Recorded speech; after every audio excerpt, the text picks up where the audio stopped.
Welcome to the Esports World Cup, the pinnacle of esports competition, waged over 7 action-packed weeks, featuring the world's best players competing in the best games for a chance to take home a share of our life-changing prize pool.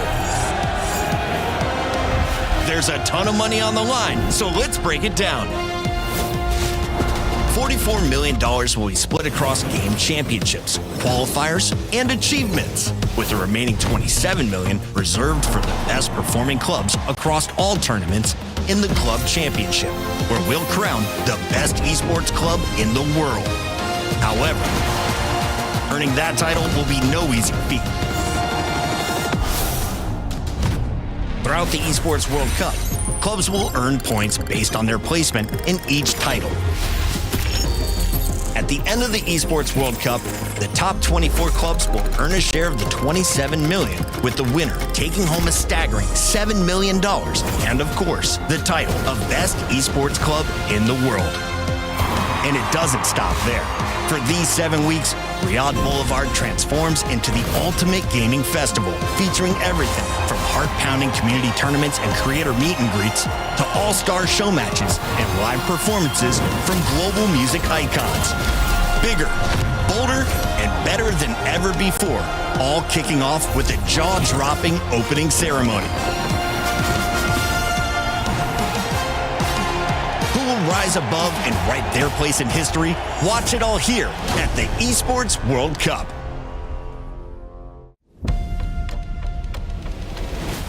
No competition is as ruthless as the Esports World Cup. Its trophy system is no exception. The Club Championship Trophy, awarded to the one club that rose above the rest and reigned supreme across all EWC games. The Game Trophy, when a competitor closes their eyes, it's all they see, and it's not complete until it's sealed with a champion's key. Every participant earns a key engraved with their name. That's their right to compete. This year, returning champions hold a key unlike any other. Only one can place their key into the Game Trophy and become an EWC champion. The frame of the champion's key is embedded into the totem, a stone marker of legacy displaying every champion of the year. The keys of the eliminated will be crushed. The champions select 3 broken keys as a personal token, a reminder of who they have humbled. Beneath the totem, a resin block holds the remaining keys, a graveyard of fallen contenders. Will your dreams be broken or your name carved in gold and stone? At EWC, nothing is granted, everything is earned. This is the Esports World Cup Club Championship, the ultimate cross-game competition that will crown the best esports club in the world. Let's break down how it works. Clubs will be able to compete at the Esports World Cup and as many titles as they can qualify for. The clubs will then earn points based on their placement in each title. To qualify for the club championship, a club will need a top 8 placement in at least 2 competitions. But to win the championship, a club must place first in at least 1 competition. At the end of the Esports World Cup, the 24 clubs with the highest number of points will earn a share of the $27 million, with the winner taking home a staggering $7 million, and of course, the title of the best esports club in the world. Who will rise above and write their place in history? Watch it all here at the Esports World Cup. Hi everyone! The Honor of Kings Flowborn Outfit Design Contest is officially underway. We've always wanted to make HOK more fun for players. We hope the highly customizable outfit feature of Flowborn becomes a way for players to express themselves. In this contest, we welcome all players to submit their ideas through original outfit designs. Create your own exclusive hero. Outstanding entries will win cash prizes and may even be implemented in-game. The submission period is from July 4th to July 25th, so don't miss out. Before submitting, please make sure to download the official template to keep your submission format correct. After completing your design, follow the steps to submit your work.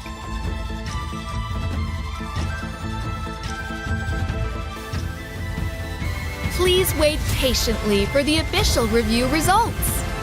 What are you waiting for? This time, be your own hero.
Activating Warp Jump. Destination? The brightest star.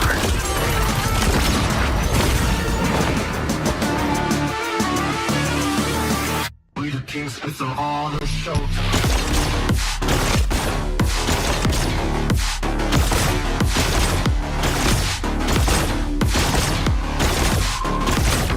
Pulse gun charged! Scope calibrated! It's a quantum party! Ignite the stars! Into the nebula!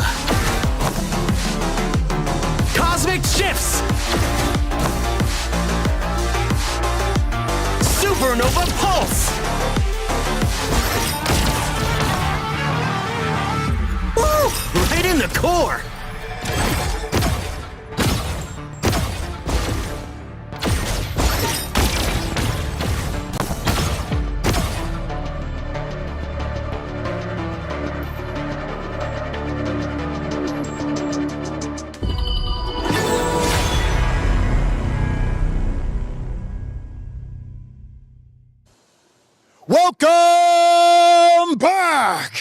to the Honor of Kings Esports World Cup 2025. Team Vitality, the third place team out of AG.AL, the last team from Indonesia, still alive, but let's see how they do in the playoffs. TT Global, challenge accepted. #1 from AG.AL. They will put up a very strong performance today. AG.AL, the undisputed goats of Honor of Kings. They put the Kings in Honor of Kings. And their challenger, Alpha 7, looking to put a rumble in the jungle. The stage is set. The players are ready. Are you ready? Because you better be.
Eu tenho um sonho, estar onde as lendas estão. Ini adalah jalan untuk membuktikan bahwa kami layak berada di puncak. Gunung di hati kami, suatu hari nanti pasti kami daki. 站在世界之巅，才配称为冠军。 Nos chamam de azarões tantas vezes, sempre presentes, nunca temidos, mas isso vai mudar agora. Quero provar que o Brasil pode estar lado a lado com os melhores. Cada derrota me ensinou o quão longe estamos do topo, mas também o quanto já subimos. Estamos escalando. E sei que um dia alcançaremos o cume, e enfrentaremos jogadores como Yuno em nível de igualdade.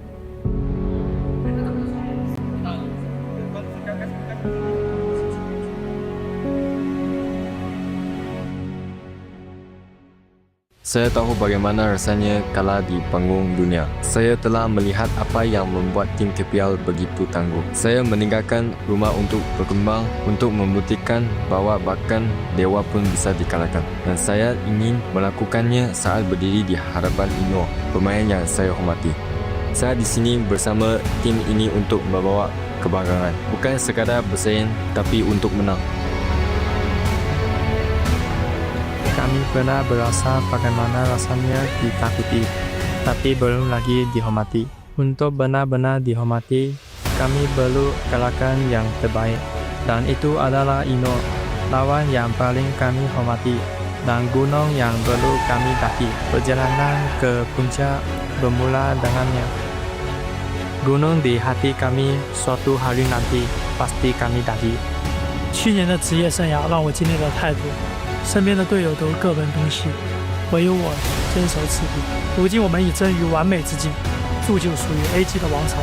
金色的雨已为我们的荣耀而落下，但我们的梦想还没结束。我将带领 AG 建立属于我们的王朝。当别人提到王者荣耀，你会立刻想到一诺这个名字。无懈可击，这就是我。准备好再次向我发起挑战了吗？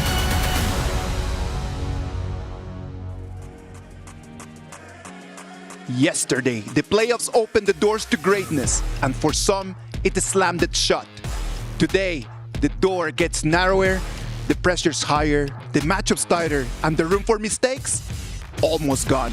Ladies and gentlemen, welcome to the KWC 2025. I'm your host, Isaac Peña, bringing you live the playoffs day 2, live from Riyadh, Saudi Arabia. I'm gonna be analyzing all the games for you today, and I'm gonna be here with Phil and Manjin. Phil, Manjin, how are you, boys? Very happy to be here. Day 2. Yesterday was such intense matches going on here. We had one ultimate battle come out, and one really, unexpected battle as well too. I'm so excited for today. Earlier we went to the gym together with Eruption and the crew. We're the 6:30 club. You should join us. Oh, I got join us next time. But I'm excited to see. Finally, we're gonna have the top 4, best 4 teams for HOK. Top performances yesterday. If you were here with us, you know that yesterday was packed with amazing plays, top level performances from some of those players. And of course, Qiddiya put it all together into the Qiddiya top plays of yesterday. Take a look. We started the day with Pulse Gaming against Twisted Minds, but look at the Nova Esports against OG. Whew, yeah, that was fire. That was a match to watch here, and we saw some really interesting picks here. Now we're into best of 7s, right? So we're going to see interesting picks come out as the picks get removed because of the global pick ban format. There's an Angela there dropping a laser. We also saw Milady come out. Yeah, and we also saw the Lupa number 7 2-time for the ultimate battle matchup of Boss G and Twisted Minds. But again, Nova proving everyone wrong. Hey, you're thinking that this is the main course? No, we're gonna finish this early. We're gonna finish this with a sweep 4-0 onto OG. Everyone thought that was close. Not Nova though. They cleaned it up 4-0. Yes, sir. And because of that, they're the best.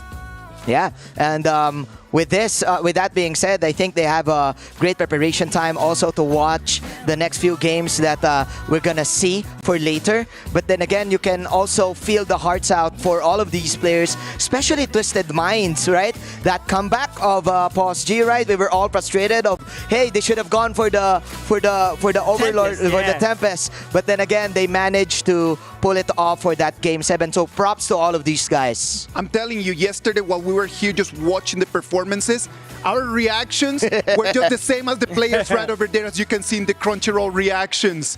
It was sometimes happy, sometimes sad, but never bored, always excited. I'm really loving the Hailang power trash talk always. Like the big trash talker, the pop-offs. Yes, but when you get to interview him, it's really sweet, Of course. Yeah. Humble players.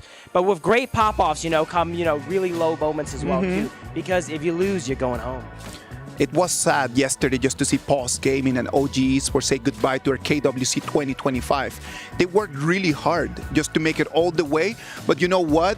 Regardless of the result from yesterday, they go home with their heads high because top 8 in the whole world, that's already pretty good. Plus, if I'm not mistaken, they will take home a huge amount. Huge cash prize. Huge cash prize, right? Huge shout out to the top 18 because they also got a huge amount too. Yeah. Yes, exactly. Everyone that makes it to EWC or to KWC in particular is already a winner. Right now agree. we're just splitting hairs to see who wins the most. But you know what? It's not only about winning. It's about having fun. It's about enjoying with friends. And you know what? Today, before we go into our 2 best of 7s, we have best of 1. We're gonna bring you a show match between Team Honor and Team Kings. Super excited for this show match coming up here. You see some fan favorites, creators, pros, coaches, staff. Everyone's in the mix. Everyone is welcome in HOK. That's the main main marketing slogan in our region. Welcome to HOK, ladies and gentlemen. Everyone from our production team, right? From our directors, they do play.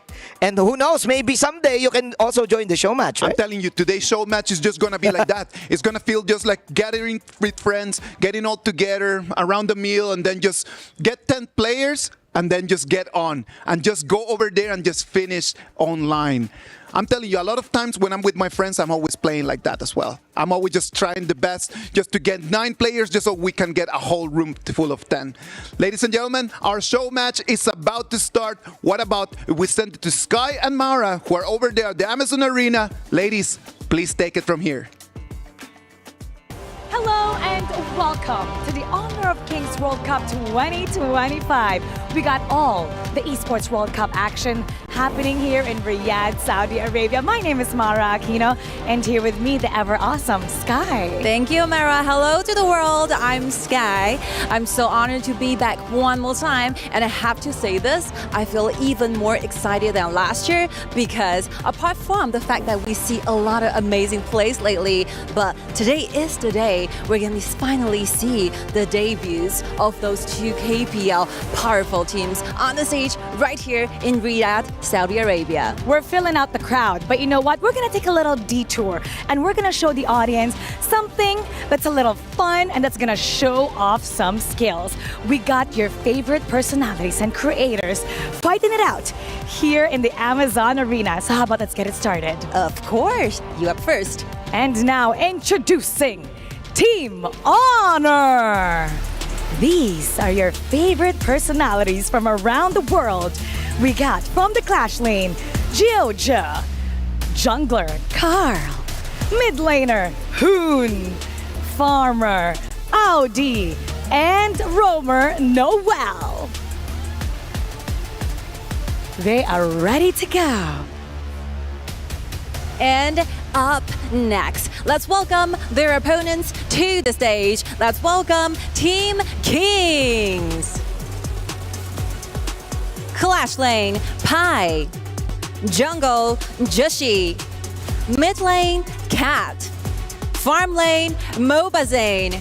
Roamer, the pretty and the smartest, Linger, welcome! Watch out for their dangerous plays. I believe that this will be the time where we have a little talk with the players. Let's have a little chat with them and get to know them just a little bit more. Just hope they are fully ready. Hello, guys. I hope I'm not interrupting. First of all, Pi, please say hi to audiences. And what will be the things you want to say before the match? Hello, guys. Wish me luck. Okay, good luck. We'll be all by your side. And we got here Coach Jojo. How are you? 你好。你好。 Feeling good? 感觉如何呢？非常的开心。 Very happy. 很好，很好。And here we got Carl. What do you have to say to everybody watching for you? I hope you guys enjoyed the match. And Hun said, Mobazane, you need to be ready. Ooh. You need to be ready. All right, what do you have to say towards your enemy? All I can say is nothing beats the AG.AL day. Wow, cool. And right now, you can beat them.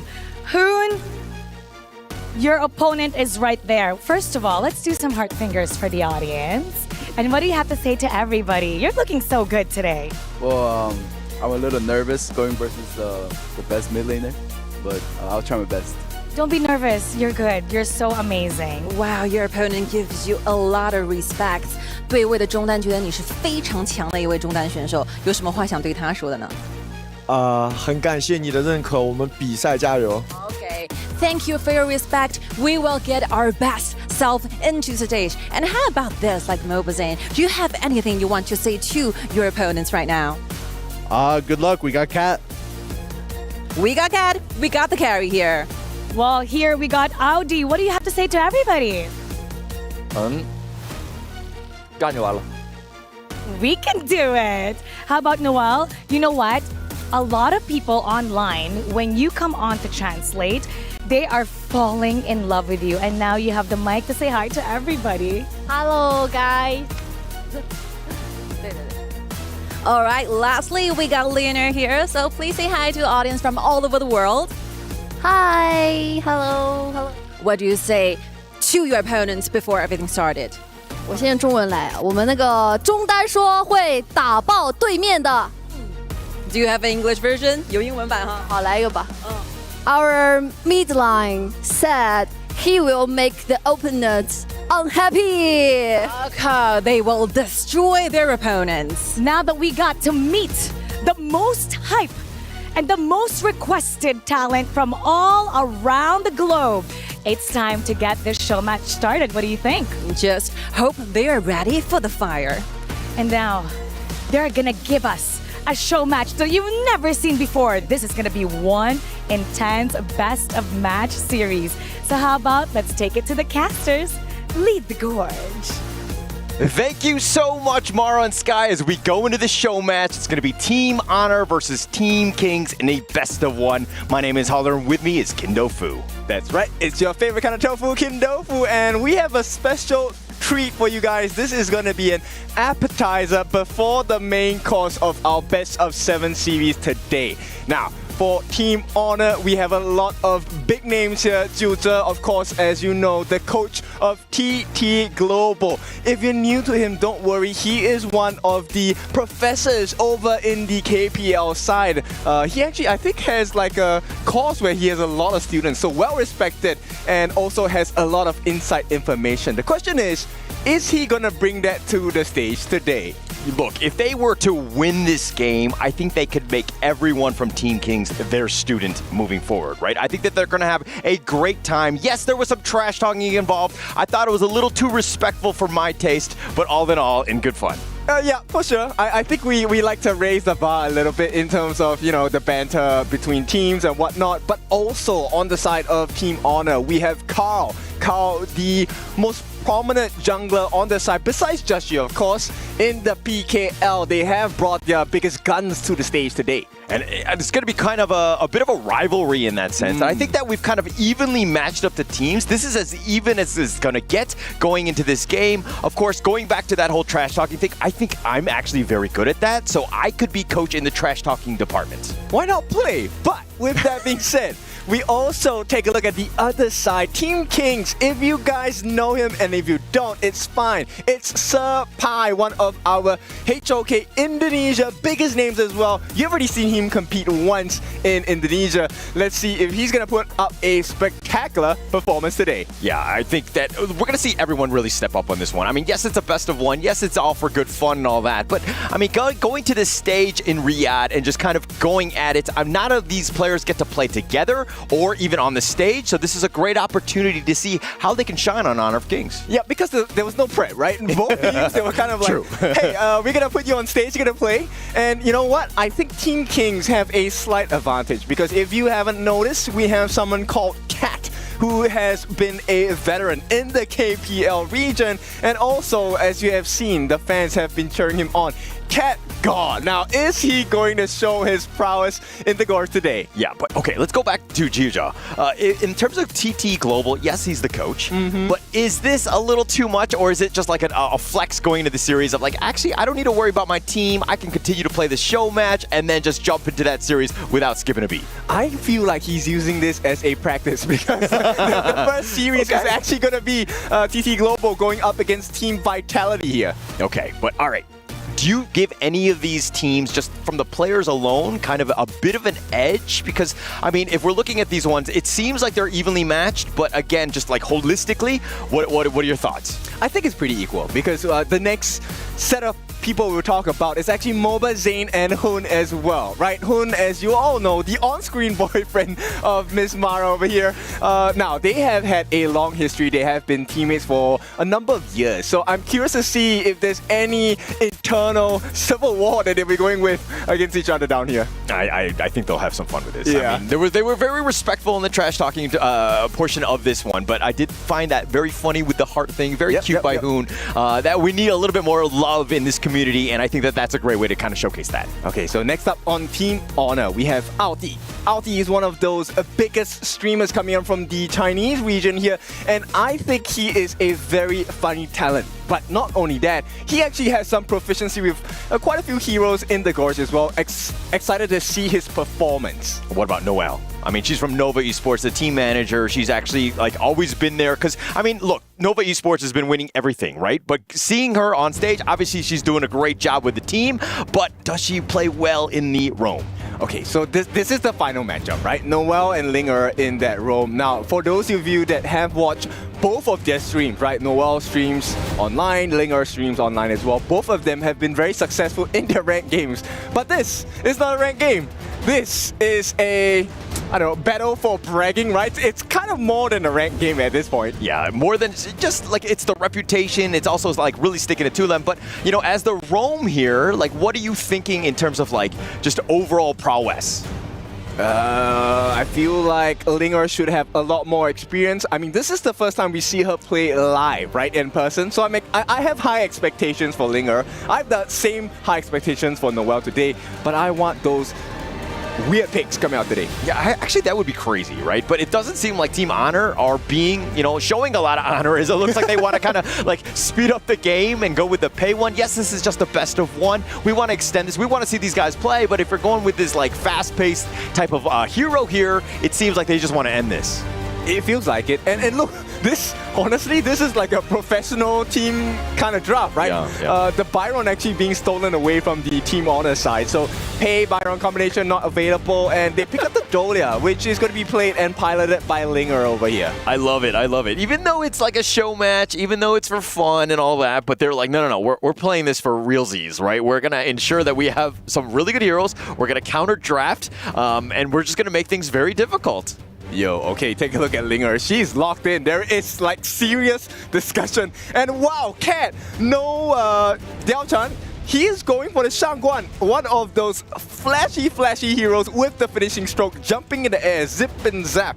Yeah, it's going to have a great time. I mean, the ability to play this one, and we haven't seen it at the KWC, but seeing it at the show match, this is a great hero to see. It's very flashy, getting to the back line, getting those potential kills. I love the way that they're going with Team King's draft. Yeah, Team Honor here, they're going to pick up the Direnjie and the Yuhuan. All the meta picks coming through. Team Honor is not here to play around. They are looking for, not the show, it's a match for them.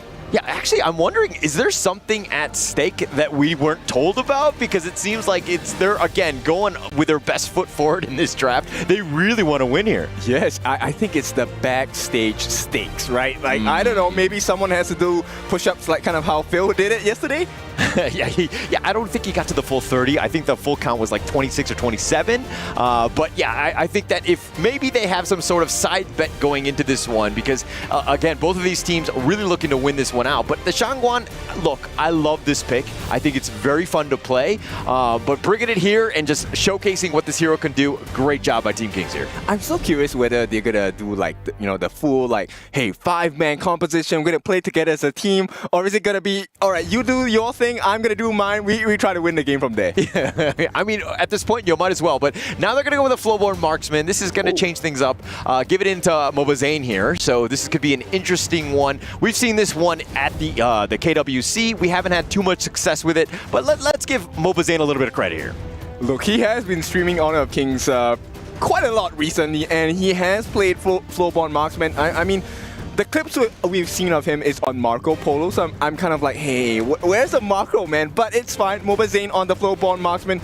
He is a professional player nonetheless, so he's going to impress us today. Yeah, definitely looking to impress. I think for everyone, they just want to kind of show off, just flex a little bit, right? Like on the international stage, yes, you're playing with some, people that really you haven't been playing with, but that's the whole fun about this showcase here. Okay, wow, okay, this is such a serious draft coming up from Team Honor. They actually pick up the Princess Frost and the Lianpo as well. So it's looking like a Lianpo support, so Noel going for the big tanky blows. And here we go, Jashi. This is a alarm special for Jashi here. So PKL fans, rejoice because we're going to see some flying blades and deep shock bites. Yeah, great finish to the draft here. Really just like, again, to Jashi's credit, this is what he likes to play. Yes, he's gonna need some space to really get that farm, but when he gets there, Lam is gonna be great for him. Okay, so let's talk about show match strats. Bear in mind, I said show match. This is not a professional match. What kind of strats would you like to try? I mean, look, I would go very serious as well, right? Especially when I'm up there, because I don't want to look like a fool. I don't want to be like, oh my gosh, why is this guy like 0-17-3? Wow, someone is putting my KDA on the scoreboard. But that is not going to happen today.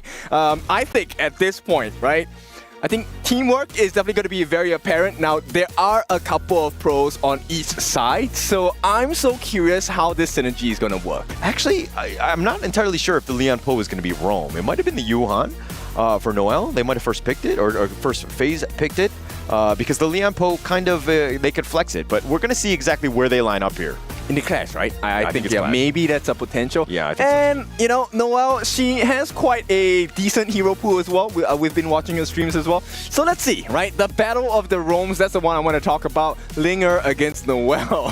How is that going to run out? Yeah, it's going to be personal. I think it's going to be, there are going to be some, dare I say, pillow fighting. I mean, yeah, they're not going to do too much damage. There's a lot of sustain between them, so it might not be the easiest thing to do, but it's going to be fun going into this one. Of course, it will be the show match between Team Honor and Team Kings, and let's go in. Super big matchup. And of course, you know, there's one more matchup I'm super curious. Now, Cat has long been known as one of the strongest players, the veteran of KPL. And Hoon is a new and upcoming player into, you know, our side of the story so far. I want to see how far Hoon has grown. Yeah, it's going to be interesting. Oh, it looks like they're going to go with that mid lane. The Princess Frost, Noel, Rome, throwing people off. Cat taking a lot of damage, and he's going to give up first blood to Hoon, and they set the tone already. Team Honor with that first kill. Okay, so Cat has been tamed for that first blood, but it's fine. You know, he recovers. It's a Shangguan, no worries. Yeah, look, let's talk about this draft here. It's completely throwing us off, right? I mean, you had that Princess Frost in that Rome position, really changing things up, and they kind of flexed it because they were like, we're going to fair first phase, pick this one, and kind of throw everyone off because they were like, this is definitely in the mid lane. One thing here is, look, I think on the side of Team Honor, they have quite a lot of stuns as well. Yeah. And not as many on the side of Team Kings. Yeah, not as many, but they have to play around that. That's like the biggest thing. But let's talk a little bit about this bottom lane here. Mobazane going up versus Audi. Like Flowborn Marksman, D-Ren-J, classic. We've actually seen this in the KWC, but the Flowborn Marksman hasn't really been able to kind of shine throughout. But it's Mobazane, but at the same time, I also have to argue, it's Altia, right? Look, these two members are very strong in their own right. Like I said, if you don't know who Altia is, he's one of the biggest streamers in China. So this is a big marker of success. If Mobazane actually gets to take down one of the biggest streamers over there. Yeah, that'd be a huge flex, right? I think that he would want to do that, and there's a reason why they want to kind of let this guy shine on this Flowborn, which again hasn't had too much success here. Okay, so Jiu Zhe, as also known as the coach on the side of TT Global, he is making Pai's life so hard in this clash lane. Completely zoned away, not even able to get close to the sprite. Jose doing a great job. And again, I do want your, I mean, he's kind of like the coach of this team, dare I say. He's probably going to be making some calls, but he's in the clash lane, and it looks like the finishing stroke not going to finish off Noel there. Okay, but Cat showing you exactly what a Shangguan does, right? That finishing stroke, she's able to go immune. Take to the skies and throw some paint brushes at you as well. It kind of hurts, you know, when paint enters your eyes. Yeah, but what's better than one finishing stroke? Two finishing strokes, and then Linger with that Celestial Melody. The potential is there for that double, and getting right on top of that, they can kind of focus fire and potentially get more kills that way. And then there's a bit of an advantage here. Cat and Linger, I'm pretty sure they have like good comms between them. Now it's up to Hoon and Noel. Can they pull off the same combination as well? I think they're going to be able to. Those two are much easier to play in synergy. Cat and Linger, you need to kind of like time the ults properly. Everybody needs to be in sync. It's a little bit more difficult of a combination, but here comes the gank.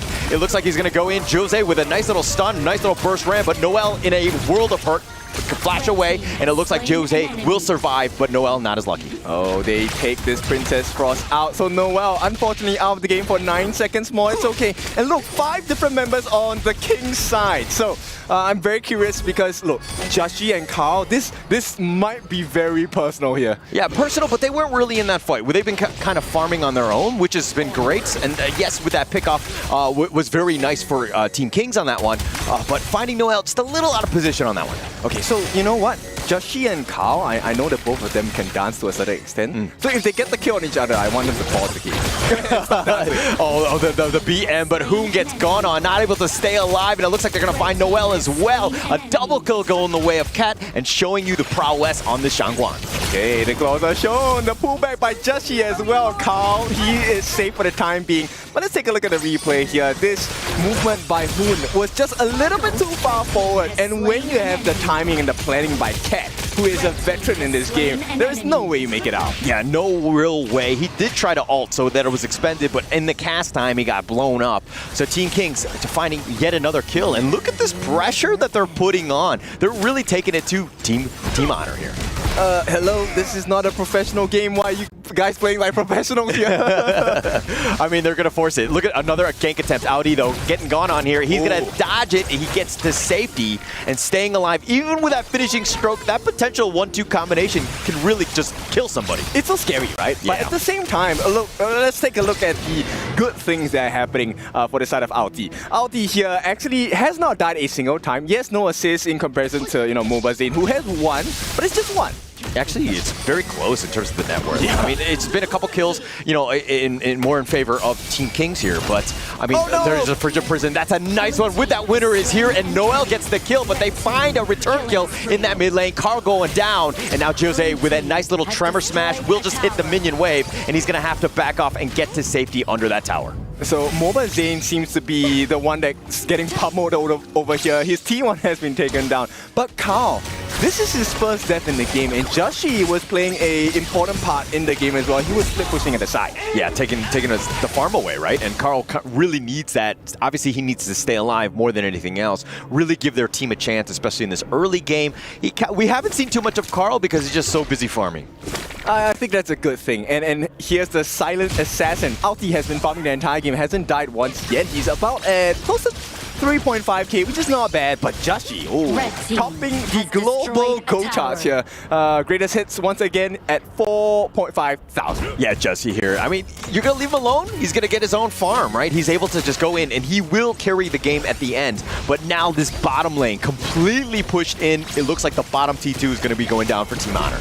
But here's they got Burst Ram. He wants to go in for this one, but that force field suppression, the Tremor Smash only onto Linger, but now on the side, Noel had been killed elsewhere, and they find Audi, but now Juicy looking to turn this around, fighting 1 versus 3, not a good situation for him. He's gonna get whittled down, but he will survive. Now Carl shows up, finds Pi, finds all 3 members, but can he get a kill? Here comes another teleport, who with a finishing stroke, and it looks like Linger gets the final blow though. Wow, team play at its finest coming out from Team Kings here, just dragging everyone from Team Honor one by one. Hoon is trying his best to come in to help the fight, but unfortunately got caught out. And Alti faces his first death of this game. Yeah, and Team Kings was like waiting patiently, and they were coming in one by one, but nice Frigid Prison on it too. Mobazane will get to safety, but Pi not as lucky. Okay, so Pi takes a fall for the team. But I think, you know what, maybe Pi has some history in this. He lost nice little burst ramp. Finding it onto Linger here. And it looks like the return, the finishing stroke, not enough. It's been distributed throughout, but the Aerostrom is going to do some more. Cat has already been killed. The nice little burst ram. Noel has been killed as well. Joshi finding the back line. So Carl gets 1 for the team too, in fact. But, for a trade, pretty decent by Joshi. He actually went to the back lines to find Noel on the back lines. Team Honor kind of taking the fight back to them. I mean, they're taking some good team fights. That was a good turn of events. They're definitely getting back into this one, but still, Joshi has kind of been popping off. We haven't seen him too much, and he just got that kill. Yeah, and you know what? Playing like a true professional. So we have the lead. Okay, let me take the Azure Golem and make sure that our team has a decent advantage. That very tight-knit goal gap is now close to 2,000. Yeah, the Tremor Smash is going to be dodged here. Joshi, again, baiting it out. He's all the way up in front, using his mobility to the maximum, finds 2, and with that unending sorrow, trying to just stay alive, Noel is going to be picked off, and now Joshi, he has to dash over the wall, but here they go. Cat with a kill, finds him, and he wants to dive in, gets the finishing stroke onto Audi, finds the pickoff, and Josie will die as well. 4 members down. Do you see how well Cat played? Oh my goodness, that... they get the return. Cat is going to be killed here. You just complimented me. He goes down, and Carl will trade his life away. Mobazane with the shutdown, and they get the team ace. Still, it is a good sacrifice coming up from Cat God here. And what a team play. This is truly Team Kings. They are so dominant this time. So dominant. I mean, just the rotations, being able to find that pick off, but DJ can break it down. Yeah, so Joshi goes into the backlines, catches out 2 different members, allowing space for Mobazane to get the free damage in. And of course, this is where Cat shows off. Look, waiting under the T2, didn't care about the shots, gets the finishing stroke down as well. And it was just 1 by 1 they fell on the side of Team Honor. Yeah, and look, just Cat just sticking around, and Carl's like, okay, you want to stick around? You're going to find out. He gets that pick off. I mean, I think in the end, not the worst trade for him, but Noel loving it. Yes, and this is what we want to see, right? So Noelle making the calls for the team. While this may not be the situation they like to find themselves in, she's doing a pretty good job. Yes, staying alive, but the arrow storm, Jose, so low. The finishing stroke attempt, but Justy finds him, gets that pick off. Yeah, the shock bite coming in deep here. And I mean, they're from below. That's the name of the ultimate on the side of love. And Pi, hey, sir, Pi, do not do that. Yeah, they're gonna look just push out the bottom T3. It doesn't look like they, Team Honor want to defend this one. They take that one essentially for free. They're gonna be backing off and dodging that winners here as well. Okay, I have to tell you, Sir Pi here, he's very happy because the last showmatch he had, he lost. So this one is personal to him. He needs to win this one. Yeah, and that's probably why they wanted to go with that first pick Byron in that first phase, is just ensuring that he's got that hero that he wants. Again, this is for realsies, and you can feel it, but the Shadow Tyrant got to be picked up by Team Kings here. Yeah, Mobazane putting in the damage along with Cat as well. This is the 10-minute mark Tyrant, so it's a Shadow Tyrant. Yeah, Joji was potentially just going in, but he's just scouting out more than anything else. Now, how does Team Honor somehow get back in this one?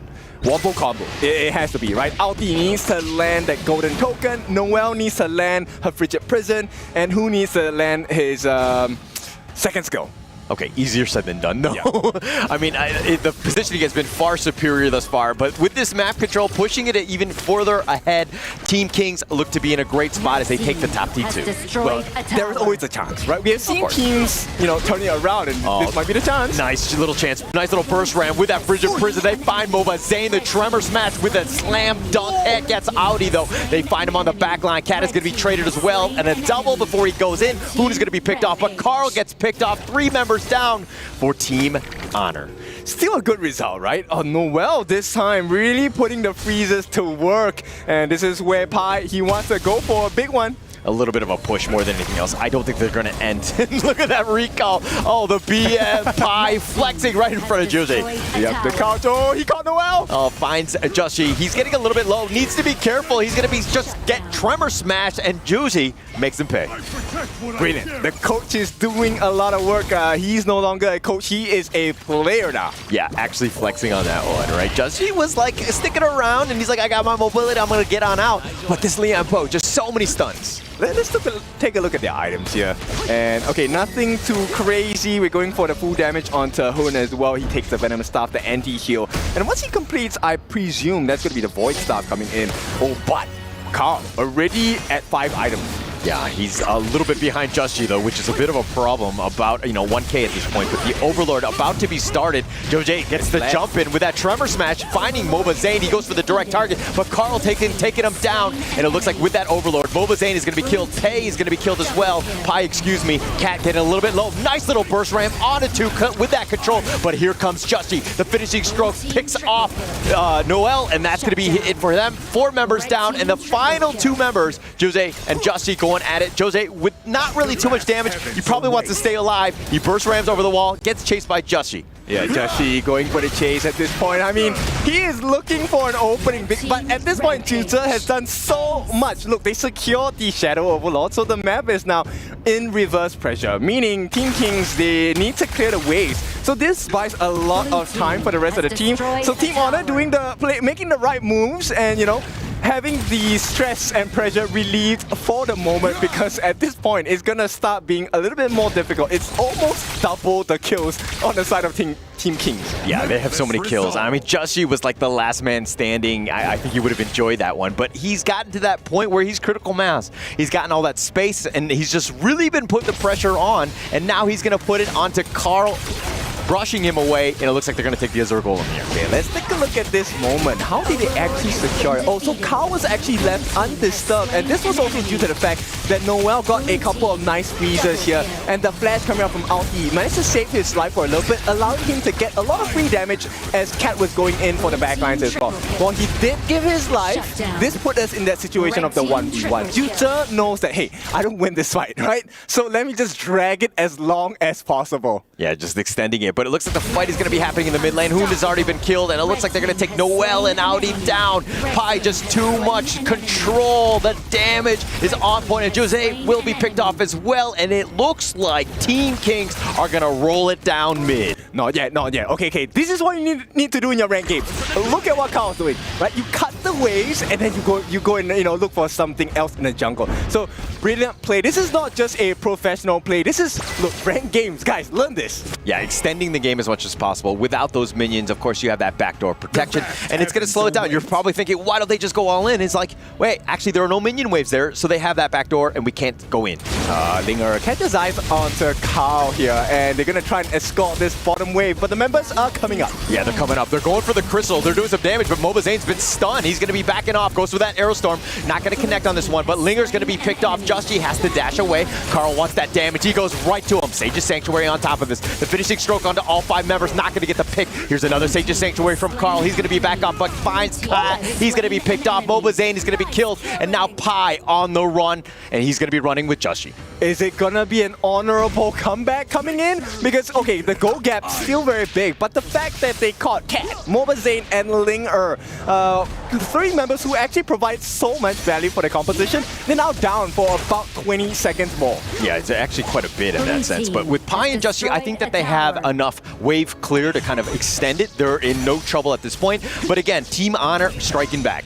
Okay, let's see. Can they break this? Oh, the Storm Strike right on top of Carl. He was trying to go for this one, but he goes immune. He dodges them, and with that, winner is here. Just too much control. Linger now trying to focus it down onto Carl, but he gets Tremor Smash. They actually find Pi, but now Justy on the back. He's going to be stunned with that burst ramp. Just too much control. Wow. He's going to stay alive, and Justy finally goes down, but here comes Kat. He goes directly for Hoon, finds him. He's going to go golden. The finishing stroke is going to be scattered throughout. They've got the pick up onto Hoon, and Jose, just like the last man standing, slowing the game more than anything else. He's just trying to go for into the enemy fountain. Yeah, he needs to buy time. How much time can he buy? Not much. And there is a wave crashing now at the bottom. Mobazane and Kat, the 2 members, need to make a sprint for the bottom. In fact, it could be within here, but it is a little bit of time left for the side of Team Honors. It's going to be slowed down. Audi's up in about 6 seconds or so, so I don't think that it's going to be game over at this moment. But those minions will do a little chip damage on the crystal here. I think it might be over. Kat, Mobazane, they've reached the crystal. Audi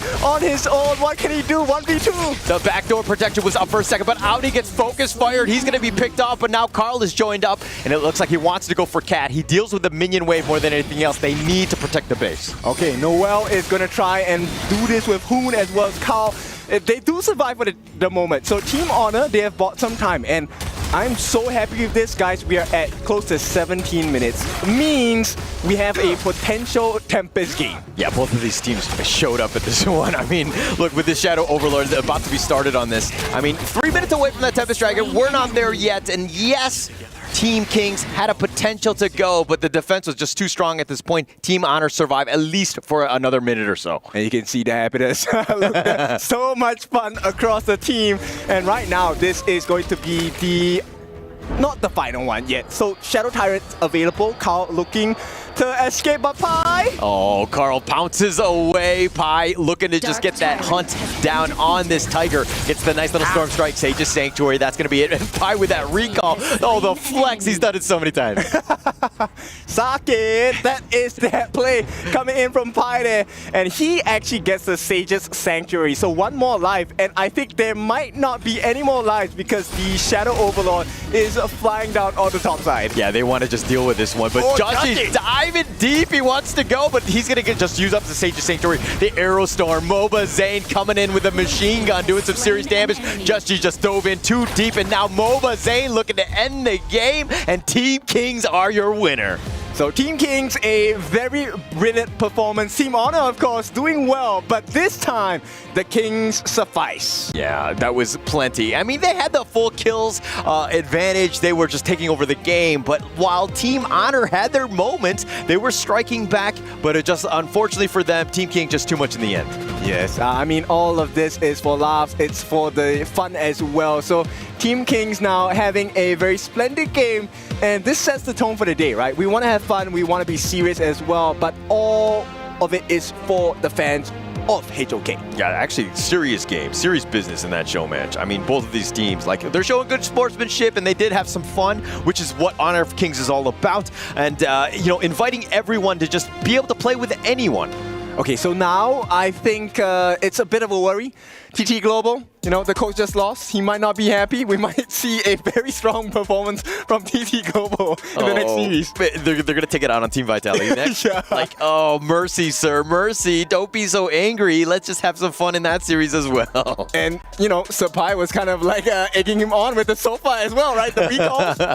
Actually, that would have enraged me, to be honest. Just seeing that right in front. But here come the highlights. I mean, you're seeing exactly how they were diving deep. Cat was just like flexing on them, trying to go in with Justy here. Noel just, you know, ecstatic at that point, just looking to survive at that moment. But again, just too much Team Kings in the end.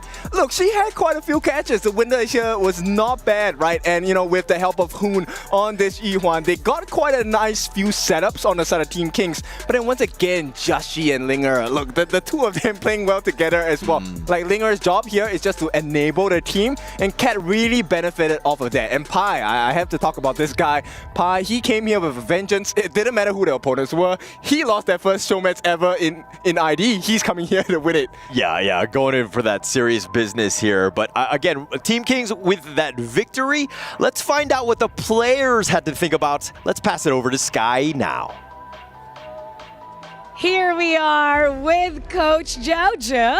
How was that? You know, a lot of people were cheering for you. They came all the way here. How does that feel that everyone here flew all the way to Riyadh just to watch you guys play? 那首先呢，非常恭喜啊，就是来到我们这个表演赛，希望你就玩得非常的开心。当然，我们看到很多的粉丝朋友们非常远的地方，不远万里来到我们沙特的现场来支持你们的比赛，有什么话想跟他们说的吗？感谢大家就是远道而来的支持吧，就是我们也会打出我们的风采。All right, so thank you so much for you guys to travel all the way through China to Saudi Arabia, and we will try to bring the best state of ourselves as a reward and gift to all of you. All right, thank you, Coach. Cheers.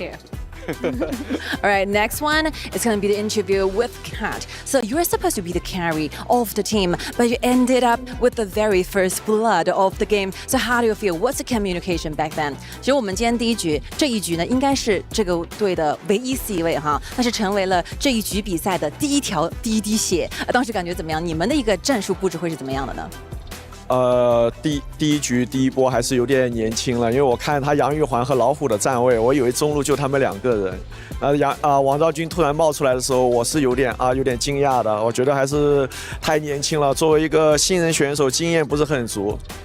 All right, he's basically joking because he's been so young and childish. He doesn't that much care and being not too cautious about the first wave of the mid lane because the Pei and the Yuhuan, he thought that it was only 2 person in the round, but ended up seeing that Princess Frost happening onto the mid lane. That will be the surprise. So it will be a lesson learned. So like Mobazine, did you enjoy the whole battlefield? This will be your first time to HOK. How do you feel? It feels great knowing that Hoon lost, to be honest. And it felt very good playing with one of the best HOK players in the whole world. You know, out of curiosity, so you all speak different languages. So how do you actually communicate during the game? Our support would talk to Kat, and then it was a little bit difficult talking to Kat because he only knows Chinese for the most part, but he still carried us, so it's okay. But I believe you've enjoyed the battle. So how about you, Mara? You know what? We gotta talk to Hoon, and I gotta say, Hoon, first blood. And that's how you make an entrance. You said earlier today that you were nervous, but you got the first blood against Kat. How did that feel for you? Well, it was 3 people just jumping on 1 person, so it felt great, but after that I realized why he's the best. It was so hard, and it's a pretty fun match. It's okay, even though there's 3 people, you got the first blood against him now. This is your first match with Honor of Kings, and you're here all the way at the KWC Riyadh, Saudi Arabia. How is that like for you with your debut here on this stage? It feels great. I'm honored to be here, and then even though this is the first, I'm pretty sure they're gonna be more for us, and then I hope you guys support NA, and then so we can be here next time as well. I hope everybody supports NA so you could be here next time. Great job, Hoon. So now that we heard from the players and the coaches and our content creators, how about we talk about that a little bit more and head to the studio. lead the gorge. Thank you very much, Mara. Thank you very much, Sky. And thank you very much to the players that brought us an amazing show. An amazing show match. I'm telling you, I've been doing this for a while, and this was one of the most interesting show matches that I've seen in a while. The compositions, they were amazing, and just the way that Cat took that one in there. He literally just said, I thought it was a 1v2, and I'm down for a 1v2. For a 1v3, that'd be a little bit too much. Of course, massive respect being shown to Cat, the undisputed GOAT. I hear his name around all the time, right? And I ask people how he is. Everyone just mentions he's the GOAT. He's been playing back in the day. He doesn't play as much anymore. But he's a great creator now, and he obviously can still play as he's the OG GOAT. I'm telling you. When I saw him perform when he was at the top of his level. Wow. He was a completely different thing. It's very rare to see players that are so good at one hero, like his Diao-chan, as he was. And it was not only his Diao-chan, it was just the way that he understood how to play the game, and that's why we call him always the GOAT. For sure, he is the Cat GOAT, I should say. The Cat God.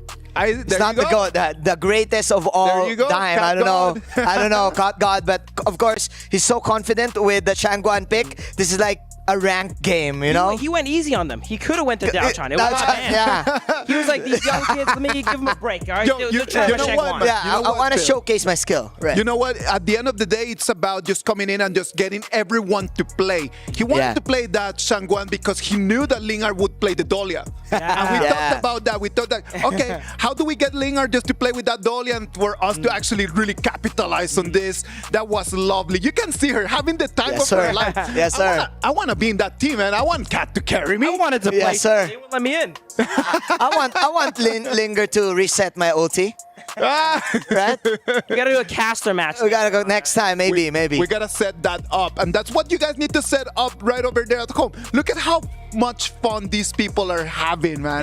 That is the lovely thing about our game. You can come in. What you just saw right over there is just 10 people having fun, playing games and enjoying their time. This is what HOK, Honor of Kings, is about. Happy moments right there. Look at that. Hoon trash talking Mobazane all the time. Mobazane just trashing him every time.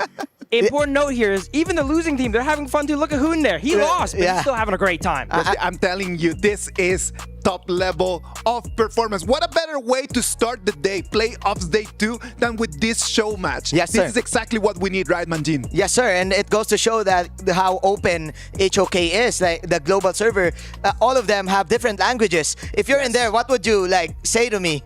If I don't know how to speak to you. Stop feeding. Stop. Go. No, die. Don't die. Don't go. You know what I would be saying? Carry me, please. Just carry me. Carry me. Please, Cat God, carry me. This has been great start to the day, ladies and gentlemen. The feeling right now here in the studio and right over there in the arena is already the best that it could have been. What about if we take a little bit of a break, and then after that we're going to come back with playoffs. It's going to be our match 1 of today, TT Global against Team Vitality. Stay online.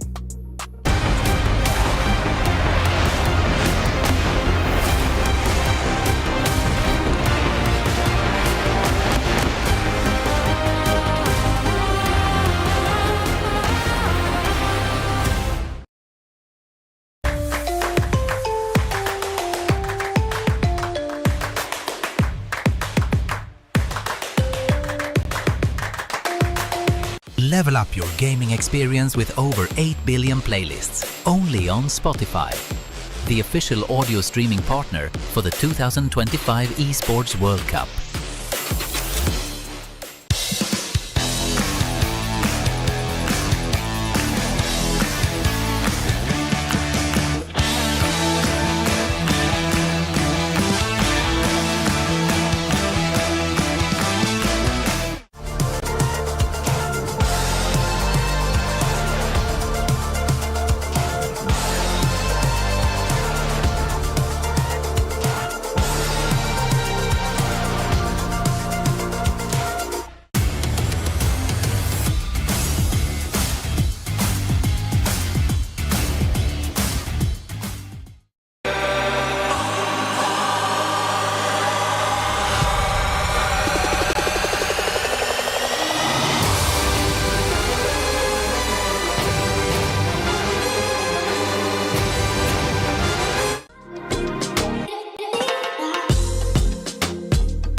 This land is calling.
Welcome back. Welcome back, everyone. This is the playoffs day 2, the quarterfinals. And today we're going to have 2 amazing matches. Welcome to the KWC 2025, the best level of Honor of Kings worldwide. I'm Isaac Peña. And right now, for bringing us this match number 1, we're going to have Manjin and Dave. Manjin, Dave. Dave, let's start from you, man. Did you watch the show match? Oh, absolutely. That was an incredible match. Yes, sir. My heart was pounding harder than some of the other matches. Tell me, what was your favorite moment of that game, mate? I thought it was going to go to Tempest Dragon. They were thought so too. Yeah, it final was so showdown. back and forth. Yeah, those were your boys. And also, it was so exciting that Cat got first blood in the middle lane because it's such a cheese strategy, and that's something that you can pull off in one of those like best of 1 scenarios, especially in a show match. And it's so fun to watch. Every single time that you're playing rank with your friends, you need to try to think, what is our winning strategy? And let's go and try to get onto that, right? They knew that Cat was going to be the winning strategy from the other team. So at least let's just get the 1 kill at the beginning of the game, right? Yeah, but absolutely. Another thing I want to mention is right after that kill, who immediately realized why Cat is one of the best, if not the best, right? He is the GOAT.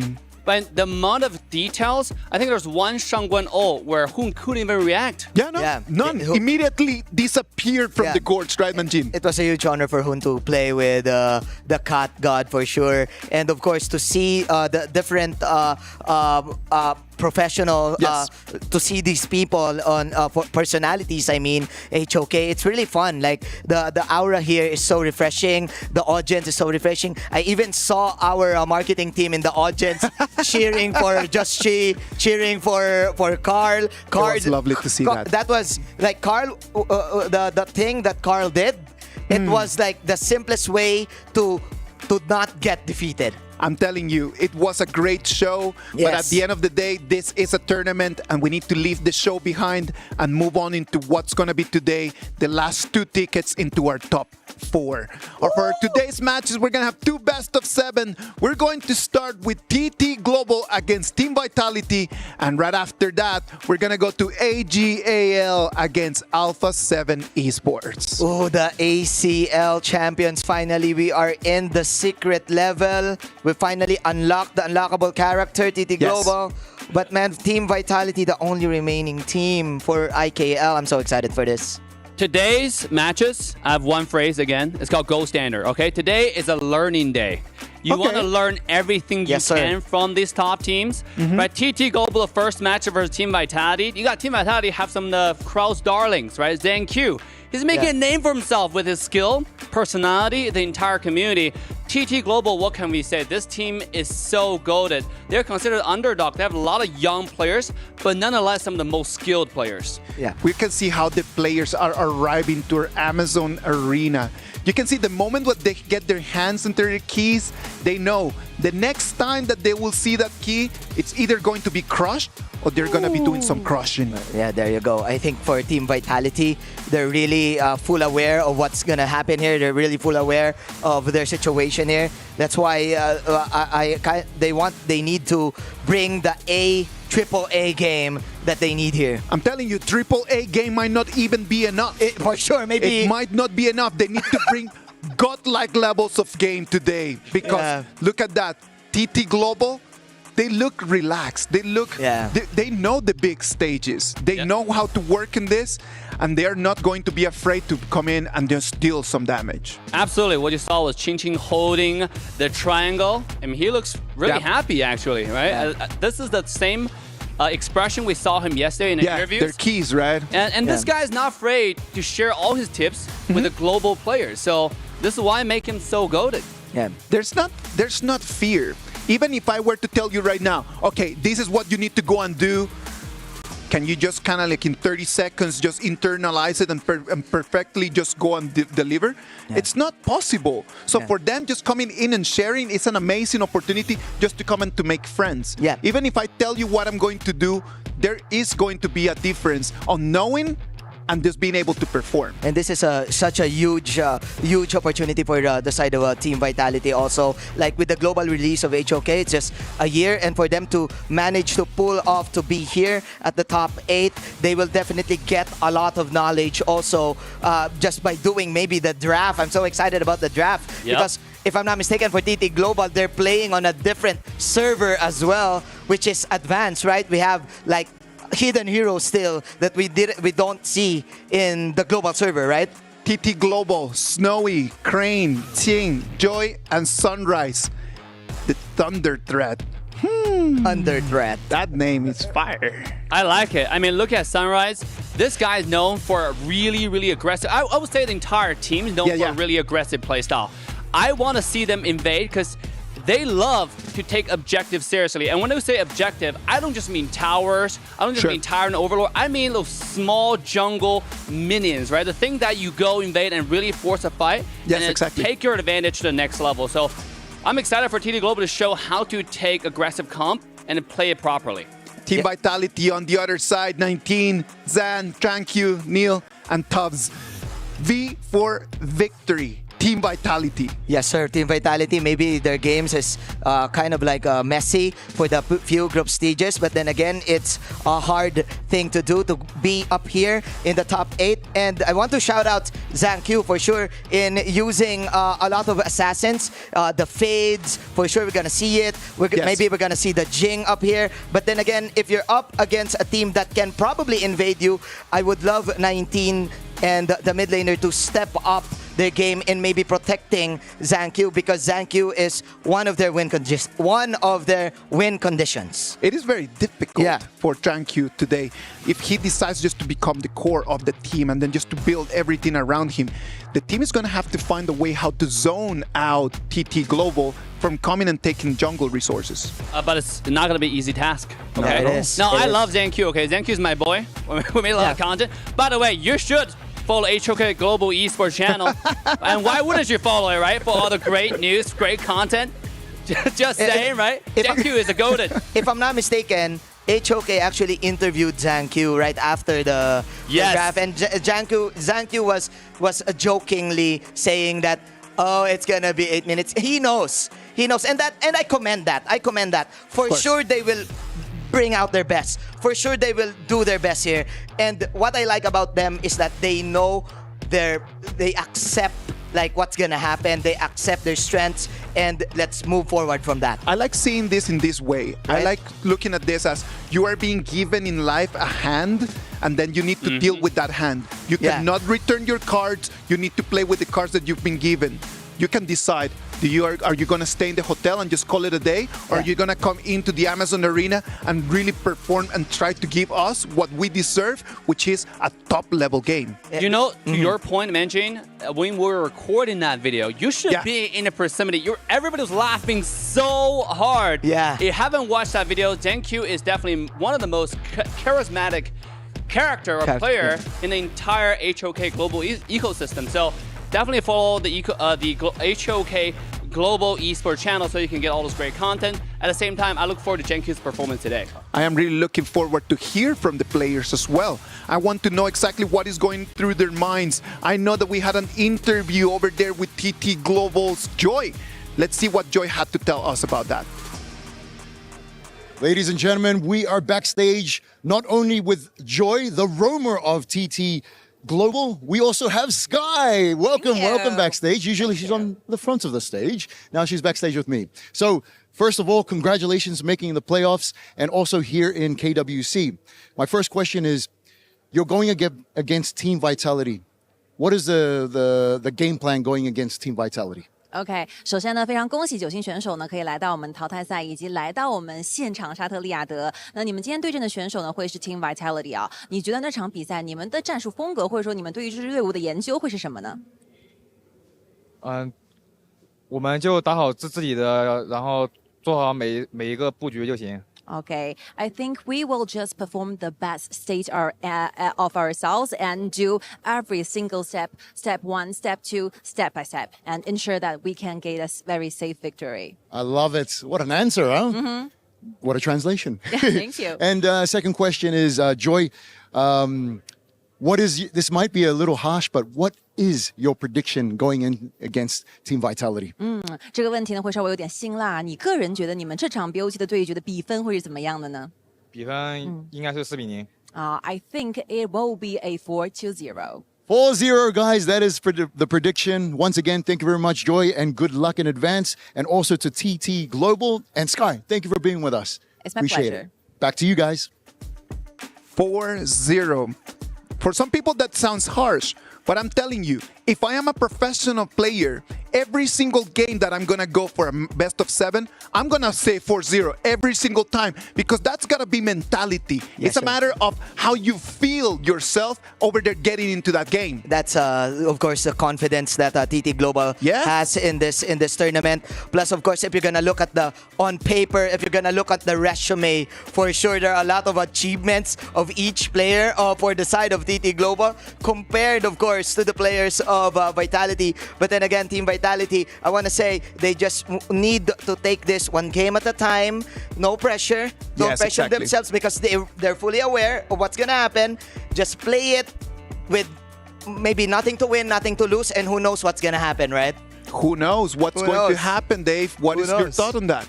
I want to shine some lights on Coach Jojo. Okay. This coach is known to be one of the most strict coach in the entire world. All right. Okay. One word to describe this coach is called discipline. Every single detail in the game has to be done in perfection. If you make some mistakes, he will correct you. He will point it out until you're fully, I would say, absorbed it as a muscle memory. Like and food. he's one of the most passionate coaches as well, right? Like you can see, like yesterday when I said like maybe they need some yelling. Jojo can do a lot of yelling. By the way, he lost the show match, so that's a warm up. That's a warm up now. True. I mean, come on, like he already got the loss out of there. Like he knows, like right now from here it's only dubs. No more. Yeah, no more defeats. I also want to mention that Jojo is one of the most successful coach in the entire KPL history. This guys know what he's talking about. Every team he leads goes to success. So today, I want to see the strategies, not just the ban pick, but how you execute the draft. And that's going to be so interesting to watch and learn. I'm telling you, this is going to be an amazing match because at the end of the day, there's only two options in here. Either TT Global comes in and takes a victory that everyone is expecting, or Team Vitality is going to give us the biggest upset of the tournament. Sir. Which one is going to be? We are all looking forward to that. Okay, predictions as we're going to be moving forward. Okay, let's go. I'm going to go hard here. Let's go. 4-1. I'm going to give Vitality one game. Okay, 4-1 TT Global. Yeah. Dave. I love ZenQ, my boy, but 4-0 TTG. 4-0 TTG. Well, I am going to go with the best prediction ever. I'm going to say that Team Vitality is going to come. They're going to show us that the storyline for them is very clear. They are the Cinderella. They came in 3rd seed in AG.AL, and right now they're in the top 8. TT Global. They want to come in and then just show us that they can be champions as well. Ladies and gentlemen, this is quarterfinals, playoffs, day 2. TT Global against Team Vitality. Take it here, Amazon Arena. Let's go!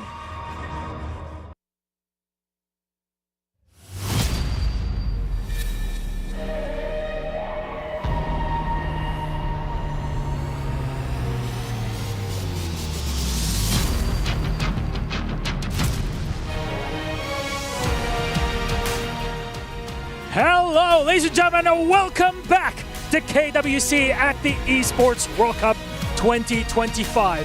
What an incredible honor for us to have you here with us in the beautiful Amazon Arena. Fans from all over the world have joined us either here or from home to witness history in the second day of playoffs. Hello and welcome. I'm Milos. By my side is the wonderful, beautiful Sky. How are you doing today? Thank you. Hello to the world. One more time, so great to be back again. So today is the second day of our playoff stage. After days of heart-stopping battles, countless jaw-dropping strategies, finally only 6 elite teams make it to the playoffs, and right now they're still fighting for this trophy and their place in that $3 million prize pool. Isn't that interesting? That is an insane amount of money. $3 million can change anybody's life, let alone a competitor at this top level of play.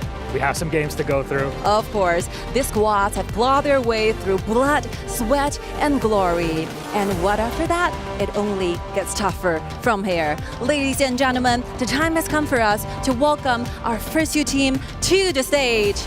First, from the legendary KPL, the top of the pyramid, the monster that every rival fear. That introduction will not be introduced. Our reigning AG.AL champion, TT Global. Chin, Sunrise, Crane, Snowy, Joy. They fight without fear. They play with no limits. And now, they're now at KWC aiming only for the trophy and to claim the ultimate prize. The storm has arrived. The Throwaways won't anyone dare to stand in their way. Like you said, Sky, it only gets tougher from this moment. So let's bring out TT's challengers. It's Team Vitality! And here they are, Tufts, Zhangqiu, Neil, Zhan, and 19. Qualifying third ever out of AG.AL Spring, they had clutched a spot to compete here at KWC 25. During the group stage, their resilience was tested once again, and they flew above Dominator Esports in a 25-minute decider game, then stung Genji in the last chance qualifier 3-1. The Bees, though, faced their biggest matchup ever today. Will they make history here on the KWC stage? We're about to find out. TT, please, Team Vitality, you may go place your keys and get ready for your match. Who will rise and who will fall? Who will finally etch their name into the history of KWC? Let the battle begin. The battle starts now. Let's watch. TTG is the top 3 team in KPL. They are the strongest team and they have the best coach in KPL. 我觉得 Team YWD 的这支队伍的话，他们准备的时间更久嘛，而且他们的实力也比较强劲，所以说我们在仅限的几天时间里面，我们需要更加的努力。我觉得 Team YWD 的打野他比较强，然后他的镜和露娜都玩得比较好。1v5, what are you doing as Toss gets the Vitality going head-to-head against Chenny? The player that caught my attention is the top lane, Qingqing, because he was the top player in KPL. 我想对 Team YWD 的选手们说，很高兴我们能够交手，然后我们在赛场上都展现出自己最好的风采吧。We can fight with TTG is a very good opportunity for us. I will take this chance to show what we have. Team Vitality know. They know their place, they know what they've been working for, and they know that if they want to make the upset, their top level performance needs to be done today. Yeah. On the other side, TT Global, they know that they're the favorites. They know that they only need to perform. Will they be able to perform? Only time will tell. Dave, Team Vitality, TT Global, break it down for us. Oh man, first I want to tell about TT Global. All right, this team is known for unorthodox playstyle. Let's talk about mid lane Crane. This guy, his favorite character, actually most well-known characters, is Shangguan. Shangguan, yeah. Yeah, obviously you have Ganmo, obviously you have Yixing out there, right? But he's known for Shangguan.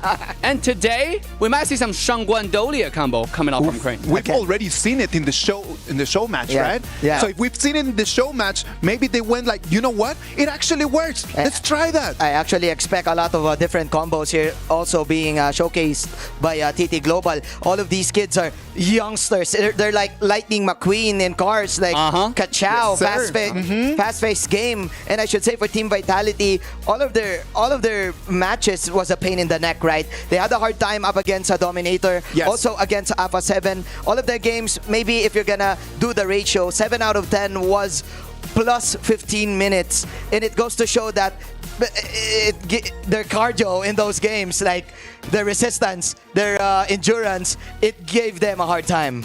They're good. Let's agree. Yeah. Let's agree on something. They are good players.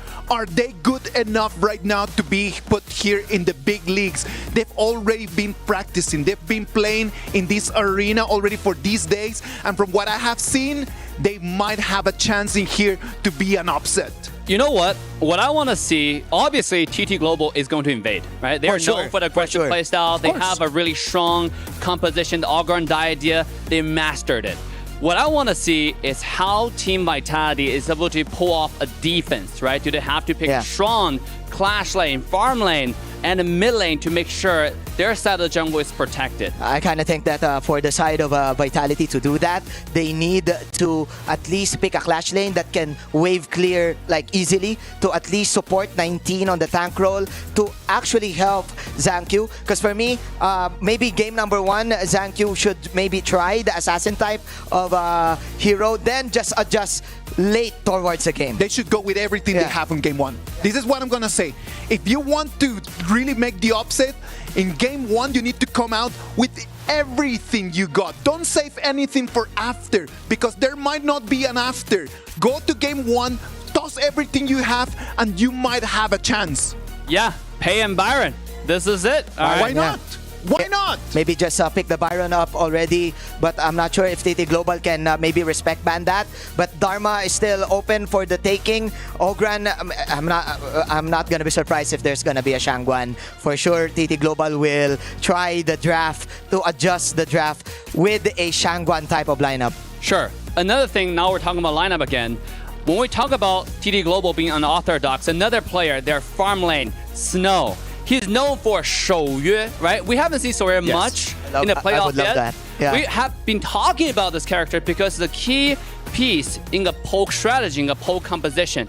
Are we going to see Shouyue coming out today to demonstrate how to poke, how to end the team fight before it even begins? And that's going to come out from TT Global. In this KWC 2025, we've seen twice Shouyue, and both times were from Fengjie.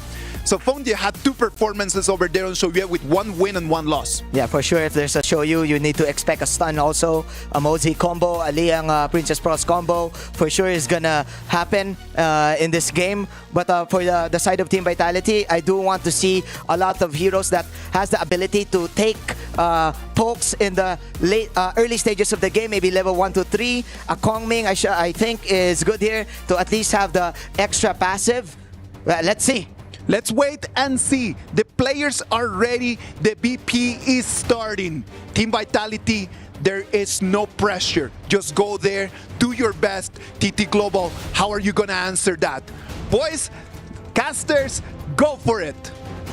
Welcome to the first match of the day as we have the AG.AL champion TT Global going up against the last team left from the AG.AL and Team Vitality for this best of 7 quarterfinal elimination match.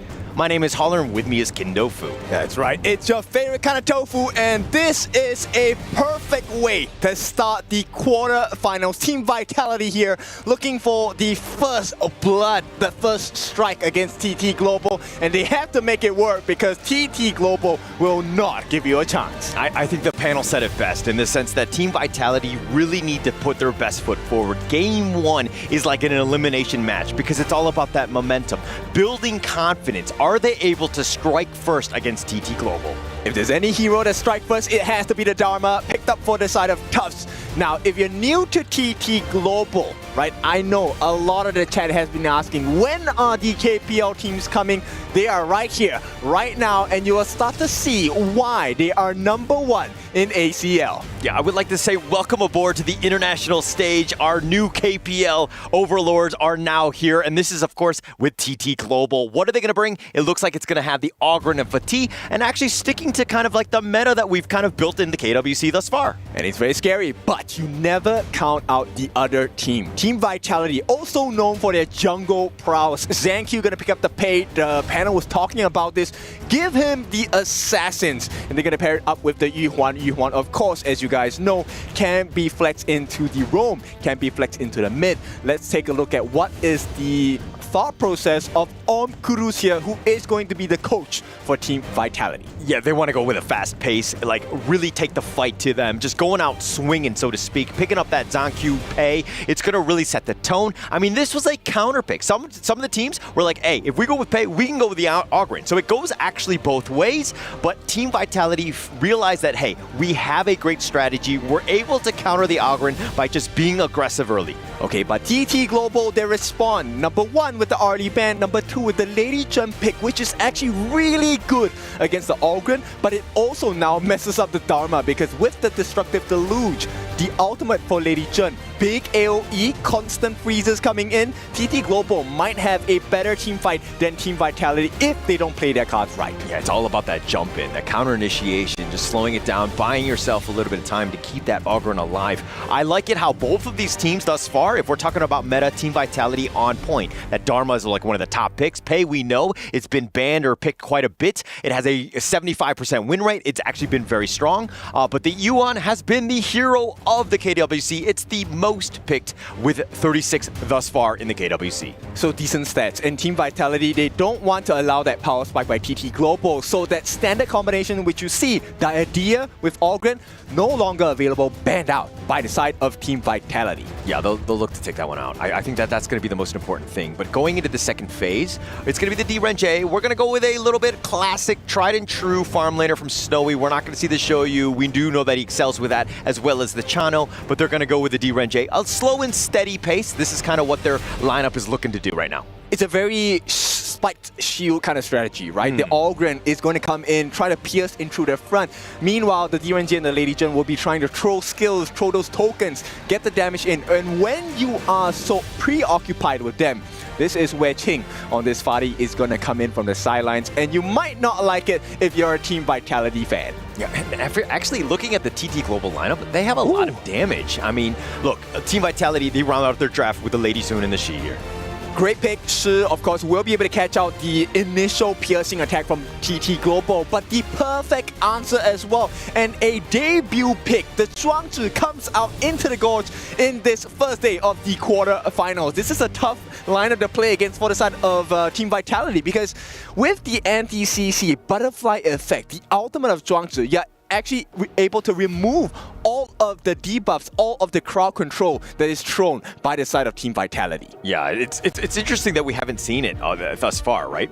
Baking it up here into the, of course, the quarterfinals, and that last Trump pick, exactly what you want, really setting the tone in terms of how they want to play this. Is like, yeah, you're trying to stun us, but good luck. We have this Zhuangzi. We're going to be able to just deal with this and just continue on with our siege. So it takes a bit of time for the Zhuangzi to come into play. So this is going to be aided, I believe, TT Global, one of the most aggressive teams coming out from the KPL region, will be looking to put that first best step forward. Best step forward indeed. I mean, I think that Team Vitality, this is a dare I say, tried and true. It's not too crazy. Yes, the Lady Soon is going to be there. It hasn't been one of those top farm laners, but of course, only game one. I think Team Vitality, more than anything else, are looking to kind of leverage off of this pay here.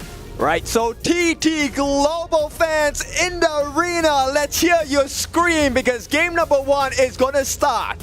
Team Vitality, any of you guys there, let me hear some noise.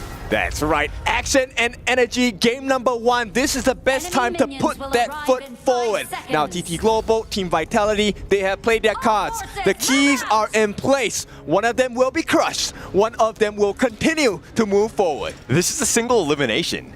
Best of 7 going into this one. We want to see this go to the distance. Of course, Team Vitality here going up first against TT Global. Not the easiest task. I mean, there's going to be a lot of data that's been out there for Team Vitality. TT Global will definitely have honed in on some of those weaknesses. So straight away, 1v1. Tufts is not doing that well against Ching. He might get first blood. Yeah, Ching, the flash away. Tufts will survive, but he is very low, setting the tone again for TT Global. It's just starting off strong here. And TT Global, you can tell, right? The players are kind of feeling out how Team Vitality players react to their movements.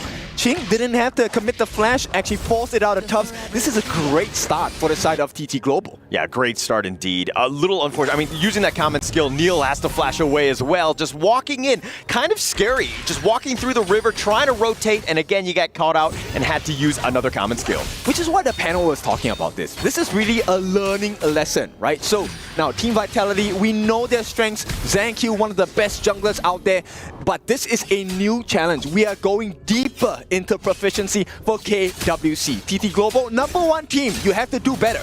You have to do better. I mean, I think that ZanQ is going to be super focused. He wants to put his head down, wants to get his team an early lead. He's going to be looking to invade as well. Just be that aggressive guy. He's been an all-star at the KWC thus far, on and off screen, but this is a guy that you got to be careful about, because again, once he starts getting going, TT Global might have some issues. Exactly, and I think that's what all Team Vitality fans want, right? You want to put this good performance against TT Global. You want to show that, hey, after 1 year of Honor of Kings, we have grown to be a bigger monster. Yeah, Team Vitality here. We're looking for the potential jump. Ching is actually going to just skirt out the top brush. He's going to just make sure that everybody thinks fine. But look at how TT Global are starting to rotate. It's going to be interesting to see how the KPL teams play this game. Yes, it's a numbers advantage for sure, right? 4v3, they get that initial rotation as well. They have information about who is here from Vitality. Sunrise looking for the steal. Yeah, Zan taking a lot of damage in the bottom lane. Snowy's doing, putting the pressure on, making things a little bit uncomfortable. 2 minutes and 30 seconds. Still very early. This is great for Team Vitality because, I mean, they're only 500 gold behind, but TT Global looking to get aggressive. I think very importantly is the fact that ZanQ is actually keeping pace. He's 100 gold ahead of Sunrise. This is not what we expected coming in. Not really what we expected. I mean, if we're talking about the players alone, but in terms of heroes, I would have expected that because you want that early game lead. Payden, generally speaking, will have that advantage. He's very fast, he's able to move around, and he does a decent amount of damage, so those wave clears are very quick for him. Yeah, so stealing camps is very important, and with that, right, they've actually taken that Horntail Beast at the bottom side of the map away from TT Global. So Vitality, this is a good pacekeeping with the side of a #1 team from ACL. Yeah, I mean, they're down about 500, 600 gold. It's been fluctuating throughout, but ZanQ still top of the gold chart. He's ensuring that he's giving his team a chance on this one, but the next 3 are going to go all the way of TT Global. And it's a concerning one because it's Ching, Sunrise, and Snowy, the 3 most important members on the side of TT Global. So this first 4-minute Tyrant fight, I'm curious to see. Vitality, what is your answer here? Yeah, what is your answer indeed? I mean, for Team Vitality, they need to ensure that they're playing their game. They're not playing scared. They're not like too much respect is given to TT Global, and the fight is being gone on them. You want to be making those rotations. You're looking for some sort of pick, and with that 4-minute mark about to happen, something is about to happen in terms of kills. Yes, you need that control, and right now, this first rotation coming out, it's 4 minutes already. Tyrant already started by TT Global. Oh, it's going down so quickly. It looks like TT Global are going to pick that one up for free. Sunrise with that smite. First one of the day. Okay, so the timing on the jungle rotations starting to look a lot cleaner. 19, maybe under pressure. Death Precipice right on. The Unending Sorrow has to be used early, ensuring that he does stay alive, but this is a jungle invade from Sunrise.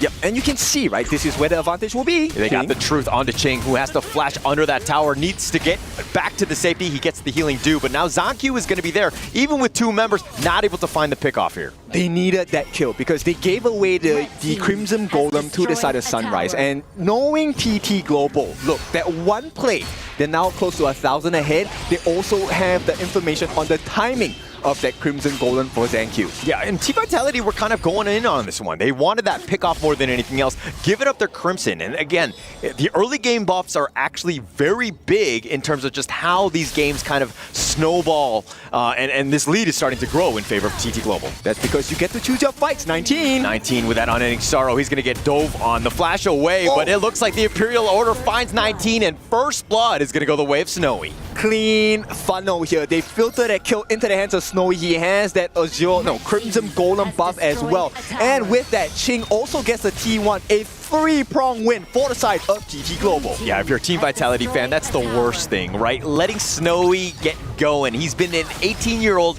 child prodigy in terms of this game. TT Global's been really leveraging off his skills. He's mechanically sound, and getting him that farm going to be super scary, especially since we're moving into the mid-game. Exactly. And also, this is where, taking the buffs, we didn't really talk about it in the earlier stages, group stages as well. Now we are at close to the end of this competition at KWC. You will start to see why buffs matter so much. It helps out with the acceleration. It's a 1.5k net worth lead at this point. TT Global now putting the pressure on. They're grouping up into the mid lane, and Team Vitality, you have less map to deal with, you have less farm to go around. And why they're doing this? Because now they have to focus on the defense of the T2. Nobody can defend the T2 at the bottom. Yeah, no defense here. I mean, the T2 is going to go down by those minions, but look in the top lane. ZanQ looking to just cut the creeps, slow the game down, at least in the top lane. Yes, the mid lane is completely barren and has been a struggle, but again, they're still looking for that end game. So when you're at a deficit, that is what we're looking to do, right? Vitality, I like this understanding of the game. Look, we just want to drag, we want to put ourselves in the best 50-50 position possible. But I also think that Team Vitality, the timer is on them, right? Once TT Global get a little bit tanky and you have an Augur in there, which is going to be very scary in that late game, you don't want to let him get that farm. You need to take advantage of this early game spike. Unfortunately, it really hasn't paid off in terms of the net worth. This is why you pick up the Dharma. This is why you pick up the Lady Sun. So Zan and Tufts, they will be that late game turnaround on the side of TT, which is also why TT Global, they have picked up Joy on this jungle, because that is your safe condition. When you don't, you are immune to CC, That's when you can turn the fight. Snowy looking for an opening. He's just going to try and poke them down. Yeah, the Sunrise looking to cut it off the angle more than anything else, but this is just space created. Look at how they're rotating, and it looks like it's going to be a free top 2-2. Yes, it will be traded by the bottom one, so it looks like, you know, Team Vitality understanding movements, realizing that they're behind, but they're still continuing to fight with the space given. But this is a good result, right? So far, Team Vitality, I like the response. They are not getting taken down without a fight, right? And I'm not talking about physical fights. I'm talking about map control, the macro game. Team Vitality, matching them almost blow for blow. And look, the goal lead is not that big of a gap. Not that big of a gap, and you're kind of seeing exactly how TT Global are playing. It's about objective. It's not about the kills. It's not looking me to constantly fight. It's more about just taking away, again, the towers as well as the buffs. And playing with vision. I think this is something very important. You will notice a cleaner gameplay coming in. Yeah, Sunrise looking for that flank. 19 scouts it out. Unending Sorrow was used, though.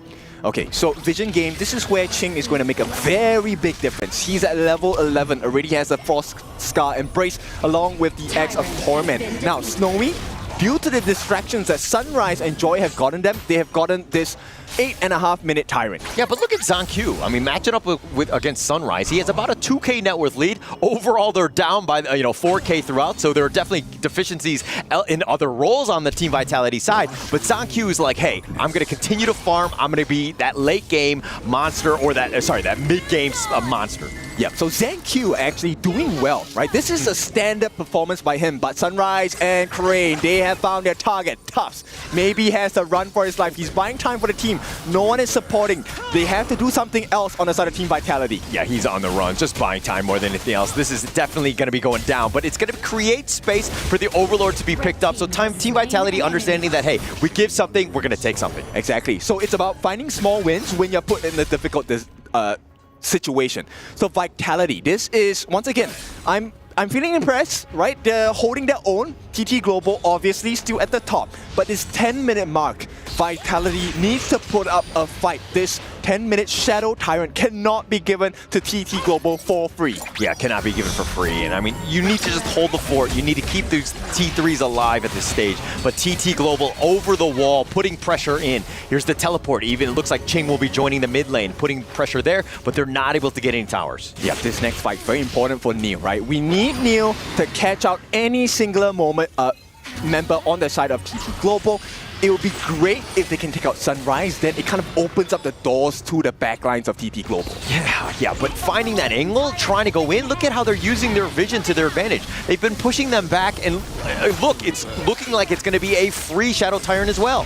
So even if you have the lead on ZonQ, look, you need the lead coming in from the Team 19 looking for an opening, but it's not going to be there, and now they can start to turn the fight. Snowy though, falling a bit low. Tufts was looking for the potential jump in, and look at how TT Global understanding that there's a Dharma on the enemy team, not grouped up, right? So even if he went in, you might have gotten one guy, and that's really not the target you want in Sunrise. And Joy, this is the beauty of the pick, right? Joy, as long as he is with Snowy and Crane, you can't exactly burst them down. There is anti-CC. Anti-CC. Zon, though, taking a lot of damage. ZonQ looking for that perfect angle when to go in, but it looks like Team Vitality already very low. You really can't take this fight. More than anything else, ZonQ is looking to just clear the wave. And free damage coming from Snowy as well. This is one of the benefits of D-range here. You can attack from range, and your passive procs, you throw extra cards out, and it will hit that tower. Yeah, that extra range is super helpful. I mean, in between minion waves, you're doing a little bit of chip damage, slowly taking that one down. And this is that slow siege. Sunrise is here. They've already taken the mid T3. They don't have to overcommit. This is one of the strengths of a #1 KPL team playing in ACL. It's all about those minor things. Play at range, right? Maximize your damage without taking any at all. Yeah, look, I mean, taking away a game from TT Global seems like a tough task, but right now, we just need to think about baby steps. Looking for that first kill. Team Vitality playing for about 11 minutes, haven't found anything because TT Global's positioning has been flawless. Exactly, and you need to be very careful because as a team coming in this learning journey, you have learned it. You cannot overcommit, but they'll try. They're looking to jump in. It looks like ZonQ, he gets picked off first. He gets caught out in that sense, but 19 looking to go, and Tough tried to go for the truth, but he gets blown up. Sunrise making him pay, and now TT Global on the run with 3 members down from Team Vitality. This will be a tough hold. TT TT Global have swung the doors open. 19 going to be pushed back as well. And this very well could be game number 1. I mean, the minion wave is about to crash in. There's just a matter of time. Neil looking to deal with the minion wave, but he's going to have to go golden to stay alive. He gets picked off. Ching makes him like die on this one, but it looks like they're going to go for the crystal, and Team Vitality will fall in the first game here. So number 1, this first win goes to TT Global. This is why they are the number 1 team coming out from AG.AL. Great start, but it's not done yet. Team Vitality, some lessons have been learned. How fast can they adapt? I mean, they need to adapt very quickly. TT Global just looks next level on this one, not dying a single time, putting the fight to them. There was no space for any sort of kill. Their positioning was perfect. Everything that you wanted, especially in the first game for TT Global here. We were always asking, right? Where do you find these gaps coming in from both teams? And now that you've seen game number 1 from TT Global, do you understand why we say it's so hard to play against the KPL teams? Just the way that they move, the way that they handle the enemy like team. I mean, ZonQ was looking to go in, and he had that perfect, or that attempt to go in, but once he was killed, he had all of the farm, and the rest of your team just crumbles. Okay, so guys, this is why I picked the Zhuangzi in rank. Yeah, but it looks like that's going to be it. Let's check out and see what the panel have to say about game number 1 here. Thank you very much, boys. It's already 1-0 advantage for TT Global on top of Team Vitality. This was a chess match, and I loved watching every single minute of it because it might not have been the boxing match that everyone was expecting, but it was actually about strategy. Yeah, for sure. But I can actually feel the jitters here for the side of Team Vitality. I do believe that they didn't even get the chance to kind of play what they want to play. They reacted so much for this. I do feel that the pressure is getting to them right now because that was a slow-paced game. For the first 5 minutes, ZonQ was able to get the farm. But unfortunately, if you're a pay, if you don't get kills, what's the point of like getting the first 5 minutes? Manjin, I'm gonna have to debate you on that, mate. I'm gonna have to debate you on that because I do believe that for Team Vitality, their strat was working. Oh yeah, the strat was like, okay, let's build the ZonQ. By minute 5:30, like he had already a 2,000 gold advantage compared to Sunrise, and that was actually really good. What's the problem? That you cannot expect that you have an advantage and then not capitalize on that. Yeah. I think that was the move that they were unable to actually do, right, Dave? Yeah, absolutely. Another thing that, to your exact point, because TTG is playing so much to the objective, it's kind of hard for Vitality to actually do what they wanted to do. Because everything that TTG wanted to do was clearly defined. Invade this buff, go for this tower, and we can go into details on how they break every objective. Of course. But that's going to be a lesson for another time. And I think for the people out there that's watching, it's really about the macro game, right? For HOK, and to be able to do those macro objectives after objectives, Crimson Golems after Azure Golems, you need the vision game. And the vision game coming in for the side of TT Global was so good, was so clear on that. For Sunrise to get all the things that he needs. I agree with you, Manjin. I completely agree in terms of that. It was a matter of vision. It was a matter of information. There was a very interesting hero that we had right over there in the TT Global composition. The Zhuangzi first appearance here in the KWC 2025.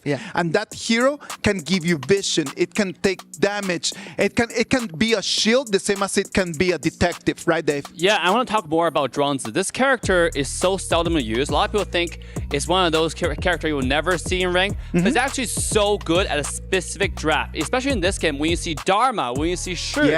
You want to be cleansing those quad controls for your team, and Zhuangzi provide exactly just that. Not to mention how tanky he is. With a recent buff on Zhuangzi's ultimate, you get, I would say, incredibly sized shield for your entire team, so nobody dies. And look at the battle spell he's taking. He's taking heal. So not only do you get a shield, you also get a heal, you also get a crowd control cleansing. I mean, this is one of the best picks in this draft. This is the last pick for the draft that we saw earlier, and I do feel that because they saw the Dharma. Okay, the Dharma is the only initiating tool that Team Vitality has. Let's go for it. Let's pick this Zhuangzi. Is that how we pronounce it? Yes, sir. Zhuangzi, and let's go from there. I'm telling you, that Trunks was a great pick against the Dharma. It was a great pick against the Shi. I find that it was just so mobile. It would allow the team just to be able to play around their laning easily. They didn't even need to think too much about like trying to be ganked because there was no opening for ganking. Yes, sir. That's the exact thing that Team Vitality needed. They needed to find a little opening, jump in, and then just try to get the one kill that would allow Pei to start snowballing. And not to mention, Drunks is really, really tanky, right? This character is incredibly hard to kill. He has a self-quad control cleanse in every few seconds. So it's really hard to catch. So you can actually try this at home, play with your friend. Enemy team have a lot of quad control, like Dharma, like Mulan, like a lot of people. For example, Guan Yu as well, when he pushed their entire team. Drunks is a great pick to cleanse all of that. Yeah, that's a great combo. The Renji and Zhuangzi, you will not get stunned. For sure. Second skill, the Renji, Guangzhou ultimate. Man, I do feel that Team Vitality, they're overthinking their movements. First 5 minutes was so good. I do agree with you. But then again, taking advantage of what you have. Of course. I think those were the jitters that they have. I do feel that there's always a difference between the concept of playing to win between playing against playing not to lose. Of course. So they're playing not to lose. They're not playing to win. I'm telling you, I do believe that Team Vitality came in with a great strategy. It came in with the right strategy, but they came into a strategy in a David against Goliath kind of fight, right? Yeah. It is not lost. I am actually pretty happy of Team Vitality's performance. I am actually enjoying this a lot. I'm really looking forward to see what they can do in game number 2, because this game number 1, it was not bad. Yeah. Compared to some games that we've seen, a complete stomp, this was not one of those games for sure. Absolutely. There are a few highlights for Vitality as well. For example, the tower trading the entire game. Early game, when they lost the momentum, they didn't, just go shrink under their side of the base. Dharma was split pushing. They were trading towers. You got 2 towers, the outer and inner on the bottom lane, when the entire TDG was fighting on the top side. So it's not just a complete loss right away. And I think that's a really great strategy, especially when you have Lady Swin, who need to snowball into the late game. Yes, of course. They understood their win condition and they were executing. They're trying to make sure they level up the playing field until they hit that late game power spike. Of course, and I'm telling you, they came in already with a clear game plan. And I hope that that game plan is not going to change, that they can polish it and they can make it better. Yeah. What about if we go and hear a little bit from Team Vitality's players? I know that Neil had a conversation with Eruption. What about if we look at that? Guys, we are backstage with the one and only Neil of Team Vitality. And mate, he is the mid laner. One of his favorite hero assassins is none other than... All right, the killer, the assassin. But okay, so my first question to you is, what is going on through your mind? How do you feel right now going against the battle of TT Global? How do you feel? How do you feel? To fight TT Global? Yep. It's my first time about fight with TT Global KWC, and it will have a good experience and it will have fun. Yeah. So very excited, guys. So it's going to be the first time, and it is also a playoff round, so it's going to be a tough one as well. Speaking of TT Global, I was with Joy earlier, and Joy said his prediction will be 4-0. What do you have to say about that?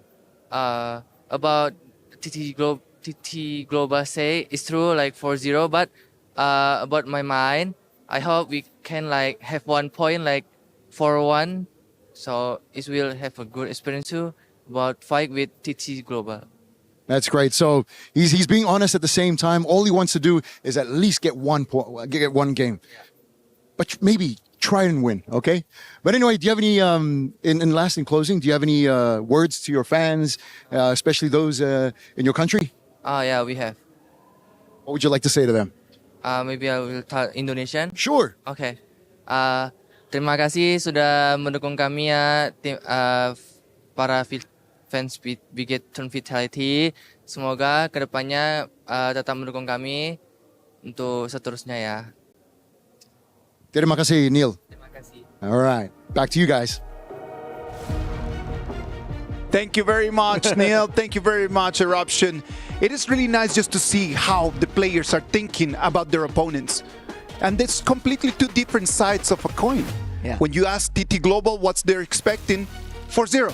Yeah. But you go and ask Team Vitality, they're like, I hope we can get the 1 point. Yeah. And if we can get the 1 point, maybe they could get the second one, and maybe they could take the next ones. I love the sportsmanship here by Team Vitality. I love that they're really aware of what's happening. And this is a good warm-up game. Game number 1 was a pre-game, right? Pre-game I meal, loved it. Right? I liked it a lot. It is a great warm-up. I should say, my advice is, don't overthink and take the risks. Now, I gotta play devil's advocate, okay? I saw a completely opposite. When I saw Neil's facial expression, he looked like he's scared to say something confident, you know?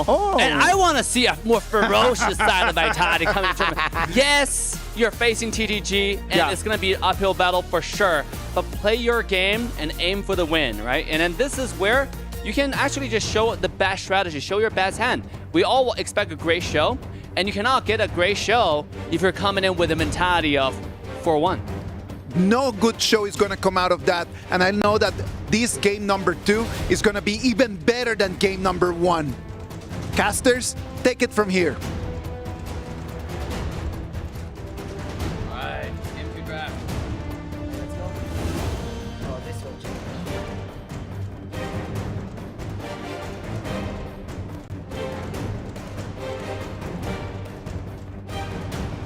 Really just show up.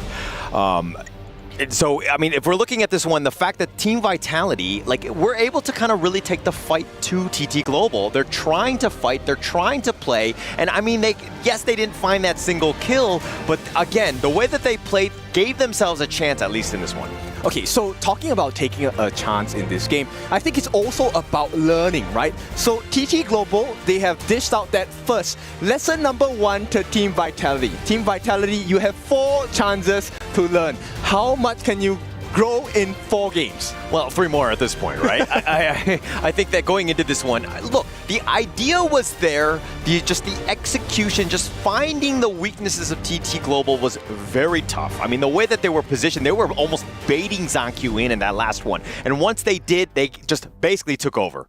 Okay, so Team Vitality, I like this mindset. Yes, you know TT Global is a very strong team. And what do? You give them the R lead. They want to learn this lesson and they want to learn it fast as well. R lead, one of the best heroes in the farm lane. Yes, difficulty fully maxed out, but it is TT Global we're talking about, and it is Snowy. Yeah, Snowy here, full on flex, just starting it off very strong. A very well-rounded draft with how you want to go. It doesn't show your hand. I love this pick. It's one of the S-tier heroes in terms of that farm lane, so you just kind of want to secure that early. Okay, so Team Vitality, they respond with the Mai Shirnui as well as the Diadea. Now, Diadea is actually a good answer because when she gets a lockdown on you on the second skill, you can't use your skills. So hopefully Team Vitality capitalizes on that mistake and maybe take out the R lead. But TT Global, what a response. Yeah, the Liang Princess Frost combo. We've seen this time and time again. The lockdown from the Liang and then the Princess Frost. Winter is here, Frigid Prison, everything in the kitchen sink right on top. Almost guaranteeing a kill on these moments and also keeping your Arlie very safe in the backline. Okay, but what is the one weakness they have on this composition? They will group up together because the combination only works when you're together. So Team Vitality, I like this answer. Omkurus giving the Guan Yu.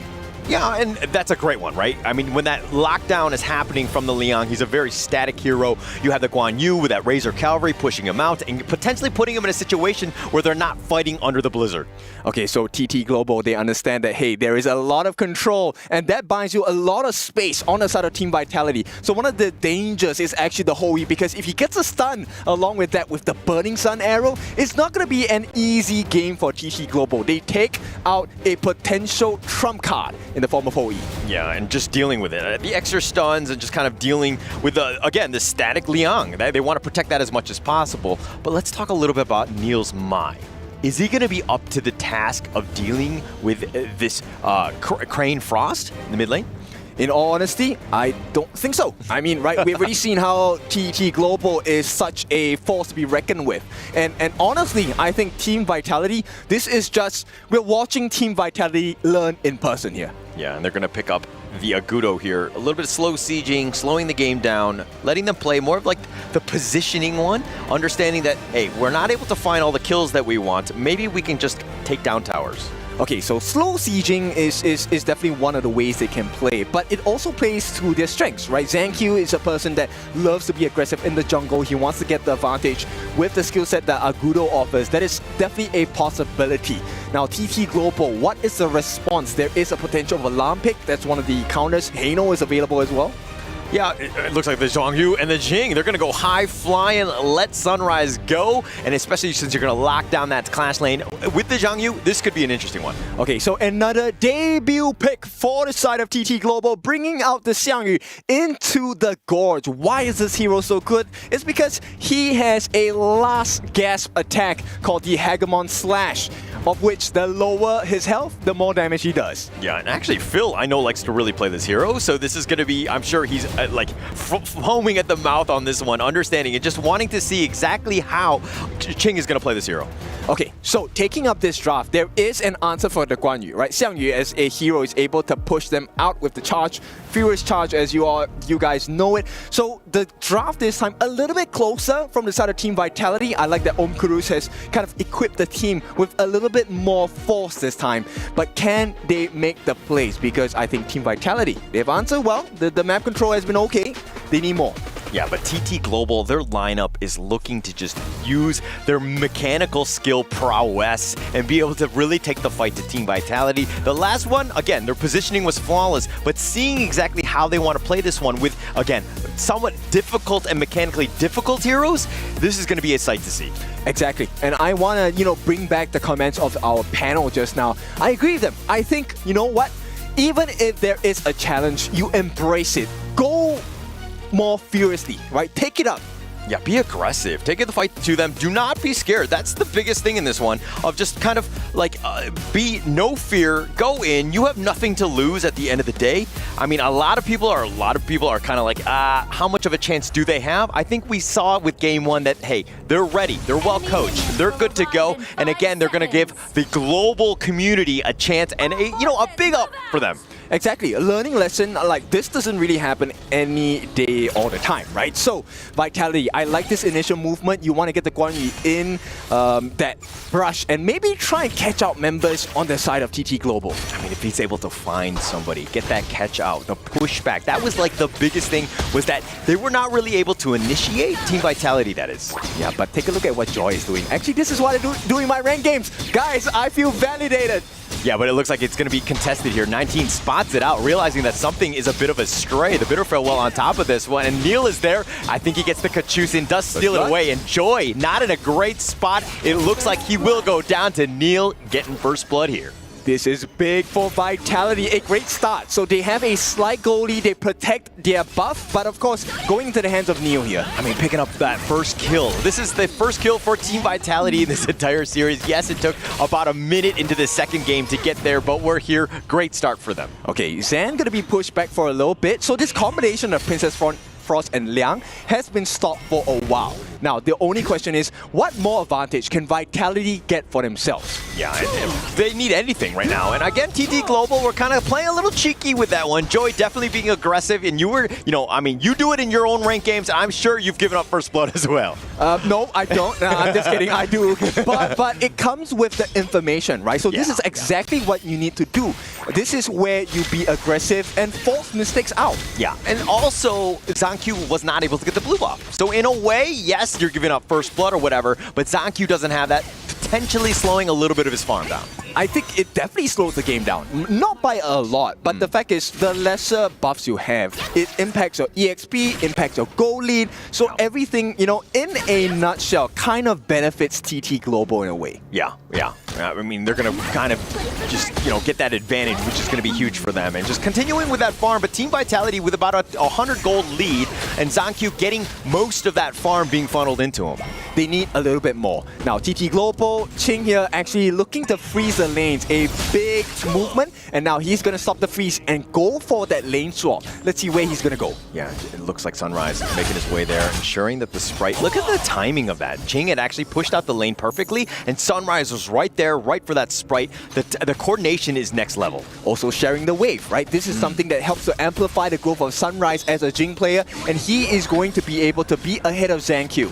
And Snowy here putting a little bit of pressure on. Crane is actually rotated as well. off the map. Basically, TT Global right now giving that farm to Sunrise, and Crane is just helping with the bottom lane more than anything else. Okay, so let's take a look at the impact of the goal. So now 2.2k for Sunrise. He's a little bit ahead of ZanQ. And just overall, they have restored their goal lead to the side of TT Global. And they're just able to extract farm just a little bit more efficiently. And this is why TT Global are so good. It's like, yeah, you've given up first blood in that, but we're finding ways to take more farm. They're showing you how to recover, right? And this is a trait that Vitality, it played well. Oh, they've got the control, they've got the lockdown where that winner is here, and that 1-2 combination from the Liang and the Princess Frost, just way too much. The Autumn Storm, Snowy, he's gonna get gone on the flash on forward. They want to get the kill, not enough damage. They've got the healing due. Snowy will recall back. This is why it's so difficult, right? Snowy, he knows the exact limits. Vitality, they just need a little bit more, but you don't want to over dive. Yeah, that's the biggest thing. Just staying within reason, right? I mean, you don't want to go out of position. You want to be aggressive, definitely. And now Snowy has to kind of slowly make his way back. It looks like he's going to be in the mid lane, though, but he's not farming at this stage. Okay, so for the first time, Vitality, they have Prio over the pit. What can they do here? Oh, they see them, and it looks like with Crane going for that flank, TT Global have just made an appearance. All 5 members, they will pick up the Tyrants. They know they can't do it. Look, Sunrise at level 8, they have the level advantage, which contributes to your damage dealt as well. Oh, 19 flashes over the wall, but now ZanQ has to contest this Azure Golem. Not going to be comfortable for him. And, you know, Tufts looking for the wraparound, might potentially go in, but it looks like they're going to back off again. Yep, they don't. Oh, no, they go in for the charge. The Hegemon Slash right on top of 19, who's going to try to back off, but they find Zan. He's going to be the first to fall. Snowy trades his life away, and with those tower shots, not enough. The bitter farewell on top, but it looks like the double kill going the way of Crane, and here comes Tufts. He wants the perfect rotation, gets the pickup, finds Crane. And still, TT Global win this, because take a look at all that confusion on that action on the bot side. Sunrise makes a cross-map play, gets the Crimson Golem away from ZanQ. He needs that desperately. Yeah, needs that desperately. And I mean, they traded 2 for 2, but with that top lane, I mean, TT Global weren't even fighting this full-on strength, but break this one down. It's really about the control, right? And the fact that Crane was tanking for the team because, number one, Joy was low. They needed Ching to stay alive as well. Look, he was ready to give his life, and he did it in such a beautiful way because he made the trades for the team. Even though he fell, he bought so much time, and because everyone has to focus on that point, Sunrise gets the opening to go and explore the jungle camp on the top. Yeah, was able to find that pick off. The 5-3 lead favoring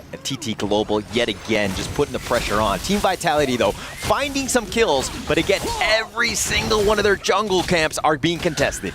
You never give away anything for free, and you always force them to have a difficult decision to make when they are trying to take their buffs. And once again, you can see this is prime time top level gameplay, right? Put your Crimson buffs into your farm laner, into your jungle, and just make life difficult. Yeah, and I mean, taking it away and also just kind of accelerating your own ability to get that farm. Snowy with that red buff will help him with that push. The top lane, top T1 has already been taken down, and now TT Global putting the pressure on. And I think this one was a little bit personal for TT Global, right? They said, okay, you were trading the turrets.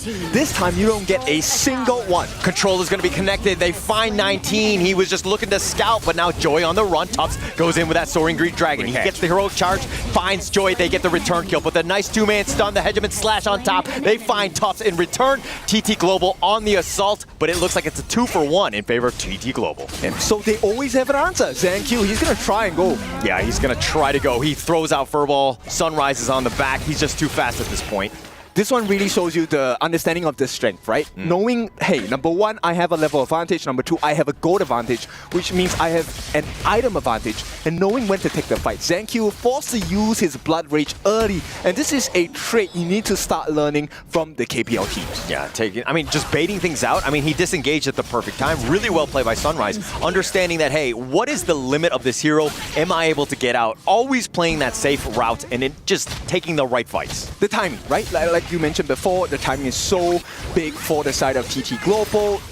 In the global stage, you need to understand, Snowy, he's going to try and go again. His frenzy is coming off of cooldown. Yeah, they're looking for a potential assault at this point, but Snowy dealing with the minion waves. ZanQ just being like, let's slow the game down. We need to keep ourselves in this one. Yes, we're down about 5K, but the longer the game goes, we can get more of our guys some of that farm. Yes, and take a look at how TT is playing, right? So TT Global, they're doing a 4-1 composition now. The 4 members with the goalie, they will keep forcing you into difficult situations where it's a limbo. Do you go for the fight? Do you not? Oh, Sunrise looking to just go in, but they've Team Vitality. A lot of them have taken a decent amount. They're going to have to go back to their fountain to heal, taking a free tower for TT Global yet again.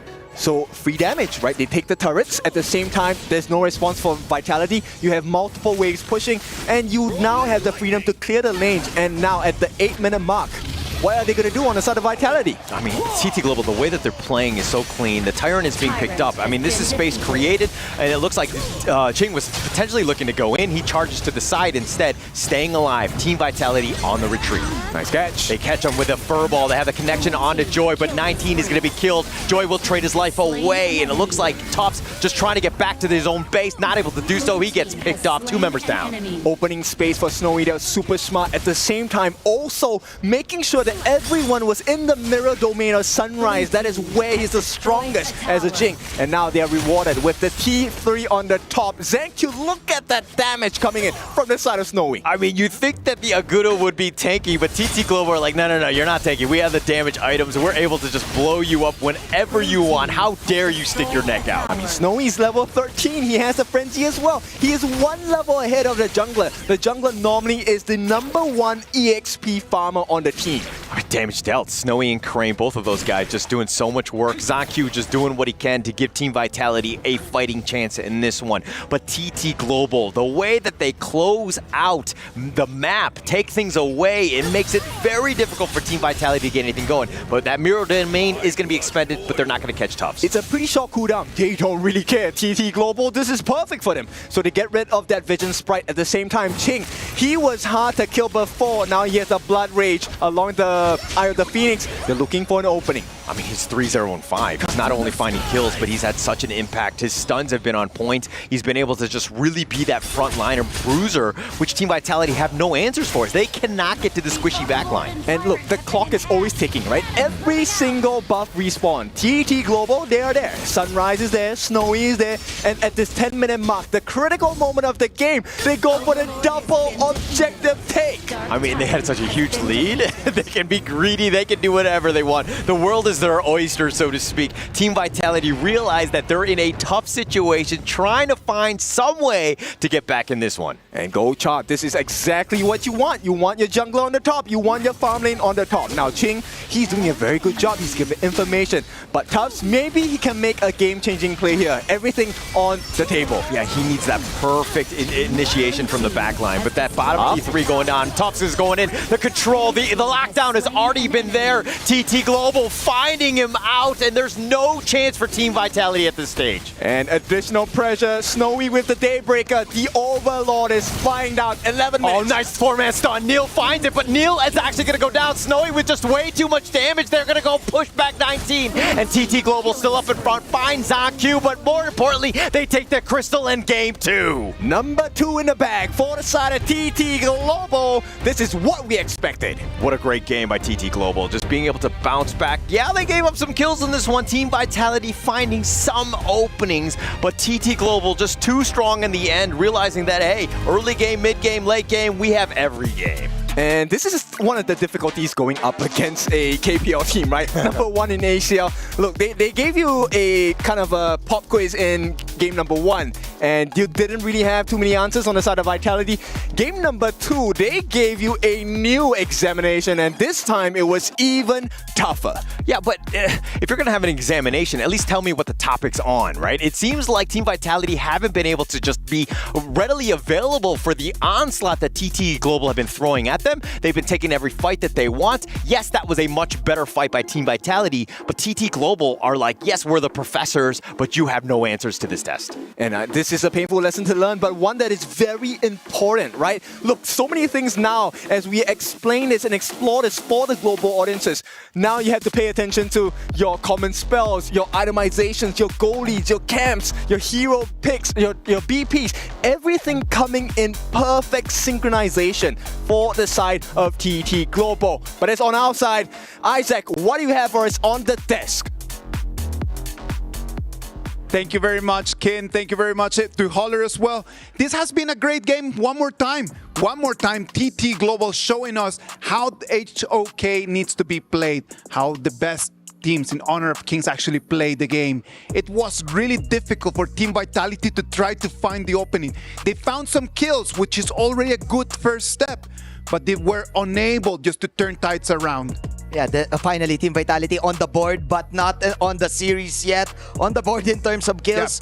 Neil getting the steal, there were like glimpses of hope, like, oh, maybe they can actually get this early game. But again, the problem for me is still the mastery of Team TT Global in the mid game, handling situations, sticky situations right after the early game. The vision that the Princess Pros provided to them, and that was a Princess Pros. That was not even a tank type of support, gave Sunrise the free game on this Jing. Yeah, and I want to highlight just the mastery of rotation, right? Not losing a single tower. Not losing a single tower on TTG's side. They've been rotating like crazy, and there's one specific team fight on the bottom side. Now we're looking at all the team fight clashes. One rotation when Jin was on top side, took the teleportation, go to the bottom lane and kill Guan Yu along with Xiangyu when they're pushing bottom tier 1.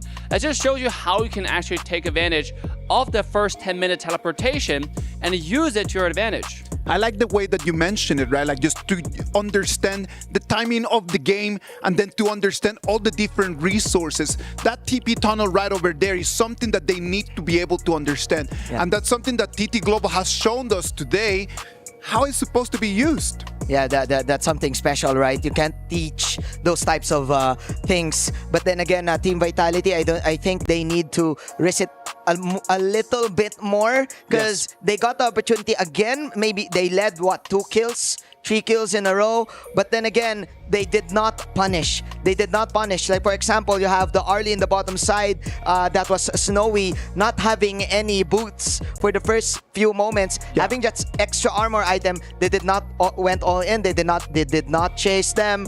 And with that being said, it was the jungle who is actually owning Jing, Sunrise, owning all of the jungle camps. To be honest, that's actually such a good point. The breakdown of items is what make this game, what make the pros. And actually, in Honor of Kings, you can go look at loadouts and see and click on modify and see the slow breakdowns, the detailed breakdowns of how pros build their items. You can see the finished build, but you can see the components. To your point regarding Arlie on the bottom side, go ahead. He built a small component of Doomsday, the 8% lifesteal that helped him in the early game. So he didn't build boots for the longest time, and eventually he got boots of resistance just to make sure he has the mobility to run around and not getting CC by DNG or a Diadea, because the tiny CC is what kind of kills Arlie. Notice he has Frenzy as a battle spell, so he's going all in on damage. Another thing I want to mention about Arlie, if you're at home learning this character, Arlie is a late game character. You need that Doomsday, you need a Shadow Reaper, you need an Eternity Blade in order to be effective. Fully online. Exactly. Yes, so before that, you really wanted to farm.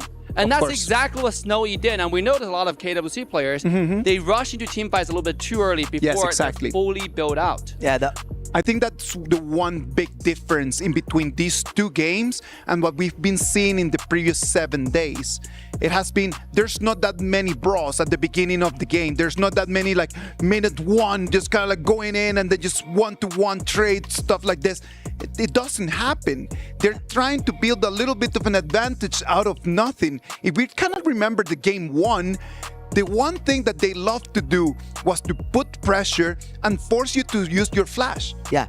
And after the flash is gone, that's it. GG. You know that that's already on cooldown, so I know that for the 4 minutes battle, you might not have that available. Yeah, for sure. And of course, TT Global always 2 steps ahead, maybe 5 steps ahead. Because besides the mechanics that we're talking about, besides the itemization, I also want to talk about the draft. I do feel that they already expected the Guan Yu to be picked on the 3rd phase. And what I like about TT Global, they know how to counter certain picks. Like, for example, game number 1. and Princess Frost, right? There you go. Like, for example, game number 1, they chose the last pick, Zhuangzi. And then the last pick, how do they pronounce it? Zhuangzi.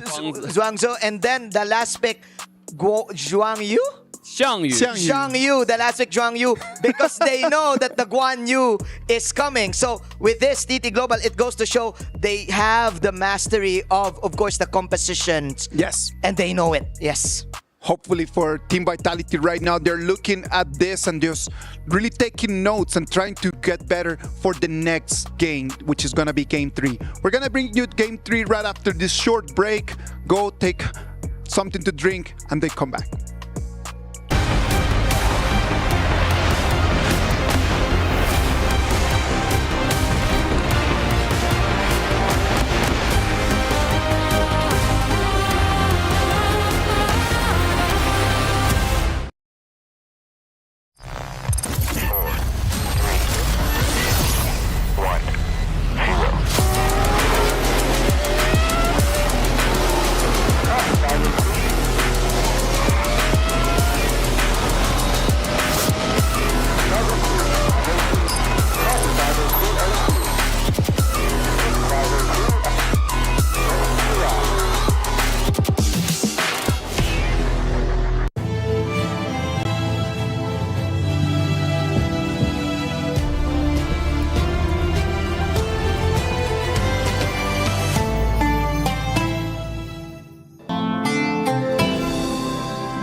Team Vitality hasn't been playing badly.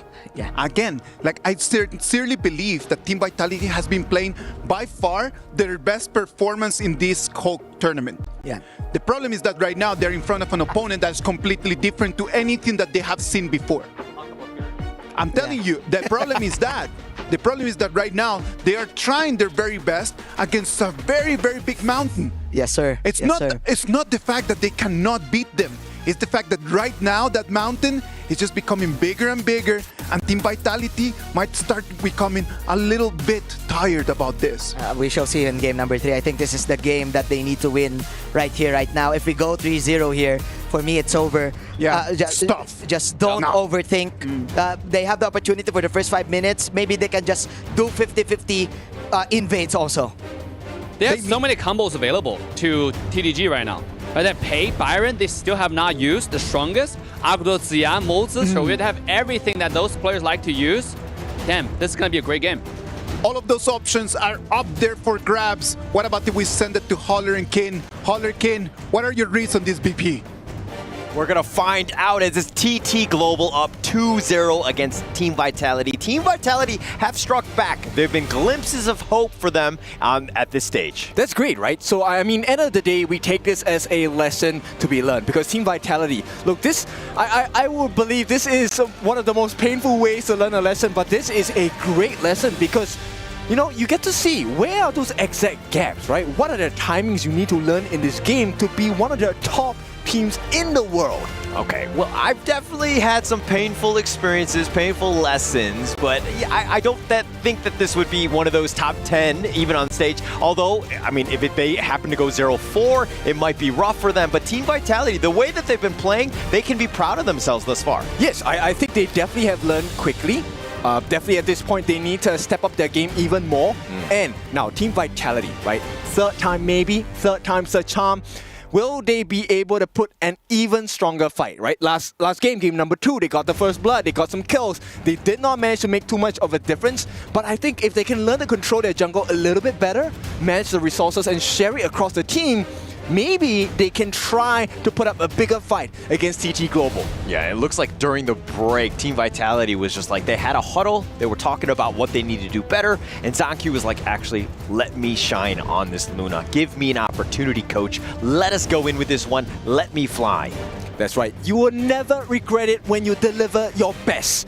And for now, Team Vitality, they're going to start with the Lianpo and the Luna, a good start. But TT Global, look, they're picking Flowborn Tank. This hero has not had the best win rate, but maybe TT Global gonna add to that number. Yeah, I'm pretty sure, I mean, there's definitely gonna be a good chance that they have a good time. It is, as you were saying, not the greatest win rate. It's been 2-6 thus far at the KWC, but we have not seen it in the hands of Snowy. And once again, just a reminder to everyone, never will there be no chance at all. Team Vitality, there is still a chance, a very low one of course, but now they pick up that Artie for the side of Zen. His performance with Artie has been okay, so let's see if it's good enough to go up against TT Global. The opportunity will be there. I think that we need to trust in Zan. His Arlie's been very good, at least at the global stage. It's definitely been able to perform, but I think it's really going to come down to this Arlie as well as the Luna, the ZanQ. I mean, we've seen him definitely doing well, at least in terms of the stats. He's been able to just fight head-to-head with Sunrise, but it just, the rest of TT Global as a team have just made it very difficult for one player to really shine against them. That's true, and one of the strengths that you will see on the side of TT Global is this Garden Mill pick, as recently highlighted. One of the most damaging mid laners in this game. So he is going to be a problem, Crane that is, going to be a problem for Zan on this Arlie, because if you get that full combination, especially with the lead that TT Global has already shown you that it's possible to do, it's not going to be a good game. Zen might get deleted. And look, the rest of Team Vitality, Arlie and Luna, very squishy heroes. If they want to fight and they want to dive in, and you've got those, you know, those couple blades just doing some serious work, you might be in a world of hurt. TT Global will probably want a little bit more of the stuns to kind of lock these two down because they are elusive. That's right. And now Team Vitality, I think here's a challenge that they might want to complete first, right? How do we make Snowy's life difficult? Because the way that TT Global has been playing, it's really, we're going to put the pressure up on you with our front lines so that you can't, you know, disrupt and disturb our back lines. And until Team Vitality solves that problem, I think TT Global is going to try and push and make it so pressurizing for Team Vitality. But they have the jump. They have the potential heroes, especially with the ZanQ Luna. And then you have Byron as the secondary initiation. This is looking to be a very strong lineup from Team Vitality. Definitely putting their best foot forward in this game 3 here. Okay, so one strength you will see on the side of Team Vitality is they have backline access, right? This is what we expect out of a ZanQ. This Luna needs to dive into the backlines, get rid of Crane, get rid of Snowy. But once again, if you don't have enough damage, Joy, Da is going to send you home. Yeah, Da, I mean, the split push is going to be real, but I love the fact that they've also picked up the Chanu, one of Snowy's specialty heroes. He should do quite well on this one. I wanted to see exactly how he pilots this one. Exactly. Playing with the range. Look, they have good poke. This composition on TT Global is so powerful, also because they can play very far from range, right? And with the channel and with the gun mode, you have free pokes. And if you ever need that TP back home, Flowborn Tank, Da Qiao, this is a combination that is very frequently used in the KPL region as well. Learn this. This is why Flowborn Tank is well played in the KPL server. It's going to be interesting to see how they play it. If there's going to be a completely different play style, but they also kind of complement it with that Da Qiao. So like if Flowborn decides to go in, he's in a bad spot, you can kind of, see a fate yourself back to safety. So this, the way that they're playing it has been different than the other teams have been playing with it. Yes, pay attention to the timing, right? So actually this Sea of Fate, second skill for Da Qiao, will be placed down early in preparation for the Flowborn Tank to engage. So once he's done using his skills, if they get the steal, they get out. Even if they don't get the steal, they get out. Yeah, and it looks like the teams are locked in. They know exactly what they're going in. But Game 3, Team Vitality fans, if you're out there, send them your energy right now. They need it because it's TT Global, #1 on the side of AG.AL. They have came here all the way. It's a faraway land, and now they have to put their best performance against Vitality. Yeah, and TT Global here looking to just end this series, putting it down in terms of like taking over this Game 3. Having a mountain to climb, 0-3, you never want to be in that situation. Team Vitality really need this one. I mean, it's a tough challenge, right? It's, hey, we're going to climb a mountain today. This is going to be a first day mountain climbing. We're going to climb Mount Everest. Yeah, it's not looking good at this point. And as the panel was talking about, this mountain is getting bigger and bigger and more difficult for Team Vitality to overcome. Okay, but a good start so far. Tufts is doing well in the clash lane. They are managing to put a little bit of damage on the Crane as well. Potential first blood. And look at how Sunrise looking to contest. And they're not even taking the Azure Golem, but they want Sunrise more than anything else. But reinforcements are on the way. The Sea of Fate, perfectly timed. Ooh. Yes, he just barely gets out of that one. Yep. Showing you that absolute limit, right? So they do put a bit of pressure onto ZanQ. He did secure the Azure Golem, but this is exactly what you need to do. Zan trying to steal, but Crane, he stops in. And look at how Tufts looking to invade himself. Like they're understanding the movements and they're trying to give it this to ZanQ. Again, keeping him with that blue buff is going to be key for this Luna here. Yes, and you don't give away things for free, right? This time, Vitality, I like this lesson learned. Put the pressure, be the pressure. Yeah, and taking advantage of that space, understanding where the movements are. Yes, this Joy is going to be super annoying, constantly just harassing ZanQ, and he can get out of there if he wants to. But again, Team Vitality being put, pressured from all angles. It's not just a physical game, it's a mental game for sure, right? As Vitality, you know now the stakes are super high. You're going up against one of the strongest teams from the KPL region. You don't want to make mistakes, but with the Da Qiao played by Joy, he gets to use his first and second skill, very disruptive, and if you miss the timing, you kind of lose the buffs away to a roamer. Yeah, that would be, feels bad, man, if they were able to do that one. But now Joy and Snowy on the approach, not able to find the catch onto 19, setting themselves up. They're looking for some sort of gank here.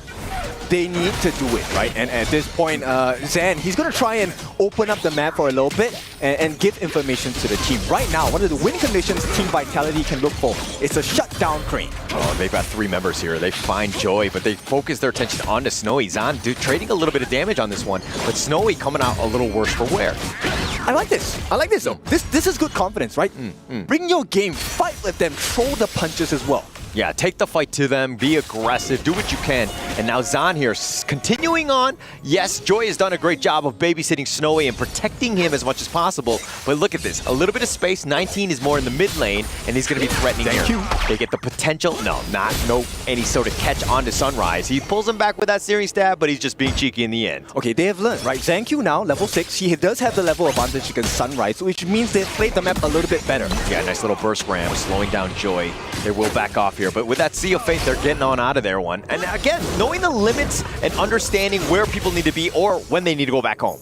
Okay, so take a look at this situation now, right? I think both teams are starting to recognize, hey, when do we start to force out these common spells? Can we make your flash use early before this 4-minute mark? Yeah, it's all about that bait, right? Again, just being a little bit aggressive, forcing something out. Like, you want a reaction. You're not really looking for any sort of kill, but you're just, again, just trying to test them a bit.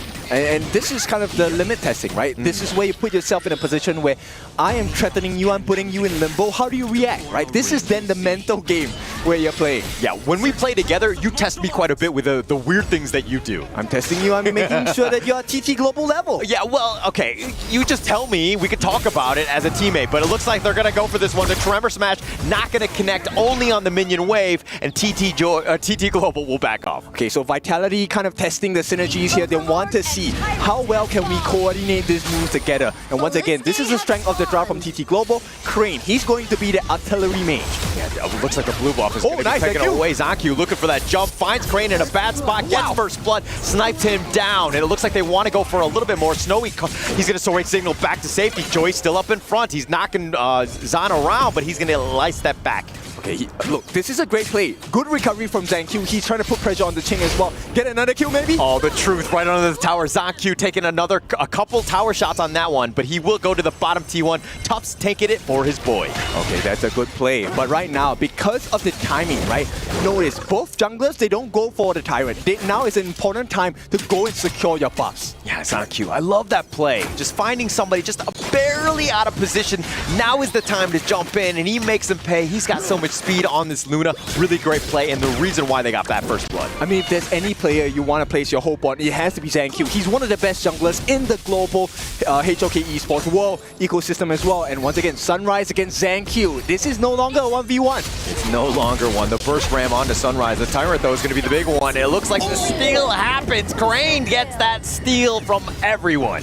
And Vitality, they were doing well. The confidence was growing. And Crane said, sit down. This game is not over yet. I mean, the perfectly timed blades. That was on point by Crane, ensuring that they secured it away. I mean, look, Team Vitality picks that up. That completely, I mean, they would have had a monster lead in that sense. But now things have shifted. TT Global are getting the lead back. And what do you do when you have the lead? You put pressure. Sunrise just pushing them back. This is a stock standard thing you need to do.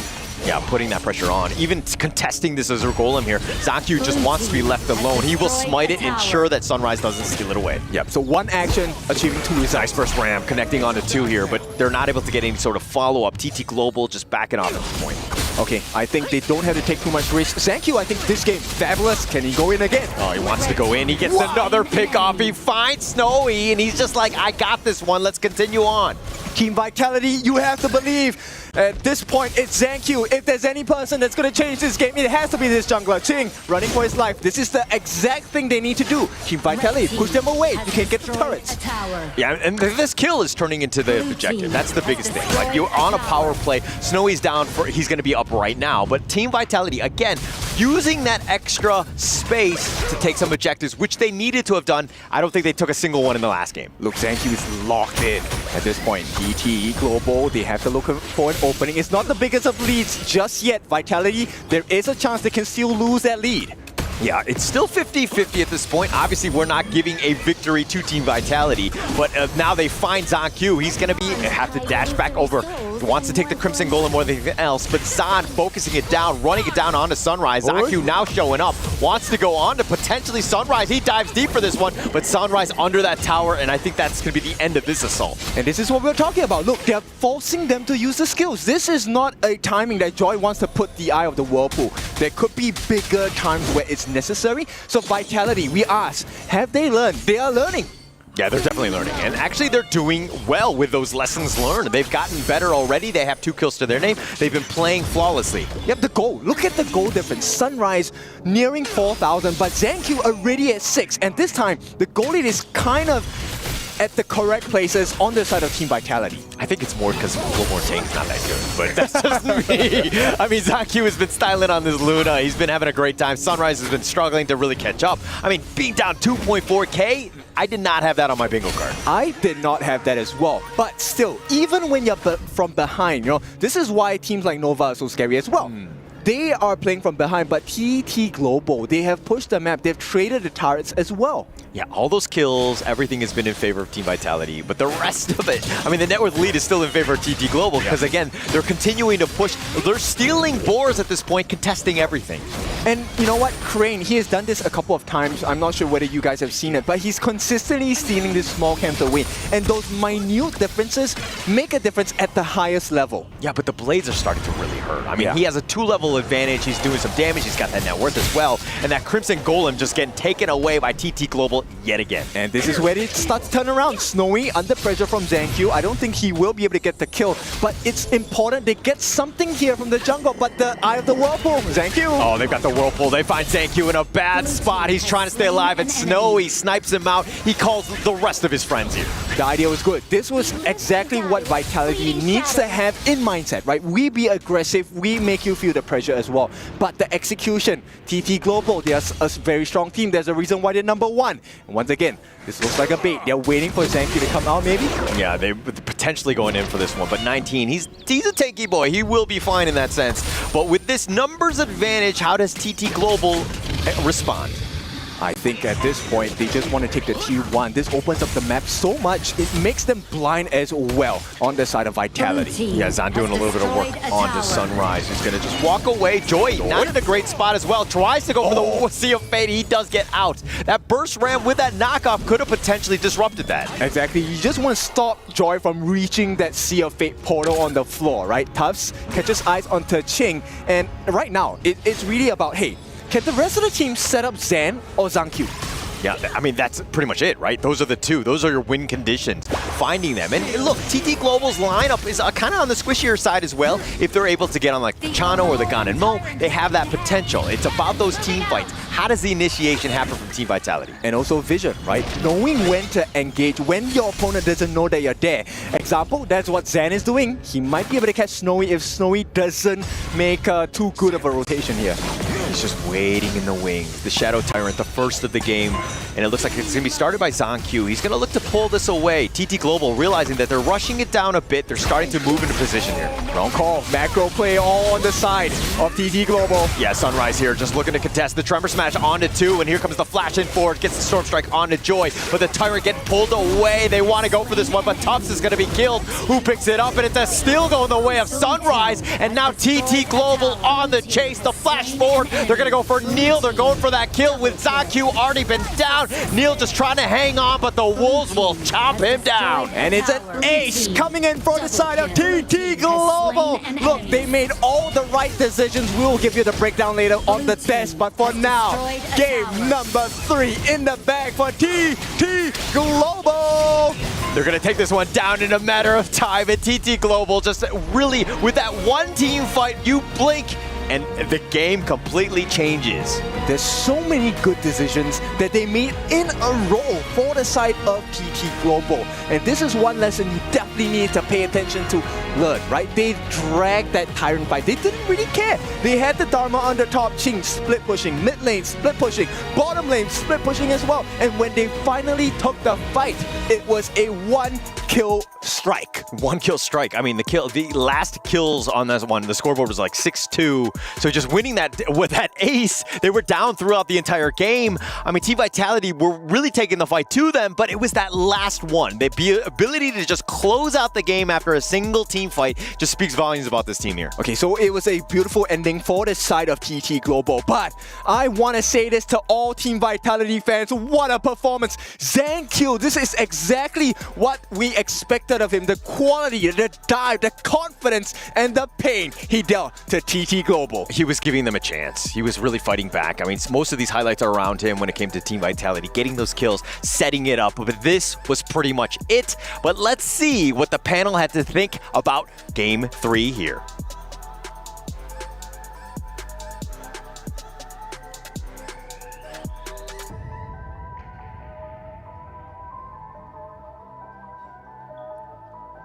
Thank you very much, boys. Thank you. It is already a 3-0 for TT Global. It might be a little bit too big of an advantage, but this one left us a very good taste in our mouth, I would say, because Changkyu showing us why he is the main core over there for Team Vitality. The way that Luna played, that is the way that top players play. I gotta say, you gotta give it up to Zhangqiu and also to Team Vitality for getting, again, another good early game. But man, I'm also liking all of these unorthodox heroes that we're seeing in EWC for the side of TT Global. We're not used to see the Da-Chao for the past few groups, and now look at this, another expert usage of yet a great composition for the side of TT Global. Yeah, Da-Chao is one of the most versatile characters in the entire game. You can teleport people all across the map. If you want to learn this character, you have to learn this character. It's actually one of the most annoying characters to go against in lane because of the poke combo, right? Yes, Skill exactly. 1, 2. If you get touched by that, it's so annoying. But thankfully, we do have Arlie. Skill 2 can cleanse that, and that's Vitality's marksman. So if you want to learn how to cleanse Da-Chao's skill as well, find some tutorials online, because I think Vitality did a good draft. And the Luna was, I mean, we shine enough light on the Luna play. That was awesome. Finding kill and gun and more on, dude, that was insane. On Crane? Yeah, than the Crane. I mean, that's skills right there. I think that when you think about the composition from Team Vitality, they had a very high-end composition. They have a very expensive composition. They got the Arlie, they got the Luna, they got the Byron. But it was just these marginal moments. It was that the difference. Just how on point Crane was, just to be able to take not only the Tyrant, but to be taking every single monster in the jungle as well. Yeah. That wasn't even the ultimate plus. That was not even the freshly forged buff. That was just the mid second skill of the Gun and Mo. And with that being said, for the side of TT Global, it shows us again how masterful they are, not just in the macro, but in the micro as well. Even though you have Team Vitality getting 2 kills, it's still TT Global leading by what, 1K? Yeah. And that's bad news for you. That's not a good sign. I totally agree. We need to give a little bit the spotlight to Changkyu, because the way that he played that Luna, you need to understand the way that Luna plays in there. It's able to deal damage, take the kills, take control of the pace, but he cannot do that on his own.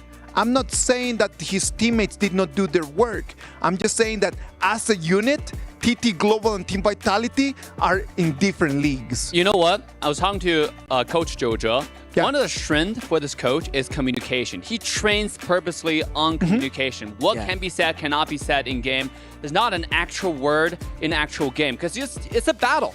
And in the battle, every second matters. And in this game, you saw the different level of communications you mentioned, Isaac. Because for TT Global, when they fight together. They're hitting the same target. Look at the teamfight rate, man. Yep. And look at Vitality. It seems like it's Zhangqiu's solo fight. Of course. 1v5. I think that 19 just soak up damage because of that team fight rate. Both of them having 100% and 0% on Arlie, on Zaan and Tufts. They didn't actually get to play their game, and it just took TT Global one team fight, and they know that it's over. They have the push capability with the channel, with the zone on Kin. Yes. I think for the next game, I don't want to say it, but I think we're done. No, come on. I think we're done. We gotta be realistic. Yeah. After this game 3, with the great composition that Team Vitality had, and the way that TT Global just finished the game, you gotta admit that there's already a gap in here. Yeah. For Team Vitality to come back from a 3-0 down and then just to be able to win it in 4-3, that would be for the history books. And it seems like TT Global has mastered not just the communication, but they put in the word over communicate in your game. So shout out to all of your ranked games. You should practice it, open your mics, and just over communicate, report the little details. Like for example, hey, the Lianpo just ulted. Hey, the Lianpo just burned his flash.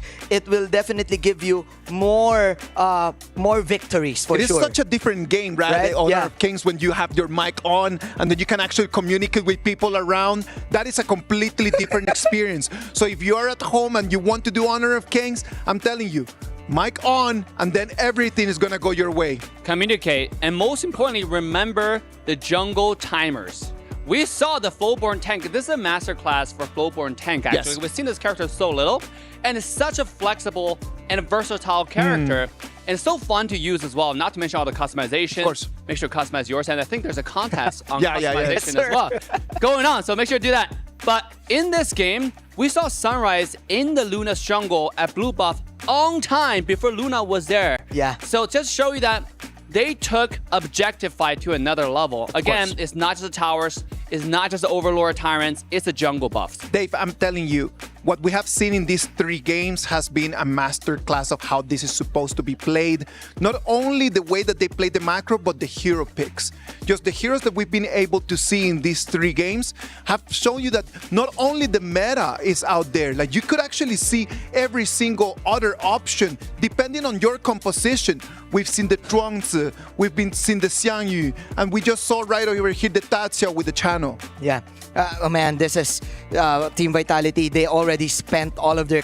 They just cashed out like every S tier hero for the past few 3 games. You have the Arlie, you have the Mai Shiranui, even the Dharma is in there.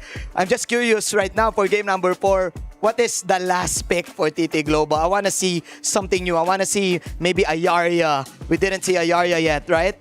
Yeah, no, in this game, we have not yet seen the Yarya. We've seen the Yarya in the KWC 2025 with Marco Polo. We saw that one, of course.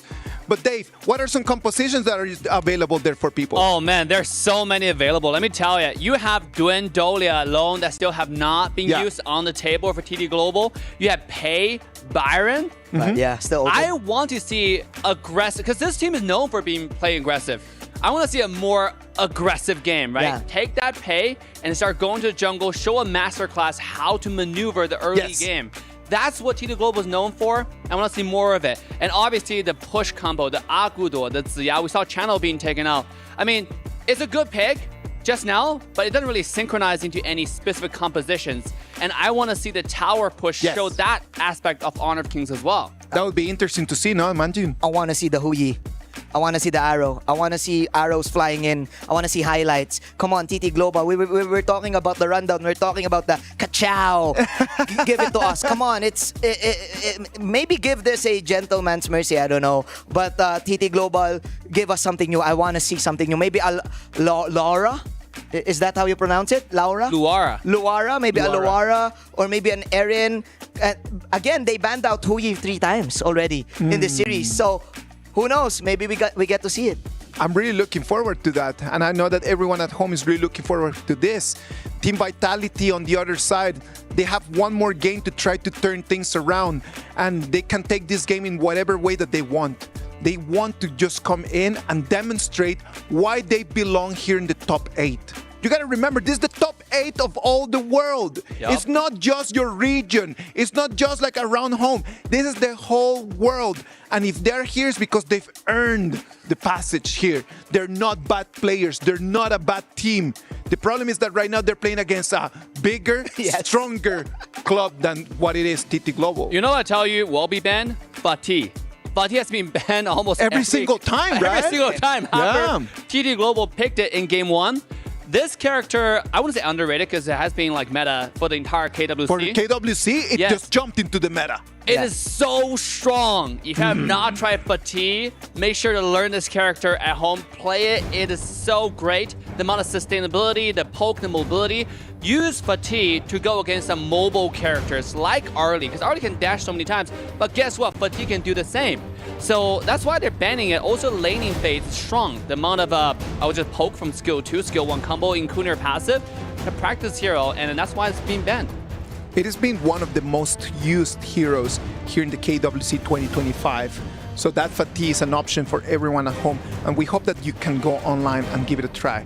Look at the trophy, just sitting right there in the middle of the stage, closer and closer to TT Global, and further away from Team Vitality. Oh man, huge props, I should say, still props to Team Vitality. All of their games back in the group stages, it was definitely a pain in their bodies and their necks. Plus, they're the third placers in IKL. So this is making it already to top 8 for them's gotta be like a statement. It's got to be a statement. When you come in here to a tournament as the 3rd seed of your region and making it to the top 8 on top of everyone else, that already gives you bragging rights. Yeah, they win with huge chunk for sure of Mula for sure with this, right?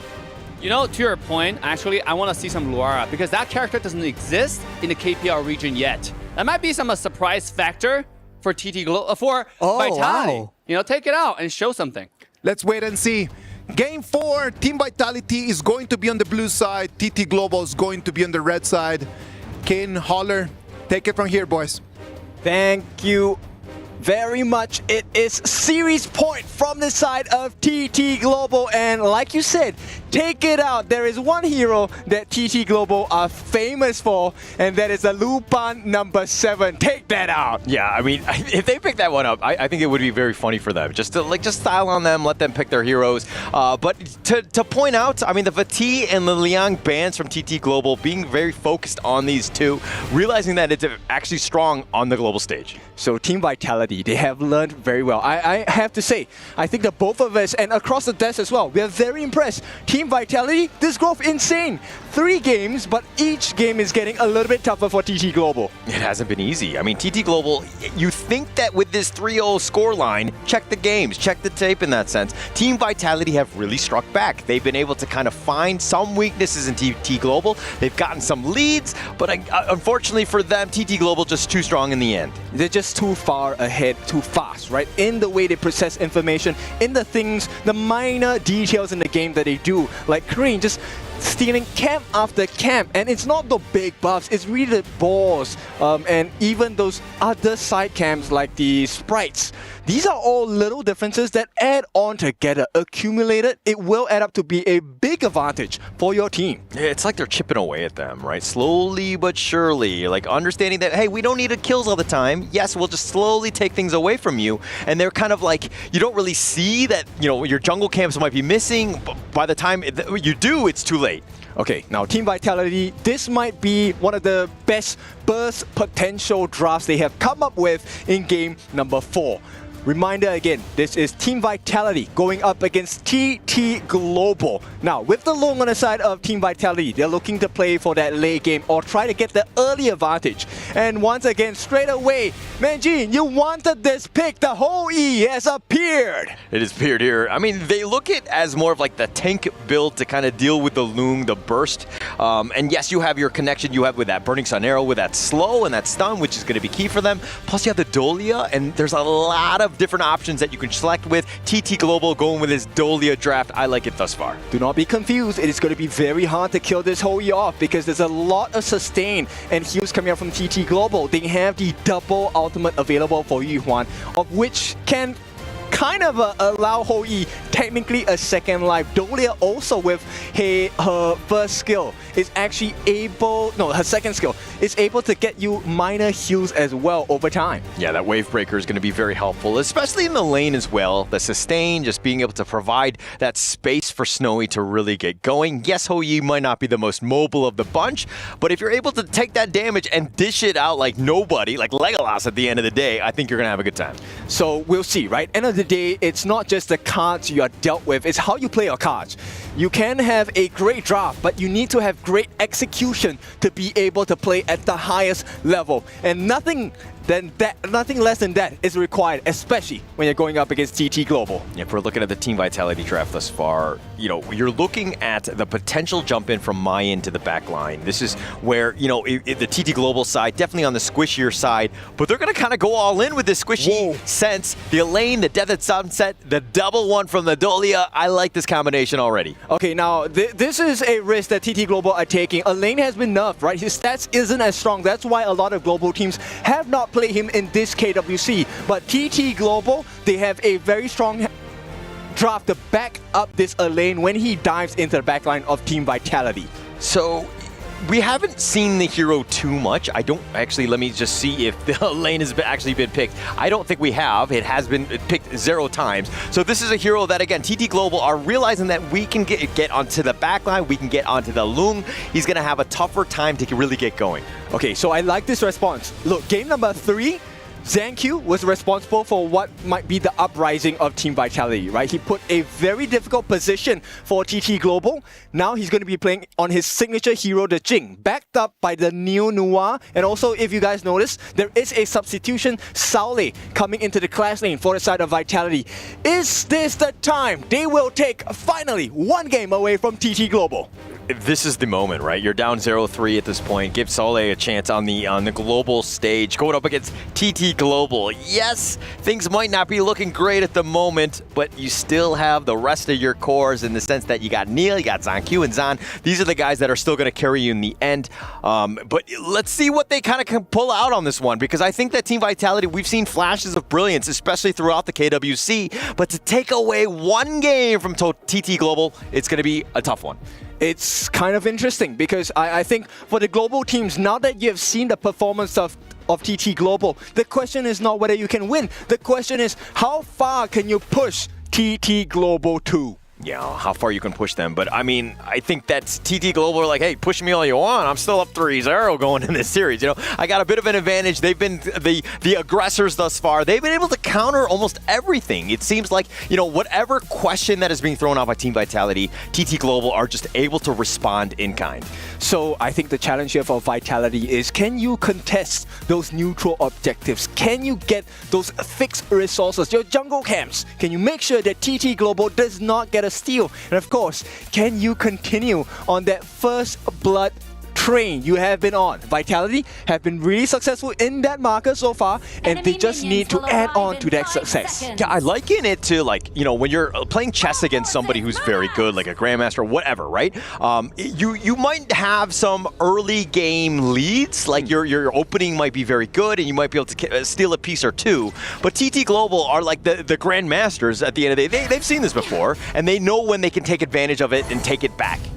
Yes, so it is important for Vitality. Look, it's a lesson that is still continue to be learned for the side of Vitality, but you can still perform your best. Leave no regrets on the gorge. Yeah, and going into this one, this is pretty much all for all in, right? Team Vitality need to do whatever they can to stay alive in this series. They need to really take the fight to them. Continue that momentum into game from what was last in game 3. Continue that on. See if, you know, they can overcome that mid-game. I like this. Neil, once again, helping to speed up the jungle, trying to get the start onto that Azure Golem. Now, Ching, he's going to make the trade. And if they get this, Saule not going to be in a very good position. He is already half a level behind Ching. Yeah, half a level behind, which is pretty huge considering, Jing, you'd never want to be around that situation. But Zan looking to steal as well. Team Vitality are like, hey, we're not going to take this standing down or sitting down. We're going to be very aggressive. We want to take everything from you. Yes, they need to keep this aggressive behavior, right? So not only do you protect your own buffs, you need to take things away from TT Global as well. Yeah, it's all about just stealing things, taking things away, and just trying to build a bit of a lead. I mean, they've gotten some kills, and that was uncharacteristic of TT Global to be cowed out a couple times, but it was the constant farming that TT Global were able to do of just finding that farm and extract everything on the map. So they actually start off with the numbers advantage, after which, when they have the gold advantage, they force you in a 4-1 composition fights, where TT gets a split push. You're stuck there trying to deal with the 4 different members on the side of TT Global. Yeah, but now TT Global just looking to invade. Again, even with those boars, making it tough for Team Vitality to get anything going. They know the power of what ZanQ brings. He's been able to catch out a couple members of TT Global throughout the series, and you want to slow him down as much as possible. Yes, because you definitely want to keep Snowy alive. Snowy, as a whole, it's quite dangerous for him because he does not have an escape mechanism aside from the flash. So if ZanQ actually gets his hands on Snowy, I think Snowy is probably gone and done for. Yeah. It's more about his survivability, right? Keeping everyone else, ensuring that he just stays alive so that he can do that damage. If you're looking at the rest of the lineup, you have some damage in Ching, definitely going to be there, but Sunrise and Crane are more about that sustainability, the stun lock, and that utility. It's going to be room ball, right? Sunrise and Ching, their whole gameplay is to make sure they push you back so that Snowy gets a little bit more safety. And with distance, that is going to enrage and embrace his ultimate to be a stronger version of itself. Yeah, Zahn with that Flaming Palm right into Snowy, who's taking most of that. The Wave Breaker, again, it's all about that sustain, giving him a chance. He doesn't want, obviously he doesn't want to leave the lane, and Joy needs to keep him up as much as possible. Yes. Now take a look at the growth here. Sunrise and ZanQ. I think this is something. Look, Sunrise is now keeping pace with ZanQ in terms of like pacing, gold, EXP. So Sunrise bringing it to ZanQ. Yeah, and keeping it very close on this one, but they're going to get a little serious in the top lane. The knockup has been used, but Ching not able to find the pickoff, and Ching has to dash away. Needs to be careful here. He's solo. That one was good. They knew Ching didn't have his ultimate. They wanted to force out the kill as well. Vitality, still, once again, good recovery. They're learning the lesson, but because of how far ahead in terms of experience TT Global have, they know the limits and no mistakes made so far. Yeah, Ching actually fighting that 1 versus 2, but here's the Umbrella Outburst. The flash away from Snowy, but it looks like they want to go for Joy. They have knockup. He's trying to stay alive, but the Flaming Palm just way too much. ZanQ with first blood. Now Team Vitality on the run. Great start, but ZanQ, here's the pressure. Sunrise, he's full health. Yeah, full health here. Sunrise looking to go for that steal. ZanQ, not much he can do. He doesn't have smite. He got it somehow. Okay. That's a good one, ZanQ. Okay, recovery, yes, 4-minute mark. They might have to trade away the Siren though. Yeah, but they got first blood. They saved their red buff. I think that was all in all a win for Team Vitality right now. But the net worth still shifting in favor of TT Global here. And the only thing now that is not really in favor is the fact that, look, Snowy as well as Ching, they're doing well in their lanes. A lot of pressure coming in from Vitality, but TT, they're having the lead at the side lanes, which means it's a difficult position to be in. They can both jump in for Neil later parts of the game. They've been just farming so well in their lanes. They've been like look, Saule has been kind of contesting. Ching hasn't had like a free lane, but he's only up about 300, 400 gold at this point. But still, it's more about Snowy kind of getting on going. He's been able to provide that pressure. The net worth is starting to grow, but the Dream Roam right on top, the infinite fastness, he's circling around. He wants to stick around this bottom T1. Okay, they give Sunrise an escape mechanism. He should be able to TP out. Or is he actually looking for a setup here because there is support coming in from Crane? Oh, he finds Zahn. He looks to go for this, but the Leaping Savior and the Forbidden Domain pushing him back. Zahn still onto the tower. He will be fine, but with no minions, they're looking to go with that Dream Roam, finding it out, but Team Vitality pushed back more than anything else. They need the help from Neil. Neil needs to help to do something here because once again, they're giving away free camps to the side of TT Global. What a dominant display. 19 gonna get stunned up. Yeah, Neil there, I think he was looking more for that final blow, that annihilation, that kill steal, if you will, if the fight were to continue. But again, to your point, it looks like they've completely backed off, given their own jungle up. So once again, like, look at the way TT Global is playing, right? It's not about, hey, I want to fight you. It's about pushing you away so I have access into the forbidden fruit, which is the Crimson Golem. Yeah, and this is your jungle. You should not be giving that up for free. And now TT Global with this lead are looking to go. Here's the emergence with that Umbrella Outburst continuing on. They're going to try to go for Snowy. He's just trying to dash away, trying to run for safety at this point. But Saleh taking most of this one, and the dive happens, and they find Zahn. The Stampede is now going to connect, but they've already got ZanQ as well. It's a 2-for-0, and they might want more. Out of life, out of options as TT Global looking for a big win to close this series out 4-0. They are rewarded with the T1 at the top, at the middle, as well as the T1 at the bottom as well. Taking everything. I mean, turning those kills into towers and just pushing them out. But this kind of started with that initial jungle invade. They were like happy squatters, TT Global that is, just taking over the enemy jungle, and Team Vitality were letting them have it. And it's a rinse and repeat, right? You give me more, I will take even more.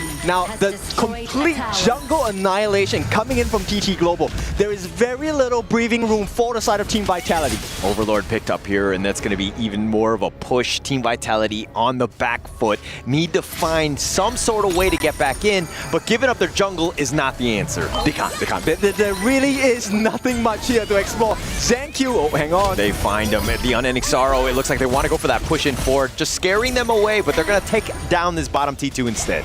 And look, every time it looks like TT Global has made a mistake, Joy comes in, refreshes.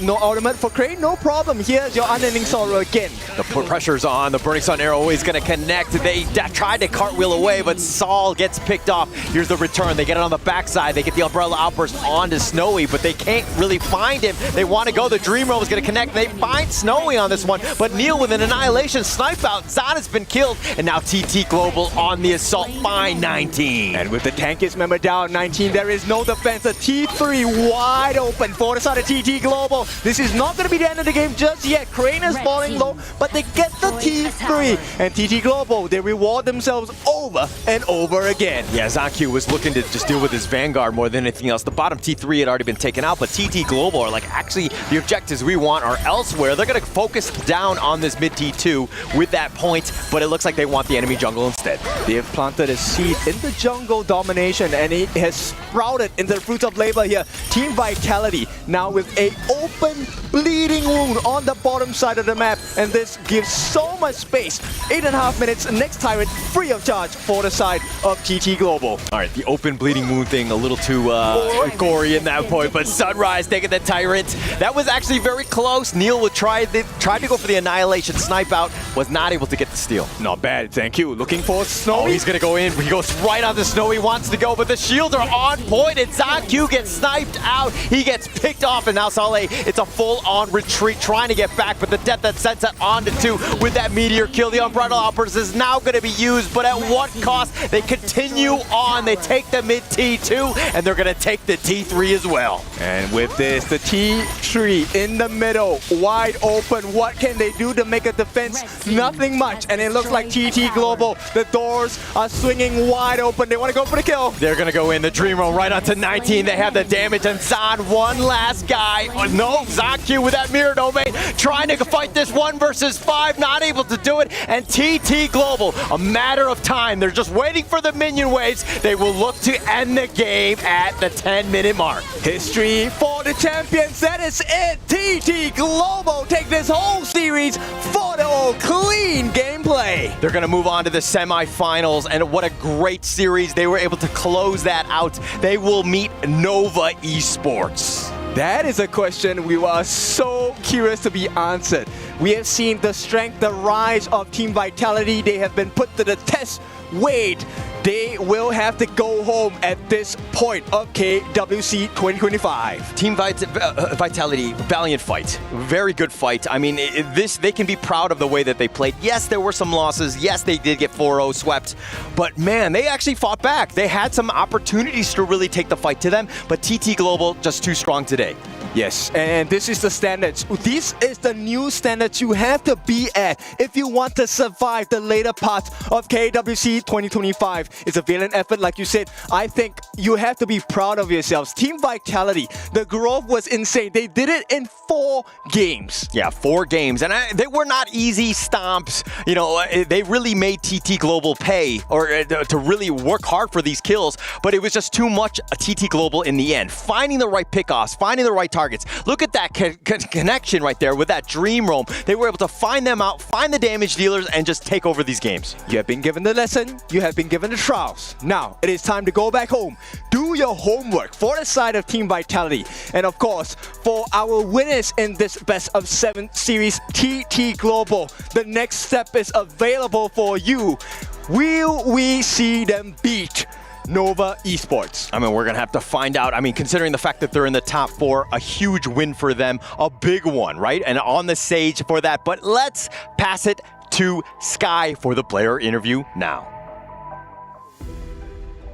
Welcome back to the stage. Here, standing side by side with me, Wei Chen from TT Global. So please say hi to the audiences and say hi to the fans all over the world. Hello everyone, I'm Qing Qing. All right, this will be, let's hear from the crowd. This will be your debut in Riyadh in honor of Kings World Cup 2025. So how do you feel after the match? 今天呢是 TTG 的首秀了啊，今天打完的比赛呢，感觉怎么样呢？跟我们分享一下。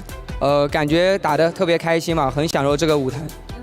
we felt extremely well. We enjoyed this match and on the stage as well. So this will be your second time in Riyadh yourself, but will be the first time for your teammates. So do you have different feelings this time comparing with the last one? And how do your teammates feel about Riyadh? 我知道青青呢这是第2次来到利雅得了，那这一次来呢是和 TTG 的兄弟们一起来的，感觉会不会跟上一次不太一样呢？包括咱们 TTG 兄弟们现在适应的怎么样了呢？第2次来利雅的话，感觉就是多了一些熟悉吧，因为这里的场馆跟去年也是一样的。对，然后我们大家的话也是在饮食啊、作息方面都已经调整得不错了。So for me, because this will be my second time here in Riyadh, and basically we're in the same arena, make me feel like we have a sense of familiarity for me. And as for my teammates, we're getting ready. We're getting so used to the food, the culture, the weather here. So we're getting to our best condition. So congratulations one more time on making it to the semifinals. So your next opponent is going to be Nova. So how do you think about this team and what is your impression towards your enemy? 我们下一场比赛的对手呢会是 Nova。那对于这支队伍会有怎样的感受？包括你对于这支队伍个人的一些想法会是什么呢？感觉 Nova 这支战队很强嘛，因为他们在上一轮刚刚零封了对手，然后局内的压制力也很足，所以说我们需要做好更充足的准备吧。We think that Nova Esports is a very strong team because they just destroyed their opponents in the last round with a score 4-0, so that we should be better prepared in order to win in that match. So this will be all from the stage. Let's give our time back to the studios. Thank you very much, Sky, and thank you very much to Ting for bringing us an amazing performance, a 4-0 victory for TT Global on top of Team Vitality. For Team Vitality, this is going to be the end of the road, but you know what? It is not the end of their dream. Their dream can start from here to a new level. It was said, this is the standard that we need to be playing. And right now that they know that standard, it just comes down to them to create a path in order to get to that goal. I just love this game, man. I love TT Global in terms of showing us different flavors of hero compositions. And that's what I like about HOK. You can definitely, because of the global ban system that we're using, you can definitely use all of the heroes. You can use all of the heroes, but sadly, they're going to have to let this one go. You can see TT Global crushing the key. It is going to be the moment of truth. Did you see how Xiang just reacted to that? That is the sound of dreams being crushed and keys being crushed with them. You look at Qingqing. By the way, he has good eyes. I was looking at how he looked at the machine. Yeah. Wow, that was an attractive young man playing at the highest level. Did you hear the screams? Competitive. You hear the screams of the girls on stage? Oh, absolutely. The crowd loves Qingqing, okay? And this player is known for so many different things. Known as a captain for the team. He leads a very, very young fleet of players who are probably less experienced on the stage. Yes. But they're probably the best players, among the best players in the entire world. And today we'll learn a lot of combos. And it was a matter of experience, right? Like, because this is not his first time right over here. It's his second time. And since this is his second time, he brings in a completely new team. He brings in his younger teammates, and then he's just showing that experience in here and just sharing a little bit of what the past has taught him. Yeah, it was like we're seeing last year's Kings World Cup, right? We saw the Alain, we saw the Da being picked up, and he was talking about it. This is a familiar territory for me because I was here last year, and now moving forward, locking in the top 4, probably gonna lock in top 2, but then again, Nova is waiting. Right? Nova is You know what? We cannot jump into those conclusions yet because we still need to think about, there's still a long time. There's still 24 more hours before that game. So what about if we just pay our attention to the highlights and we live in the right now? And the right now taught us that for TranQ, it was really difficult to get the kills and then come back home alive. Yeah, absolutely. Because entire TT Global is so synchronized in how they play it. They're so positioned. It's so difficult for JanQ to find an opening. Every time he went in, he was going in on the backline completely by himself. And that's problematic. There wasn't an opportunity. Not to mention how Monkey was played, was giving the entire team so much pressure. Every time he went in, the rest of the team is cut off. Yeah. Well, and again, we talked about this during the BP, right? Like when we were watching the BP, I was having a conversation with the analyst and we were just laying down how the fights were going to happen.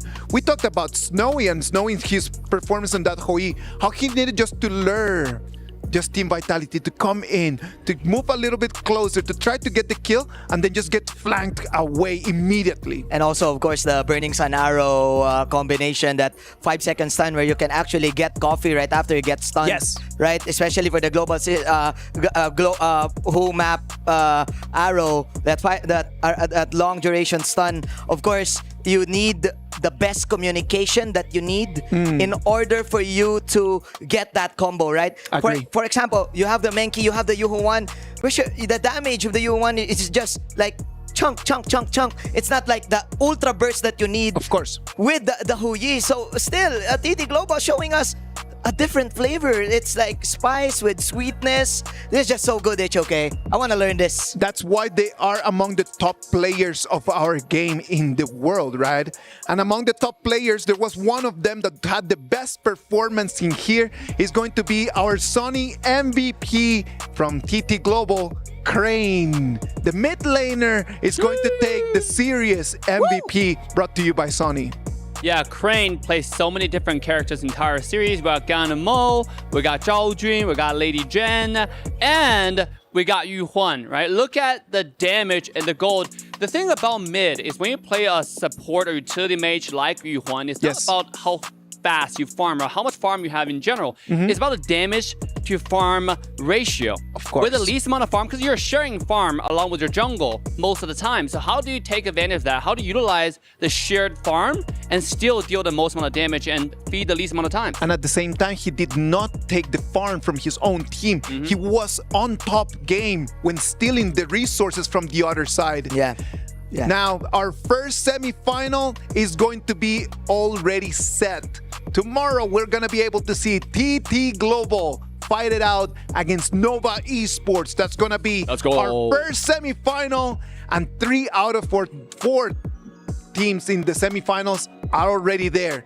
We have one more game coming in. We have one more match, and that's going to be AG.AL against Alpha 7 Esports. Oh my. Ladies and gentlemen, that is I'm going to expect there's going to be the same amount of energy as you just saw in the previous match. What about we take a little break, and as we come back, we're going to bring you a little bit of a surprise and the game between AG.AL and Alpha 7 Esports.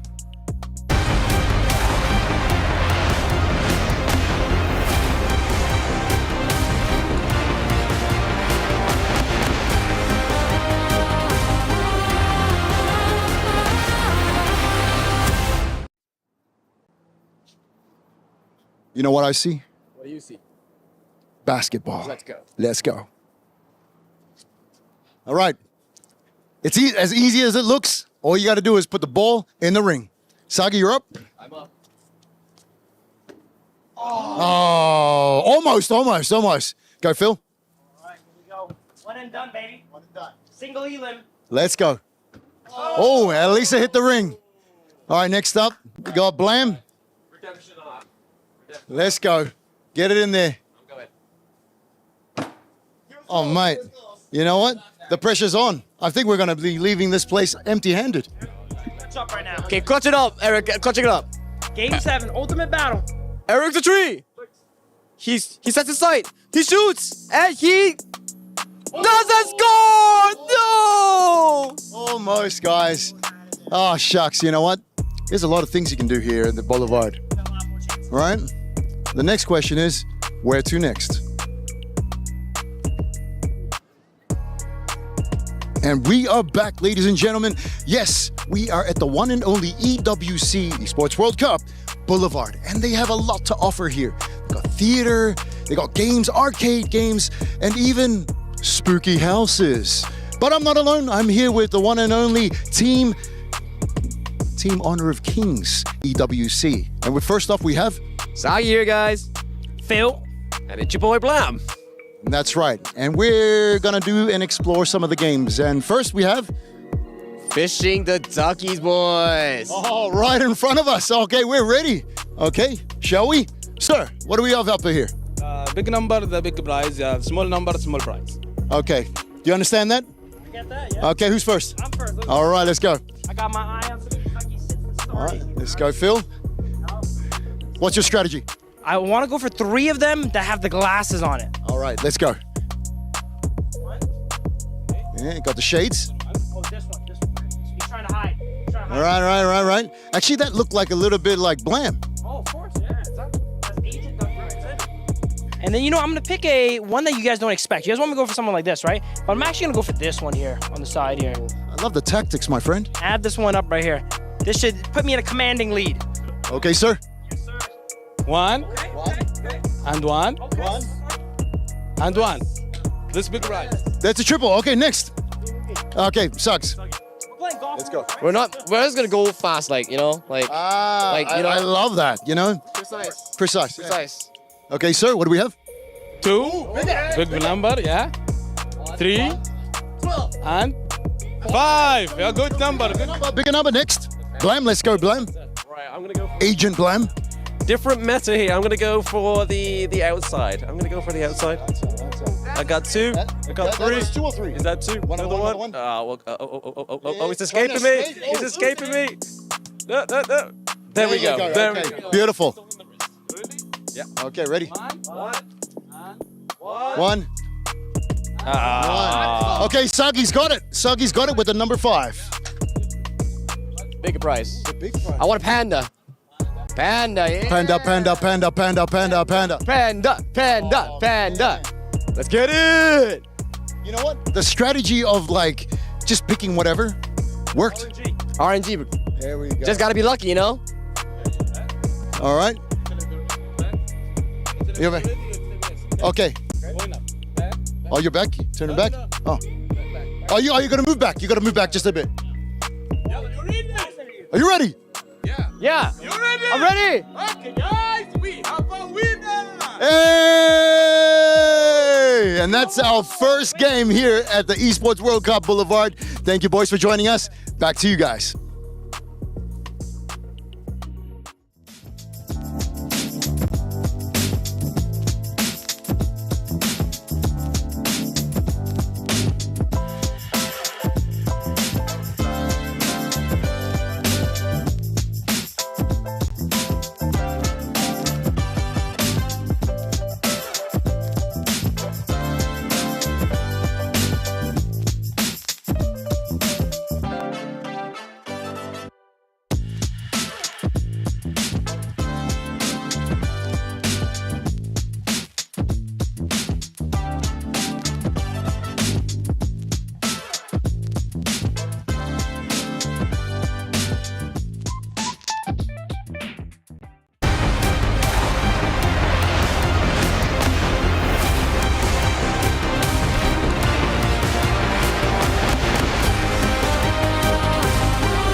Welcome back. This is the quarterfinals of the KWC 2025. This is the top level competition for Honor of Kings.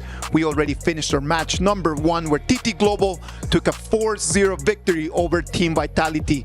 We're going to move into the second half of our show where we're going to have AG.AL face Alpha 7 Esports. But you know what? We're a show full of surprises, and one of the big surprises that we have for today is that we brought over here to our analyst desk not only Phil, not only Dave, but we brought Hun with us. Hi Hun, how you doing? Hey, good. How are you? I'm doing great. Anything that you want to say to everyone at home? I'm honored to be here in the desk here.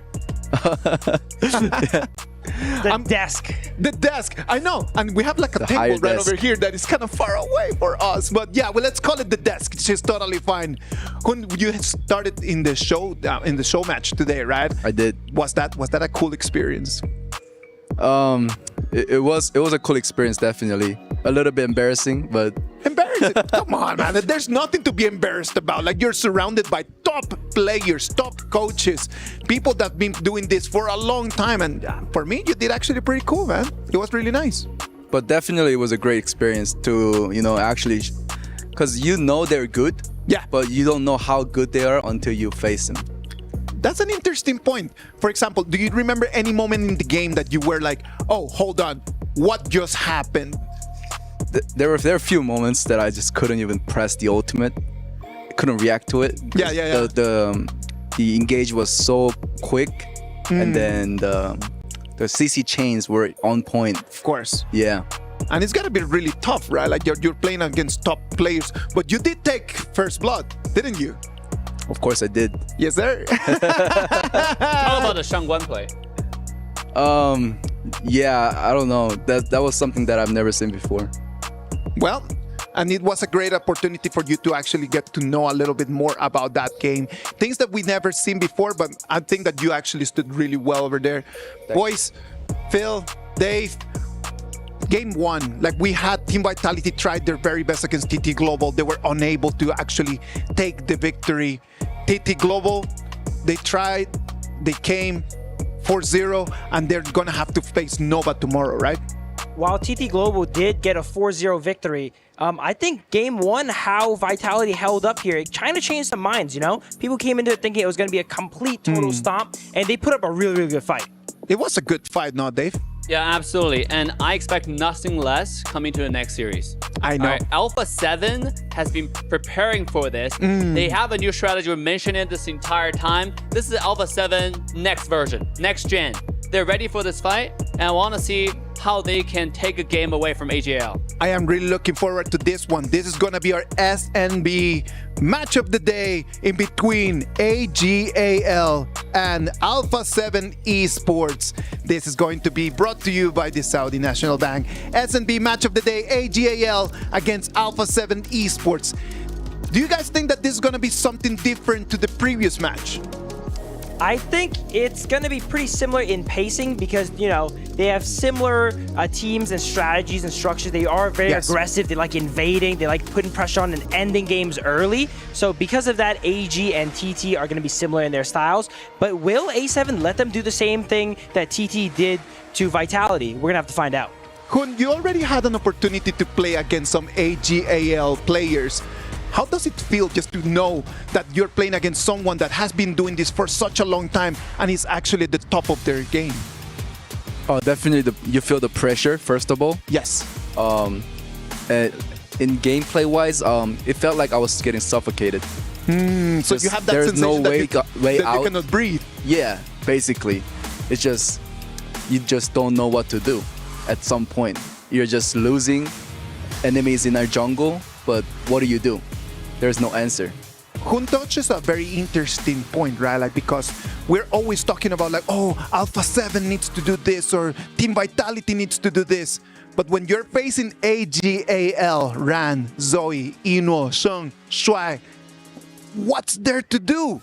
Just as Hun said, it's like there's no air for you to breathe. This is probably one team with most amount of FMVPs, right? You got so many different skins made for this team. So obviously, you're going to play against the best, and it's good. I want to be on the stage playing the show match because that was a cool experience. Yeah, that was a cool experience for sure. If you get a kill against Cat, you know, you can say you killed the GOAT, right? And he did. You can brag all live, man. I will tell you, not everyone can say that. Not everyone can say that. You can see all of these names, players that have been pivotal to the development of Honor of Kings. In front of them, coming all the way, a second seed from Chok BR, CR7, Niab, Danny, Fury, and Bilao. Alpha 7 Esports. They want to take that Latino strength and come in and really try to make the upset. Oh, I have my faith in my boy Danny right there, CR7. They're practicing a lot of different combos. Yes. And I might see some Flowborn Tank again. This is one of the players who actually do a good job on Flowborn Tank. And I love this character, so today might be the time we'll see it again. While Danny is a great tank player on the Flowborn Tank especially, he in the past was known for only being able to play utility/tank junglers, and throughout time he's evolved to play more carries now, so his hero pool is definitely opened up. I think that the evolution of the players is something super important. You start at a very low pace, and then after that, you keep taking more and more games, and you taking more and more defeats sometimes, and then you get to scale up, and then you go actually to the place where you actually want to be. So tell us, Kun, if you were to think about a hero that you would like to play and to really be really good at, which hero would that be? Now that I think about it, maybe Shangguan. Which one was that again? That's the hero Cat used. Oh, Shangguan? Yeah. Yes. Earlier. Shangguan would be a really nice hero to do. Dave, which is your favorite hero? I thought you were on a Ganamo kind of grinding arc. What happened there? Gamo is not cool. He just got taught a lesson by Cat on Shangguan. Yep. How about a Kongming with teleport? I thought you were practicing that before coming here. It's not cool either. I'm Shangguan. Shangguan, you gotta get a Dolia player though. You gotta get the composition, right? Like you need to get the comp, and I know that it's going to work out. What about if we just take our eyes and we move them into a little interview that we had with Inuo from AG.AL? Let's see what the GOAT had to say. Great to be back. Hello, guys. I'm Sky, and I'm here standing side by side with Eno from AG.AL. So please say hi to the audiences. 跟大家打个招呼。大家好，我是 AG.AL 一诺。We were wondering, how do you feel exactly the entire team before this match? 我们今天比赛之前呢，大家全队的状态是个怎样的状态呢？大家状态都非常的饱满。We feel extremely well. We're fully ready for the battle. So you're going against Alpha 7. So how do you think about this opponent? 我们今天的对手呢是 A7。在你的眼中和你的心中，你觉得 A7是一个怎样的对手呢？觉得他们是一个全新的对手，没有交手过，希望这场比赛能够打得精彩，然后我们也打得谨慎一些。I think that they are a very brand new opponent for us because we never had any match with them before. So all we wish is trying to bring out the best states of ourselves and make less mistake. Be cautious. That will be all. Thank you. Going back to the studios. Thank you very much, Sky, and thank you very much, Inuo. They are looking forward to this match against Alpha 7 Esports. They know that they cannot really relax, because if they relax, they might come up and allow Alpha 7 Esports to give us a very historic upset, right? Yeah, I mean, this is the game that is, again, about learning. It's a learning experience. Yeah. Can Alpha 7 take what happened in the previous series about the macro, about playing and fighting at the same target, and take it to AG.AL? I mean, that's a question we should find out. But AG.AL, they're showing a lot of respect to their opposition. They're not disrespecting them. They're simply saying this is a new challenge, new opponent we have never faced ever in the past before. And they're excited to find something new. And I think that that's the reason why AG.AL is at the place that they are, right? It's not a matter of just believing that you are the best of the best. It's a matter of understanding, as long as I respect my opponent every single time and I understand how they play, I can always beat them and I can always go victorious home. Yeah, if I would describe AG.AL in one word, I would say it's discipline. You know, as you mentioned, they respect their opponent no matter who it is, and they play against everyone and give it their hardest. And because of that, they're so successful. I really hope that AG.AL today is going to show us the same way as TT Global did, the way that HOK needs to be played for all their opponents and for everyone at home, right, Dave? The gold standard. And Hun, I want to talk to you about the mid lane for AG.AL, okay? Sheng is known to be the most accurate Wang Zhaojun player for skill 2. Yes. He never misses. The Princess Frost is just incredibly good. He freezes every single time. And you're about to see it. I think he's going to pick it today because it's most popular and you have to pick it. It would be really nice. Like, Princess Frost has been a very meta pick in the composition with Liang, right? And I hope that I can get to see Sheng's Princess Frost as well. I think Sheng being known for Princess Frost just goes ahead and shows how strong he is on that pick in particular, because Princess Frost is never really like a main carry, right? It's in the background on the sidelines, freezing and providing support. So for him to be known on that pick in particular and how accurate he is with the skills must show another level of gameplay. You know, before we actually send it to the arena, and right now that we have Hun right over here, Hun, you tell me, what is your expectation towards this game? We have AG.AL on one side, we have Alpha 7 on the other side. What are your thoughts? Who do you think is going to take the victory? AG.AL. AG.AL? Yeah. Do you think it's going to be a 4-0, or are you going to give Alpha 7 a little bit of hope? I think it's going to be a 1-4. 1-4? 4-1, I say. Okay, let's go. I like that. Thank you very much. 4-1 AG.AL. Phil, what do you think? I think that's a very gentleman-like response from him, because he's a gentleman. Well done, as he should. I'm not as much of a gentleman, so I'm going to say 4-0. 4-0? Dave? Hey, same, 4-0. But I want Alpha 7 to take one game to 20 minutes. I want to see a dragged out game, and maybe in one team fight, they take out Zoe, take out a crucial character, and maybe, just maybe, take a game from the unlockable character, but it's still 4-0 for me. Thank you very much. You know what? Phil, Hun, Dave, it is time for us to send it to the stage. I know that Milos and Sky are ready to take us to the next game, and this is going to be AG.AL against Alpha 7 Esports. Host, take it from here. Thank you very much, panel, and what a first matchup that we had. Our first KPL AG.AL team jumping in and immediately TT eradicate Vitality. Crazy. I mean, it was like only 2 hours of the time that we're watching TT Global completely and brutally destroy their opponents. What more could be happening on the stage? Honestly, between this and Ultimate Battle yesterday, maybe as the analysts are talking about, maybe you would have one game shaved off of AG.AL. Maybe. That will be the thing you're looking for, right? It'll be fun to witness. We want to make history, right? Of course. And I believe this will be the time. But before the star came to the tower, let me ask you a very simple question. Are you ready, Riyadh? Hadrin! All right, here comes the only one name that we've all been waiting for, the team that every rival fears to face, the KPL's unshakable colossus, the reigning KPL champion, AG.AL. Zhan, Zoe, Shen, Yino, Shuai. Their history in Honor of Kings has been nothing but a legend. Their moves are nothing but unpredictable. Their players are nothing but exceptional. 6 champions, 1 dynasty. Their name echoes through every battlefield. AG.AL doesn't just win, they dominate. It's going to be a tough fight no matter who goes up against AG.AL. Let's welcome them to the stage. Alpha 7 Esports! Yap, Danny, Fury, CR7, and Vilau1. Our CHOK Brazil representatives have flown quietly under everyone's radar, waiting for the right moment to strike. They got their revenge on Loops, slapped Vitality down, and emerged battle ready through Group Kings and onto the quarterfinals. An opponent like no other stands in their way of semifinals and an opportunity to lift the KWC trophy. Can they dance around this difficult match?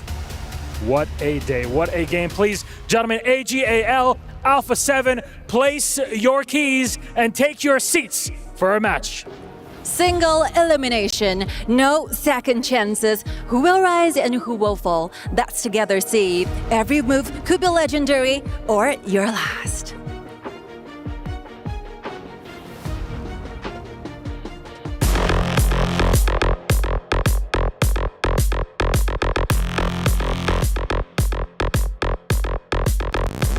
Cara, sendo sincero, eu fiquei um pouco chocado no começo, porque era um time que, sendo sincero, eu não queria enfrentar muito de começo, porque, cara, eles são basicamente o melhor time do mundo. Eu acho que isso não tem contestação por ninguém e nem por nenhuma região, mas assim, eu respeito muito o Yuno pela carreira assim que ele tem. Ele é claramente o GOAT assim do jogo, né? Ele ganhou muitos títulos em sequência, ele tá tendo uma dinastia com o time. 他们的优势在于每个选手的个人实力都特别的强大，我们对战他们小心要被他们单杀，注意自己的细节，全力去面对这次的对手。Essa partida pra mim, eu posso mudar a história da nossa região e eu posso mudar a história do Honor of Kings global. Então, eu vou entregar tudo que eu tenho. 巴西队很强，每个选手都很厉害，希望我们能和他们打一场精彩的比赛。 It's not only about making history, it's a matter of the biggest upset that we have ever seen. Alpha 7 could just change the way that the game is understood as long as they come in with a master plan on how to seal the deal and take the victory from AG.AL. There are facts to things that we need to understand to this. Fact number 1, AG.AL, biggest team in the world right now in Honor of Kings. That's a fact. Fact number 2, Inuo, one of the top players in the world in Honor of Kings. That's just a fact. And number 3, in terms of championships, trophies, AG.AL and Alpha 7 are still miles away. I mean, AG.AL has been here for the longest. This is the OG of OGs for Honor of Kings. The players, there are a few players you really want to watch out for, but I feel like all 5 players who are on stage today, their achievement just star-studded, all of them. All of them have too many achievements. They're overshadowing each other. Like, let's start with AG Xuanran. Right? This is the backline slayer. I've made videos about this guy. The way how he flanks the backline, the way how he finds engage timers and shock off for the team is absolutely mind-boggling. So you want to pay attention to where he is before a team fight begins. That's why I urge the audience pay attention to the minimap. How about Zoe? You saw the pay with the one-shot combos on Lady Sun in the previous tournament. This guy, when he gets his hand on assassins, he's merciless. Zoe is a force to be reckoned with. Obviously, you have Eno, the marksman.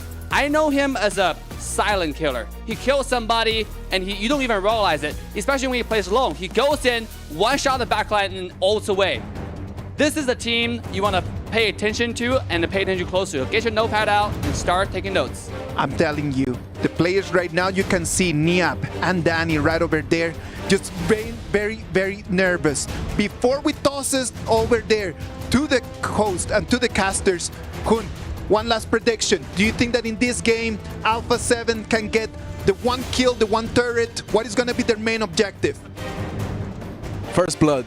First blood! Whoa. This is the first match. Let's go! The man himself says that they need to go for the first blood. Thank you very much, Hun. You know what? Let's toss it right over there to the stage. It is AG.AL against Alpha 7 Esports. Saggy, Blam, take it from here. Thank you there, Isaac. We are going to get into AG.AL's first game of the KWC playoffs. Ladies and gentlemen, I am Blam, and with me is my co-caster Sagi, and we're going to be running through you this storyline between these two great teams. A fantastic start coming in from AG.AL, their first EWC here as the Kings of KPL here. Definitely excited to see what they have to bring to the table, especially if you're Alpha 7 Esports, you are the challenger today. You are looking to test yourself from the whole year of HOK Esports against the best of the best to see how far you have grown and come as a team. Yeah, I mean, speaking of best of the best, right? Best of the best picks coming here for Inyor. I mean, this is going to be the FMP skin, obviously not in the game, but he did have a skin on this hero. It's going to be none other than the Ali, right? Locking that in has been a bit of a fear for this teams within the KWC, but over to the side of Alpha Esports here, I mean, they're picking up some good picks here too. Ooh, the Maestro Nu and Dharma here, and immediately Shuai uses that Zhuangzi to be locked in for the side of AG.AL to really provide the Purify and the mechanical space for Yinor's legendary Arlie to be pivoting around the map, getting these kills and really battling out these team fights. But I'm really commending on Alpha 7 Esports draft here. They're coming in clutch at game 1, full firepower in. Full firepower, and I mean, to get that early game firepower as well, we got the Agudo come through here for Danny, so we're already going to be seeing a little bit more of that faster early game pace, right? That's what we're really going to be looking at and keeping our eyes on for Alpha 7. But like you were saying there, the Shuangzi pick coming through here, the CC immunity prospects of this hero is going to be pretty great at nullifying the Dharma. Exactly the case here, providing so much space for all the members of AG.AL to fight against these heavy engaged lineups here. So we gotta see the tier 2, the second phase ban coming in from the side of both teams here. Like we mentioned, DRNJ, an exceptionally good pick here to fight against the Arlie. That will be removed immediately from the hands of CR7, Alpha 7's core player. Alpha 7's core player being CR7, the guy that likes to do the shiver pose. But is the last ban here from AG.AL going to be another marksman? And before I even finish that sentence there, it's going to be the Chano. So again, another great pick that could have come through here, tried to actually get the poke onto Ali. As we know, the Chano is one of the good counters, right? Exactly the case, and AG.AL formulating an amazing draft thanks to Coach ZWY here, making sure that Yino onto his legendary Ali gets the space he needed. So for the side of Alpha 7 Esports, you're running a bit low on the farm lane picks here, so you gotta be thinking, CR7, Bobby, what do you want? And it is his favorite Lady Sun be locked in. I mean, this is what we were really looking for here for the side of Alpha 7 Esports, right? Is that if we look at that comp that they had previous to that Lady Sun lock-in, it was there's no real late game potential, right? Now they actually have that late game ticket, right? If they can manage to get there, right? Because like we were saying in the intro, this is going to be a test. Alpha 7 Esports is definitely a true challenger here, going up against AG.AL. On the side of AG.AL, we're really looking for their mid lane and their clash. Looking at that, locking in. Oh, Shangguan. I mean, Hoon was saying previously on the analyst desk that this is a pick that he wants to get good at. Exactly, and Shangguan here. This pick has so much early tempo here. The first game coming in from AG.AL and Alpha 7 Esports, we are already seeing a mid lane assassin versus another mid lane assassin here. What more could we ask for here, Blam? I mean, I don't think there is much more that we can ask for here, right? Because mostly within the Honor of Kings World Cup, we've been seeing utility mage against utility mage, and now we are getting those assassins versus assassins. But ladies and gentlemen, that is going to be the drafts locked in for game number 1 between AG.AL and Alpha 7 Esports. So we're going to be looking at a bit of a breakdown as an overall and see which of these and what's their winning team compositions, right? If we look at both teams here, right, if you look at AG.AL, they formulate a draft around Yinhuo's early, right? So Yinhuo's early definitely has to be able to sustain against all these crazy engages coming in from Dharma, coming in from Maestro, and from Alpha 7 here. And we flip on the side of Alpha 7 here, they want to get these crucial engages here. So the key pick here being the Zhuangzi will be exceptionally important in keeping Yinhuo alive. Yeah, I mean, it's been a pick that we've only really been seeing within the playoffs, especially with the second day, right? Like, this came through for, obviously, TT Global in their first game. So, really, maybe this is something that the global team should really be adapting to, right? I mean, I see nothing wrong with this Zhuangzi pick, right? It gives so much great sort of, like, CC immunity, especially when you got quite, like, dive comp heavy onto the side of the enemy team, right? Like, is there a reason why these teams wouldn't be picking it? I think it comes down to execution, especially on the Zhuangzi. You're so passive as a roamer here. And talking about passive, you really have to be on point with your butterfly effect, which is your ultimate, to purify at the correct timing here. So definitely that will be Da Shuai's job here in this game. Yeah, speaking of timing, ladies and gentlemen, we are getting into game number 1 between AG.AL and Alpha 7 Esports. Can we get some woos in the stadium for AG.AL? And can we get some heck yes for Alpha 7 Esports? I am definitely thrilled for this game, as we see early on towards the game already. Both teams are looking for the mid lane priority here. Yinhuo with an amazing reaction, dodges the gank coming in from Niap, making sure that he is safe here. And AG.AL as a team, they are really, really good in terms of fundamentals. They are one of the best teams in terms of making sure that all of their members are well farmed. Well farmed indeed, right? I mean, we're already seeing like that 3-man rotation to the top side of the map here, really putting pressure onto those two like kind of like core players of Alpha 7 Esports, right? Like you've got obviously Dani, you have CR7, but you also have Niap. So really, if we look at these two picks down into the side lanes, we can see why AG.AL are kind of rotating very heavily down to these. Exactly, and also they would want to play around these objectives, right? We talk about this. Honor of Kings, it is not just a game about kills, not about turrets. All those fundamentals about all these silent objectives, it provides you that mini goal lead, and if you stack it slowly by slowly, you will be getting that big goal lead. That is what AG.AL is doing right now. Yeah, I mean, in Honor of Kings, it's all about the goal lead, right? Getting the goal lead, but then obviously transitioning it into more objectives is obviously the goal of these teams that play on the international stage. And honestly, I feel like there's a few things here that A7 could really learn here from AG.AL.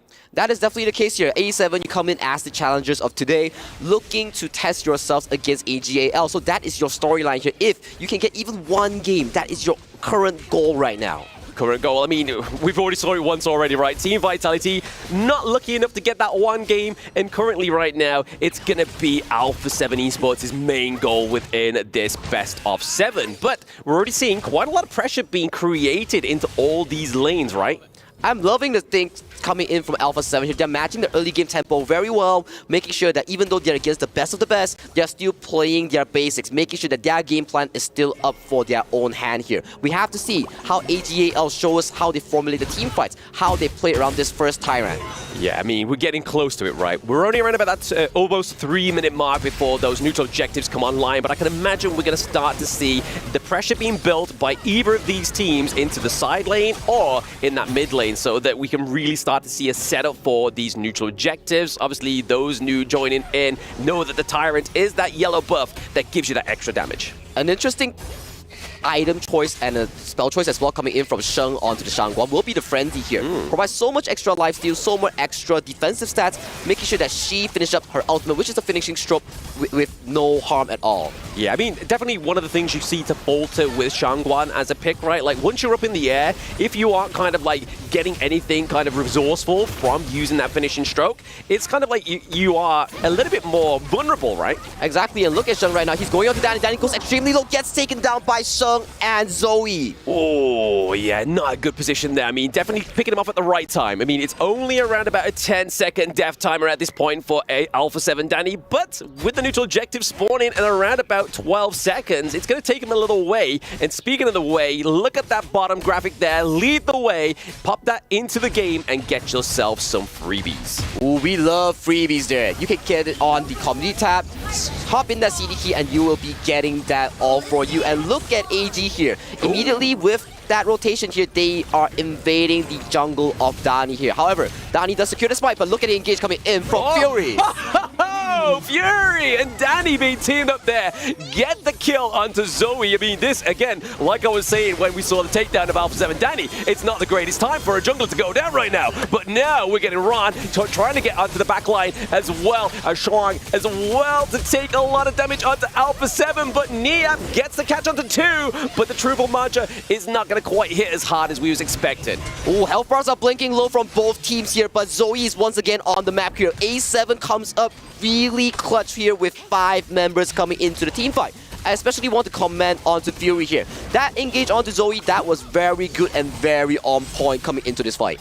Very on point coming into that fight as well, right? I mean, they've managed to get a kill on the board, right, against AG.AL. So Alpha 7 Esports fans around the world and at Riyadh should be cheering very loud right now. Very loud indeed, and one kill leads to another. That is how you slowly build the objective, slowly build the confidence in here, because you are crowned the underdog here. Look at Niap here, he's just playing around with Ran right now. But on the side of AG.AL, they start up the Tyrant, and there seems to be no contest coming from Alpha 7. No contest coming from Alpha 7 there at AG.AL. Inua gets the last hit there onto the first Tyrant, so the extra damage is going to come through pretty hard and pretty thick. So it means that Alpha 7 Esports is going to make sure they play these team fights a little bit more cordial, right? Exactly. That's the beauty of getting a Tyrant early game, right? You get that extra damage, the extra wave clear makes your rotation even faster right now. Absolutely. And the first third of game does go over to AG.AL here. Look at the timers here. They have the specific timer onto this Crimson buff, and this AG.AL space out. They love fighting around objectives. Fighting the right objectives, I mean, even into the enemy's objectives as well, right? But Danny does use the Fireball to be addicted onto Zoe, but it's not going to be any good for the side of Alpha 7 as they do get a takedown onto Fury. One of the big damage outputs here, but into the back line, it is going to be Zoe, met by Niap, coming in with Danny, but the sustainability of the Augur is just a bit too much. He just walks out cleanly under 4-man firepower. That is a Lady Sun with a Ming. That's a lot of damage here. And look at Niap here, getting pressured by 3-man coming in from AG, but he does stay alive, and he's making sure that this tower gets to stay alive for another day. Yes, I mean, honestly, as soon as they get that T1 down to the bot side, Sagi, they're going to look to that top side, right? So already Alpha 7 need to kind of try and formulate to obviously stop the bleeding down bot side, but also look to make sure they're maintaining their top side because they need to create some pressure here. Exactly the case here, and we have some fan sides coming in from AG.AL fans here cheering on for their favorite team here. And look at the current map state right now. We have a bit of an engage coming on to Zoe. Yeah, Zoe may be getting caught out here, but he does get the Conductor Souls off pretty early within that team fight. So it's not going to be kind of like the engage that Alpha 7 Esports were really looking for within that mid lane.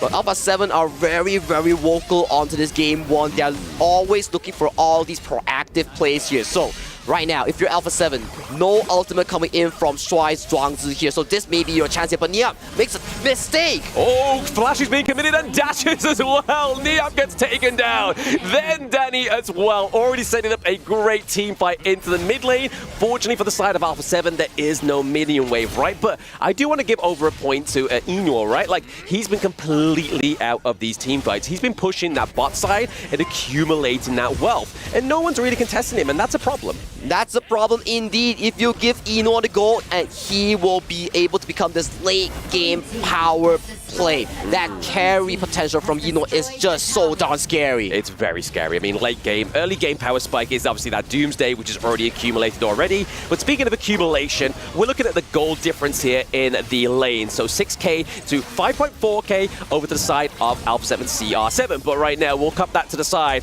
We do have a bit of a charge here onto AG.AL as they are looking to invade the enemy jungle. They pick up the Azure Golem. This is the experience coming in from Zhongyi as a jungler, right? He has so much experience in damage calculations.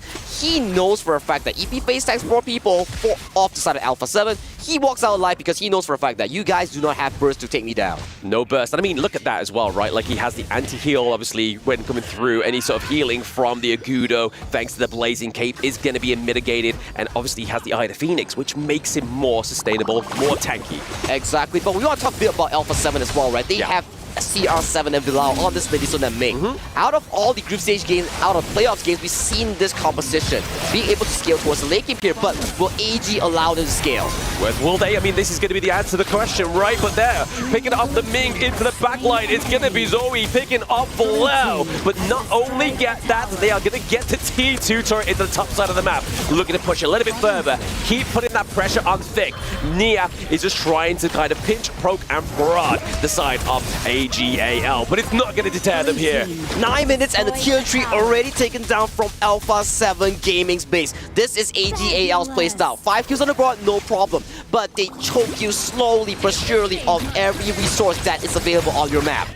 Look at those dashes there coming through from Shang onto the Shangguan. Like, if I saw that coming towards me, I would be running for the hills. That is very scary coming in from a Shangguan pick, right? This is why Shangguan is so high mechanic, right? You need to make sure that you do not break your ultimate combos here. If you break it, you wouldn't be able to survive with all the damage that's coming at you because you're just going to be going in and you can't be going out. You can't be going out, right? I mean, right now, obviously, damage dealt is actually going to go over to the side of Alpha 7 Esports, right? I mean, the Agudo has that AoE, then obviously does a lot of damage with the thanks to the help of Furball. The cute big thing it is just lays waste to your opponents, but it's not actually scratching the side of AG.AL just yet. But speaking of takedowns, we are going to get that takedown of the first Shadow Tyrant. So Alpha 7 Esports have already kind of got to one of those markers, right? They've been able to withstand the 10-minute mark. 10-minute mark with the Shadow Tyrant, as you mentioned, the task here for Alpha 7. Can they withstand the Shadow Tyrant buff that has been equipped by AG.AL? Currently, 2 waves pushing in, and they are scrunching towards their base. Sponging towards their base. They've got about 68 seconds left for that buff right now. Putting on obviously aggression into the front line. It's going to be Sean coming in with that Shangguan, but now Niap is trying to keep away those minions.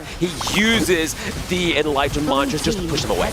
Beautiful play here coming in from AG. They love to make the plays in a form of Sheng going in with the Shangguan ultimate, forcing the whole team at Alpha 7 to back off, and they get a tower. Speaking of back off, but into the back line, it's going to be Zoe and Ron as well. They're looking to pick off some of the side of Alpha 7 Esports. Niap goes down, Danny goes down, the boys in blue coming from the top here. Can they do it on the side of Alpha 7 Esports?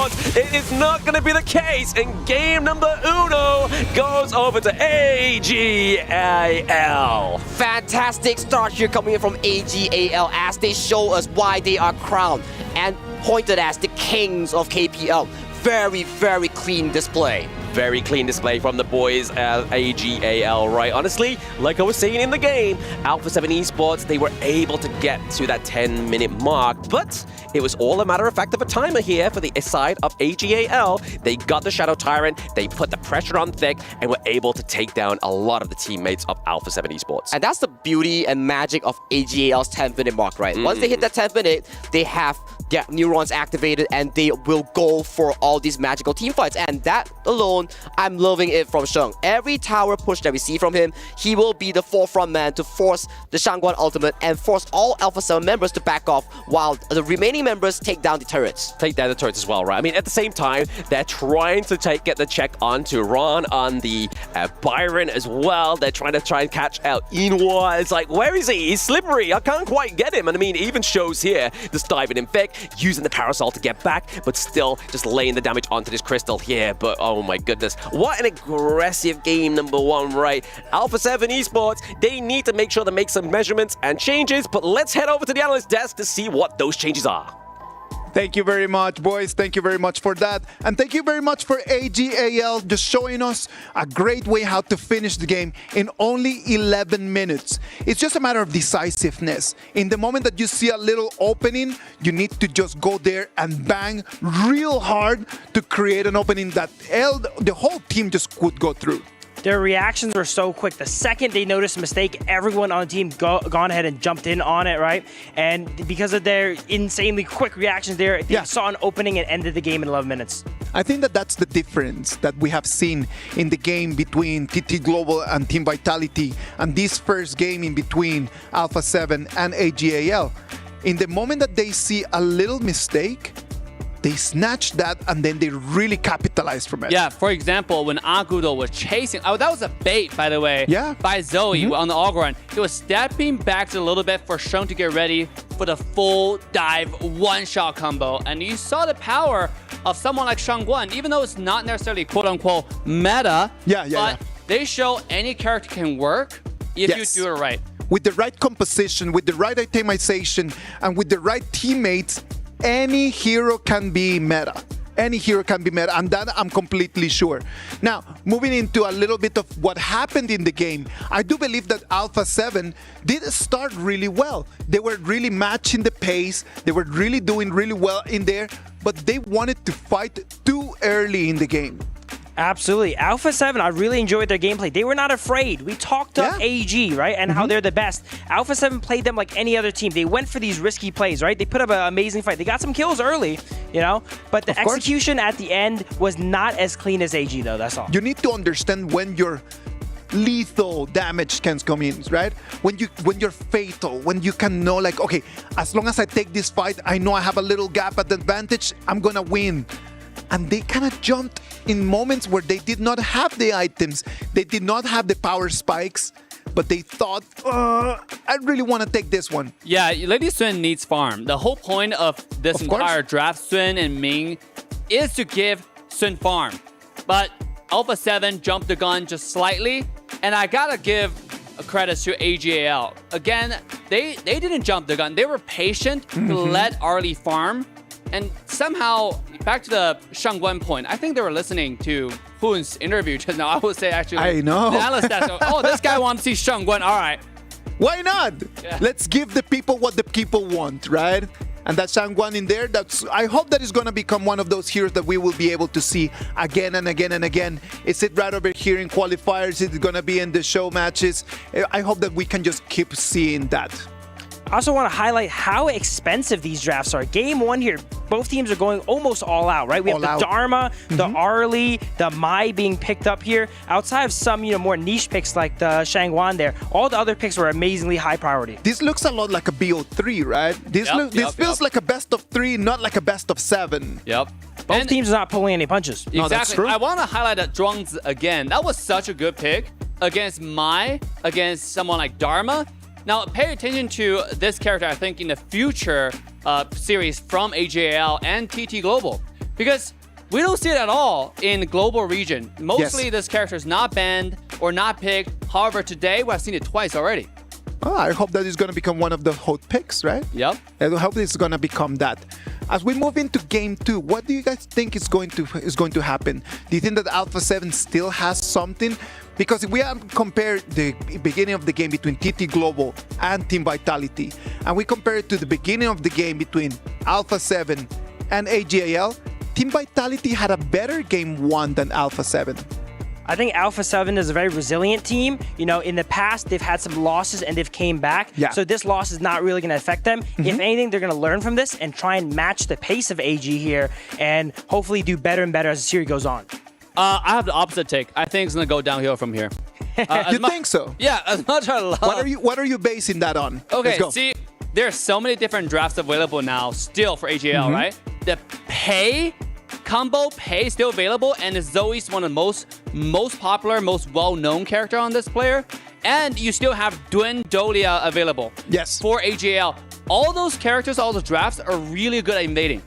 Just now you saw Ogron give you a little taste. Maybe you don't get the buff sometime, but they were going for the board, they were going for the small camp, and those things snowballs really fast. Once you start going to the buff territory, once you get Zoe on someone like Pei, I think this will go downhill for Alpha 7. I think that the biggest thing here comes down to the understanding of the game.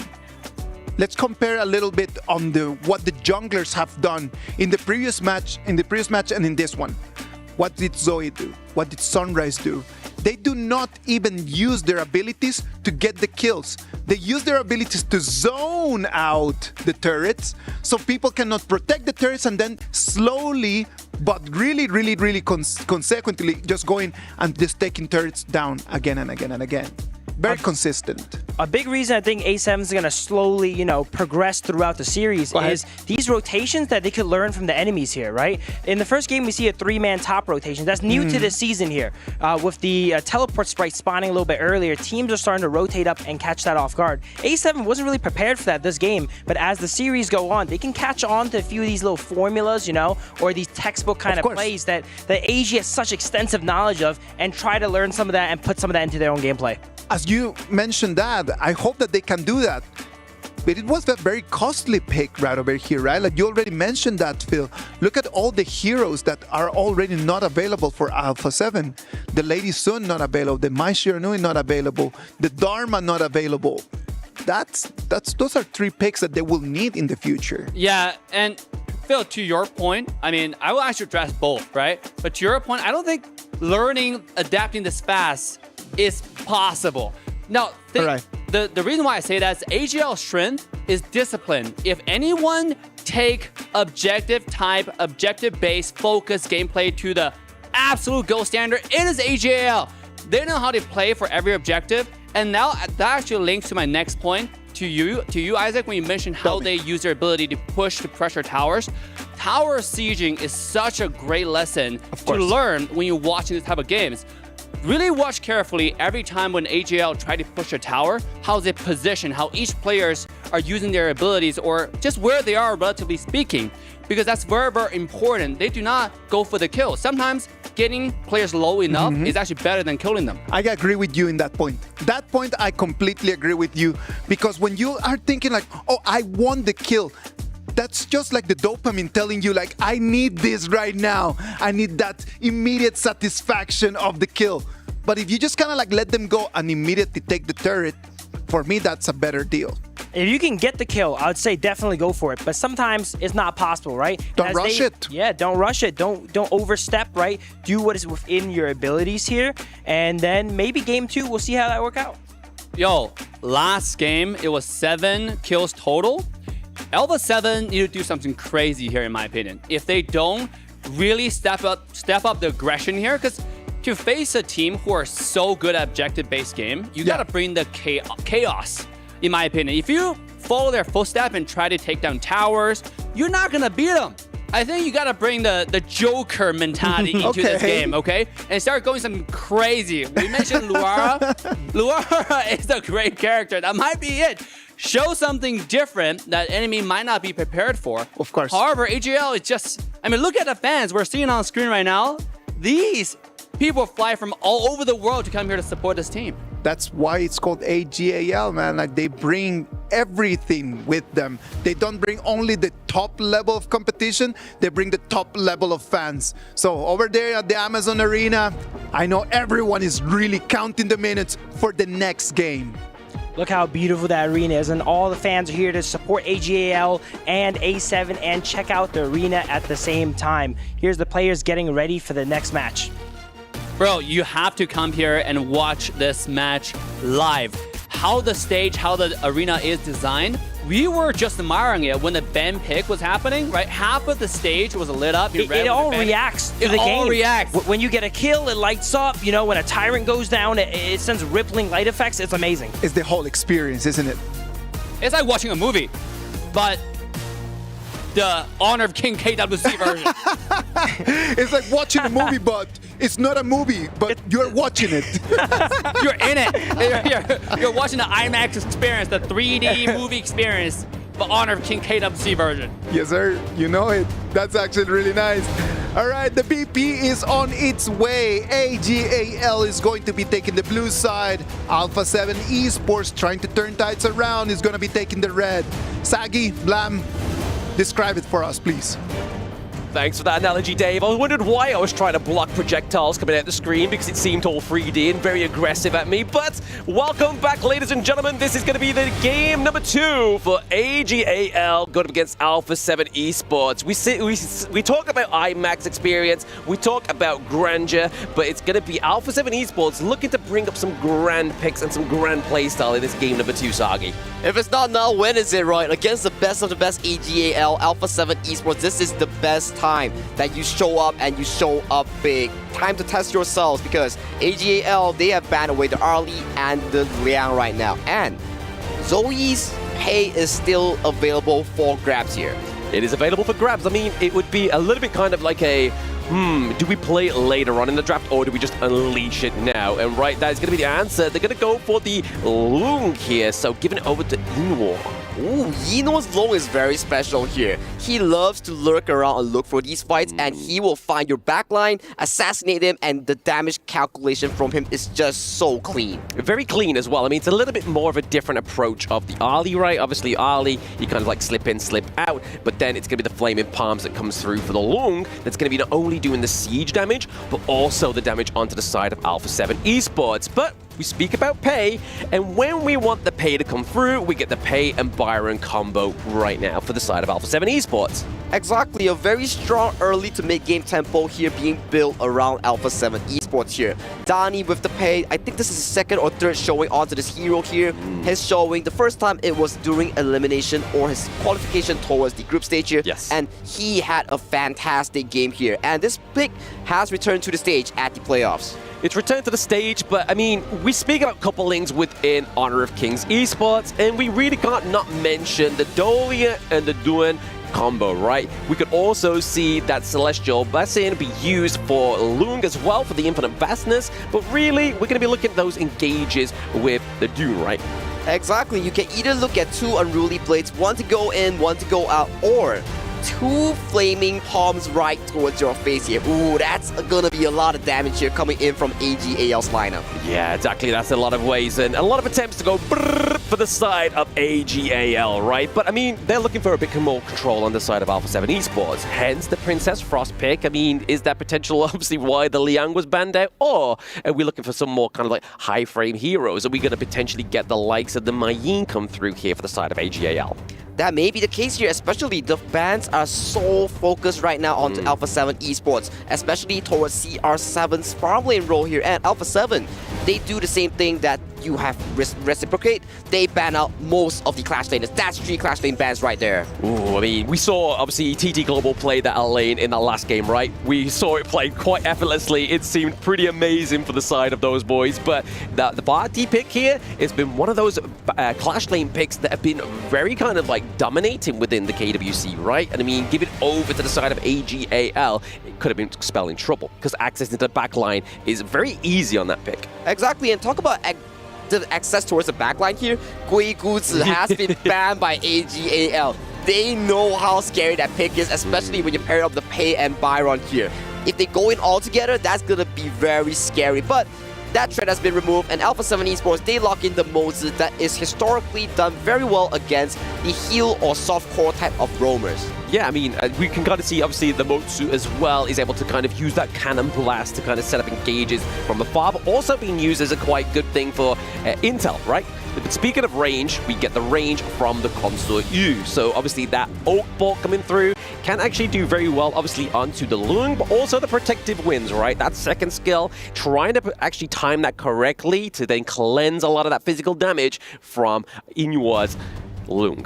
That is beautiful as well, as you mentioned, right? You have the Mozi and Consort Yu to do the double snipe in the lane, so that's going to be a lot of pressure here. And Consort Yu, like you mentioned, you can block off physical damage, and if you time the spell too correctly, you can block off crowd control as well here. For the side of AG.AL, they drafted a very well organized team composition. Every hero can pair with the Dolia.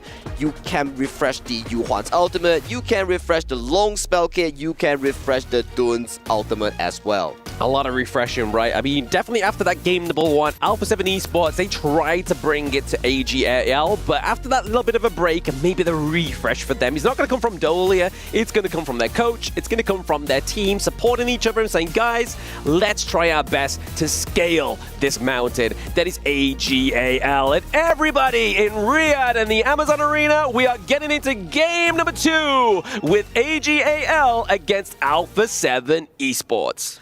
This game is gonna be crucial, especially for Alpha 7 Esports, because it dictates your tempo and mental coming into the series here. And starting off the game, we are seeing a certain lane swap here coming in from AG as they swap Yino and Shuai towards the clash lane to fight Niap on this Byron pick. Yeah, I mean, obviously Byron here is definitely one of the bigger picks within the early game up into the Clash name, right? Like 1v1s, he pretty much takes them every day up until Sunday, right? Like every pick that comes through there, Byron definitely likes to go in with the early game and get those 1v1 matchups because he has it all within his kit, right? Exactly, and look at the level 1 execution here coming in from AG there. They already countered the Crimson Golem here thanks to the lane swap here. So when they plan the lane swap, they already have a game plan in mind, and the game plan is to counter this Crimson Golem here. But look at Alpha 7 here. They know for the fact that bottom side has priority here, so they return the favor. They do return the favor, so obviously able to get that red buff for themselves is obviously going to be a little bit of a constellation price here, right?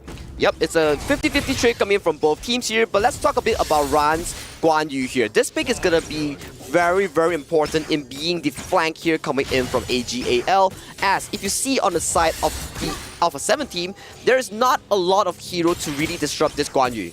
There is not really that much to disruption, right? I mean, we potentially see the slowdown there thanks to obviously Fury's Winter is here, really try and kind of control the battlefield on the Gorge within that respect. But right now, obviously, if you haven't already, you have not checked the honor pass that you get for free with obviously the KWC exclusive skin, the Heaven Pulse Alessio.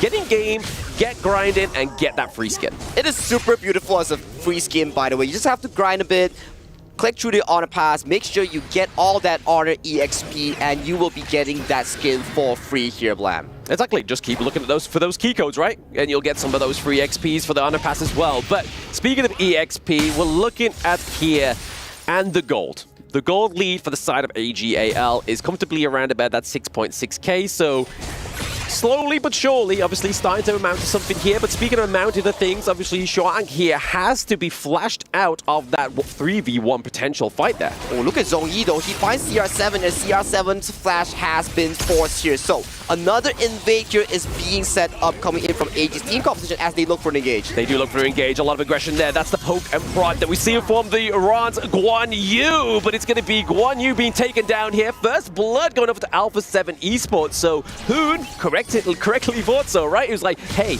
what's the prediction? What they're going to go for the most? And they get the first blood. So already, I feel like Hoon's been satisfied here already within this best of 7 series. Exactly. Coming in with a first blood here definitely pumps up the morale coming in from Alpha 7 here. And the typical AG.AL style, they look to share gold between 3 members of the team to maximize the goal full efficiency value. But like you mentioned here, yes, you get the kill here, but look at AG.AL's goal. It's still up for 1,000 here.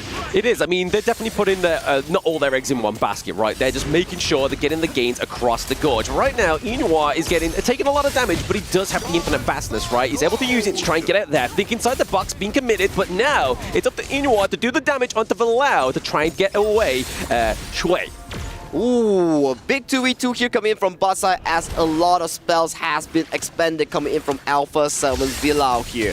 And currently the laning phase does look like it's in favor for the side of AG.AL here. So at the very least in this early game, AG.AL's setting is very good. And look at the 4th minute mark, they are collapsing onto the bottom side of Alpha 7. Yeah, the Winter is here being put down to try and deter them away from that T1 into the bot side of the map. Obviously, AG.AL trying to create some great pressure here. And in terms of pressure, in terms of damage, it's all coming here from Inua.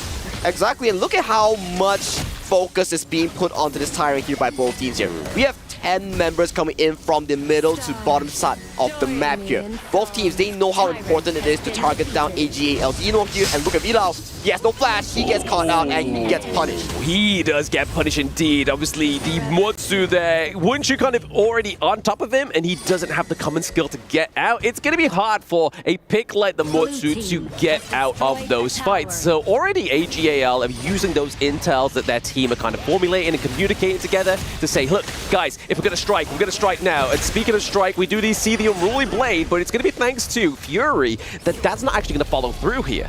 Ooh, that Unruly Blade as well, it secured the Crimson buff here, and this is AG.AL, the KPL playstyle, right? They don't fight when there's no objective here, and what is objectives we're talking about? Blue buff, which is the Azure, red buff, which is the Crimson Golem here, or towers here. Anywhere you see any of these objectives, you will see AG.AL fighting you for the control. Fighting for control, and obviously they give it over the buffs to the right heroes, right? I mean, give it over to Lung here. We're already seeing quite the expensive build coming through for Lung, right? Obviously the Eternity Blade rather than going for the Axe of Torment. We're going to potentially see a lot more of that kind of like attack damage crit build coming through here. That's a very good point you pointed out, right? Usually the Lung, we see a Meteor, then we see a Starbreaker being finished at third, but Yinor goes for that Eternity Blade that will scale into further the Daybreaker. A very expensive but efficient build towards the late game here coming in from Yinor. Exactly. I mean, if you try and go for obviously the more expensive items a little bit more early within the build, you come online a little bit earlier, and then you can kind of have that dominance onto the Gorge that we know picks like the Lung can have. But already we're sort of seeing here the potential kind of like highlights is obviously Danny's actually out jungling Zoe here on the Dune, but as a pay, we should be seeing this, right? As a pay, we should be seeing this as well, especially he's taking so much resource here coming in from the side of his mid lane, which is Fury here, and look at AG.AL once again. When there's objective, it leads to one after another. Azure Golem goes over to Changsheng, and now they secure the bottom tier 2. They actually secured the T2, obviously, right there, but we have to give props over to Alpha 7 Danny, right? He's trying to play a little bit more of a macro here. He has to be careful of Ron that he doesn't get caught out. He is trying to go back to base, but he does get caught out here by Ron. Pushing him to the side. He's going to be able to do enough damage here onto the page, you think? Ron here is just playing around with Danny here right now, and if Danny doesn't get the kill onto Ron here, he might just get executed by Yinor. So much damage right now, and Danny, where can you escape? You're locked into this bush. Yeah, he's kind of like a rock between two hard places at this point in the game. Danny is trying to just rotate and try and find a way back to his friends onto the opposite side of the gorge. But right now, he's sat there. No one's found him. We can obviously see that Inua and Shui are looking for him here, but he's able to get back. I mean, my heart was beating there. Those in the crowd, the Alpha 7 fans, I was just like, I hope Danny gets out. I hope Danny gets out as well, and he played the Vision game so well. Managed to recall on time, and he is sent safely back to base here. Look at the goal lead right now at 7 minutes here. It's already a 4,000 goal lead going towards AG.AL. That's some magic coming in from AG.AL as they are so efficient in farming gold. Very efficient in farming gold, but I mean, all that shenanigans that was happening there for Alpha 7's Danny is the fact that he's just lost a lot of gold per minute, right? Like, that's now allowed Zoe to actually try and accumulate a little bit more closer gap, but here we go with a flash in here from Shang, but he's able to get the CC onto one of the front lines, but there's nothing here to follow just yet. Just trying to push them away from that T2 in the mid lane. He pushes back with T2, and Eno gets a snipe onto CR7 as he falls by the flaming palms here, and once again, they knock onto the tier 3 coming in from the tower of Alpha 7 as they are looking to push it down. 8 minutes in, a tier 3 goes towards the favor of AG.AL. Yeah, I mean, onto the gorge, it must be like Riyadh, right? I mean, that protective winds wasn't available. The winds were just too hot from those flaming palms. Hot win, hot Riyadh. That is Esports World Cup for you here, Blam. And look at the top side here coming in from Donnie here. He successfully took down the tier 2 as a consolation prize, and he is one of the main carries here coming in from the side of Alpha 7 Esports. He's rocking that gold chart with Elon. He's doing a great job. He's doing an absolutely great job at taking down those T2s, putting the pressure onto the top side of the map, of the side of AG.AL, but at the same time, we're seeing that we want to go back to that point that we was making, right? That Danny, into this competition, we all had the preconceived idea that he was just going to play tanks. But then into the group stages, he picks the pay. And then it gives us that enlightenment. He's like, you know what? I only pick tanks because I'm picking around my team. And we're really starting to see a different Danny. So 2025 Danny, I'm excited for it. I'm excited for his growth as well. And he has shown it on this international stage, especially when we talk about Honor of Kings. You cannot always pick the same exact team composition because of global ban pick here. So having more heroes, be it the tank, be it the assassin, being all these battle mages, right? It's so crucial coming in from global ban pick here as Danny might be caught out. Might be going out here, the Flaming Palms, and the Ride the Wind is going to keep him in place. Inua getting that pick up onto Dani after we gave him such great praise there. But I mean, honestly, there's only so little time before you actually get shut down there when you're trying to prowl around, trying to get that priority into the side lanes here. Wow. Alpha 7 Esports is just getting choked out on all the neutral resource, all their jungle camps here. Looking at the goal lead here, 7,000 healthy going in from AG, and the kill score, only 3 kills to 1, but that is an insurgible amount of goal lead going towards AG.AL. Yeah, I mean, we always talk about, obviously, Honor of Kings evolving the esports-wise, and within the group stages, we've seen some very brawler kind of like matches where there is a lot of kills on the board, but with the playoffs of day number 2, I mean, the quarterfinals, the final part, we've rarely seen very many kills, but this is what shows, right? You don't need as many kills, you need the resources, you need the objectives. And look at Eno here, he goes for flank here, but CR7 press the protective switch, he gets out alive, but the remaining members coming in from Alpha 7, you have nowhere to go as you get taken down one by one. One by one, they fall like dominoes over to the side of Alpha 7 Esports. A nice use of that infinite vastness, right? They baited obviously Inua, but then he just takes his ultimate, comes crashing back down. And what else is going to crash right now? The crystal of game number 2 here for AG.AL. AG.AL takes game number 2 once again with a dominating fashion here. I gotta say here, Zoe and Ron, their potential in these team fights is just so peak. They come in at the correct timing and make the carries have such a difficult time. A very difficult time indeed for the side of the boys of Alpha 7 Esports, but they gave it a good shot, right? I mean, it's definitely improvement game after game after game. As long as these boys keep improving, there is a chance for them, right? There is a chance for them to scale this mountain as high as possible, but will they reach the peak or will they set up camp? They will probably set up a camp for now because, as we saw, they successfully got a first blood here against AG.AL, and who in the world out of the global team can say that, right? There's so limited teams that can actually say that here. But once again, it's not about sprinting towards the mountain. It's about really climbing one by one, improving day by day in Honor of Kings. Improving day by day indeed. But I can see here, obviously, mashing the basic attack buttons, mashing the buttons on that Honor Magic 7 Pro, the device of the KWC. But this is it. This is that infinite vastness we was talking about, right? He took straight to the skies. Inua was doing crazy bits. But I just want to ask Isaac a question. If I had merch like those in the crowd, would you buy a piece? You know that I would always buy a piece, Betty. You know that I got your back. I would completely just buy that and wear it with pride. It is already 2-0. AG.AL right now take already a 2 games lead on top of Alpha 7 Esports. Alpha 7 in this one did not look weak, but at the same time, that gap is not shortening, it's not becoming closer. They definitely showed some strength in the early game. You know, they got the Pei Byron in there, and they showed that they are able to utilize these picks and actually apply their strengths. Now, that's easy to say, but it's hard in practice. You know, even though Pei Byron's so strong early, you're against AG.AL. Yeah. Well, I would say when you pick Pei and Byron, you should play more aggressive. And last game, I mean, partially it's because it's AG.AL. It's hard to invade, it's hard to take that draft and have a lead with it. However, on the other side, AG.AL, they have shown us some insane draft. You got Duen Dolia, but they pair that with Yu Huan and Long. Dolia clearly ult anyone, and that would be a great ult. So last draft was really just mastery. Again, if you're watching, you want to learn, you just get into Honor of Kings, Dolia, and just pair that with any character you saw last game, you're going to have a good game. Well, Dave, you were talking a lot while we were watching in the green room just about that Guan Yu, right? Like that Guan Yu pick. Right after there, like on the last fight, you knew exactly that Guan Yu was going to come in. You predicted like 5 seconds before, and then Guan Yu jumps in, and then the fight finishes. Yeah, Guan Yu, I mean, I'm being a fan for AG Ran for quite some time now. And then, well, Xuan Ran, if you know his Chinese name, this character is so goated when it comes to engage timer, engage position.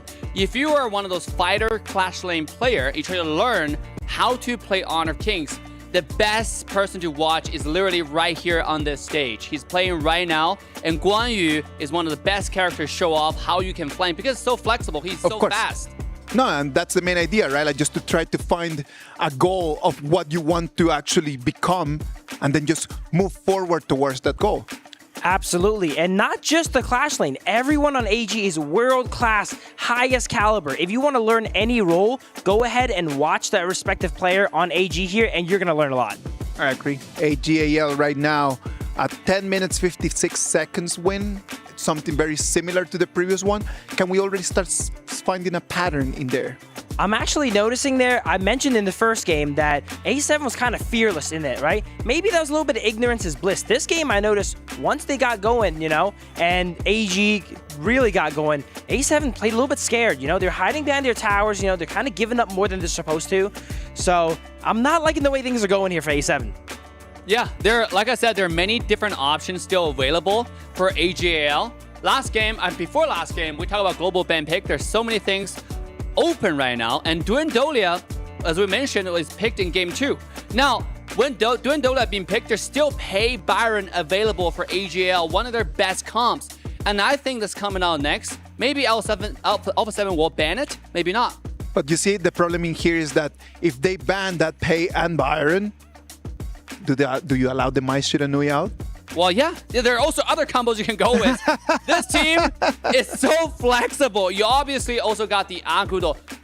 AG.AL is so good at objective-based games. Yes. And I want to see them play the Agudo channel and Ziya combo and show the world how it's done. Because Honor of Kings is all about farm rotations. When you watch his games, we mentioned many different times, we're repeating ourselves right now. There's so little kills all across the map. It's all about towers, it's all about objectives and forcing those objective fights. But then they don't really kill you. I mean, it's not like they couldn't. They could, yeah. But that's not their goal. Their goal is the objective. Of course, they have clear priorities on what they want to do.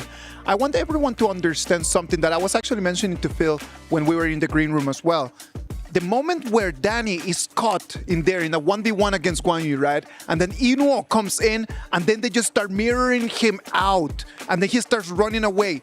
And he understands the map in a way that he knows that as long as I stand in this place, they won't be able to see me. And he is able to spawn back home.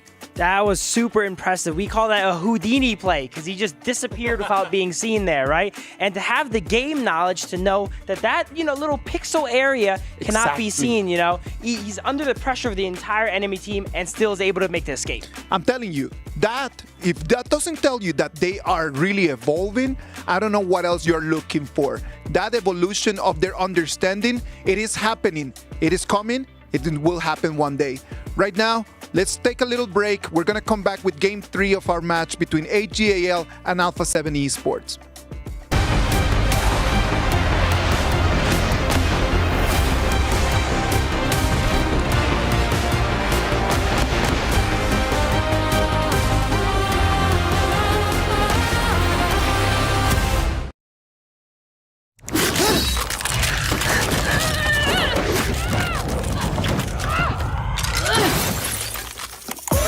Reach your impossible. Lenovo Legion.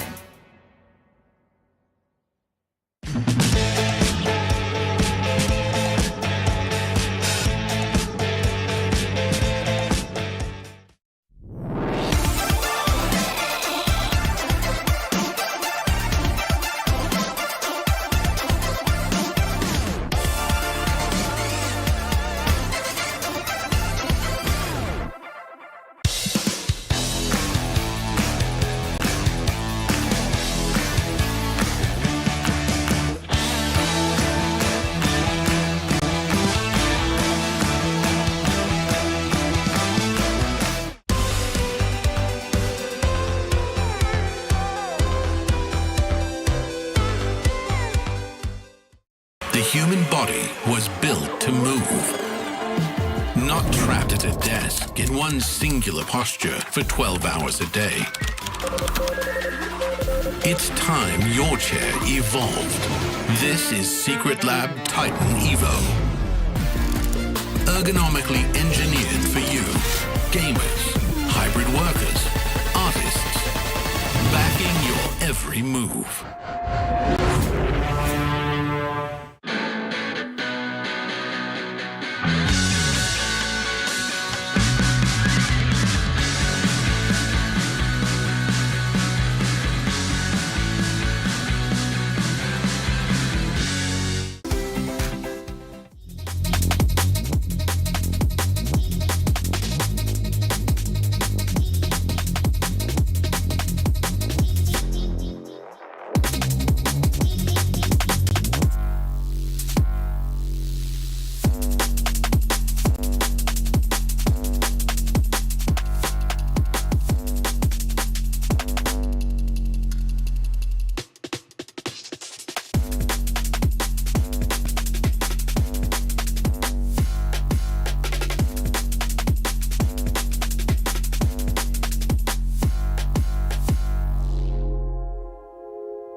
Welcome back to the Honor of Kings KWC 2025. We're live from Riyadh in Saudi Arabia. As you can see on your screens, this is the Amazon Arena. Right now, this AG.AL 2-0 advantage on top of Alpha 7 Esports. This is the quarterfinals. Whoever that takes the victory here is going to move forward to the top 4, and it's going to be playing tomorrow against Twisted Minds. And they're going to go ahead and have a chance to get that trophy. I actually was just in the stage earlier today. Yeah. I saw that trophy. It's a lot bigger in person, by the way. And a lot heavier, you know? The first time that you touch it is like, oh, hold on. I didn't know this was this heavy. Dave, I've seen you carrying that thing around. Oh, yeah, absolutely. If you haven't followed HOK Esports channel, social media, make sure to go ahead and do that, all right? You want to see some great photos of players' emotions, of the trophy, of the venue. That's where you will find it. The players right now already kind of like feeling a little bit already, what's the right word for it? Affected by the previous 2 games, I would say. You can see already on the Alpha 7 side, they're a little bit stressed out. Hopefully they can turn things around and hopefully they can give us a good performance. Well, AG.AL is going to continue on the blue side and Alpha 7 Esports is going to be still on the red side. Saggy Blam, let's go. Let's go, indeed. I mean, we're already, halfway potentially through here. We are at 2-0. Alpha 7 Esports yet to get that dub on the board. But like the analyst Des said, they were showing progress in game number 2. So maybe game number 3, we're going to start to see a little bit more of a climb. A climb is what they need, and they desperately need it right now. They really need to find the momentum here coming from Alpha 7 Esports as AG.AL. They are so punished when it comes to getting a lead.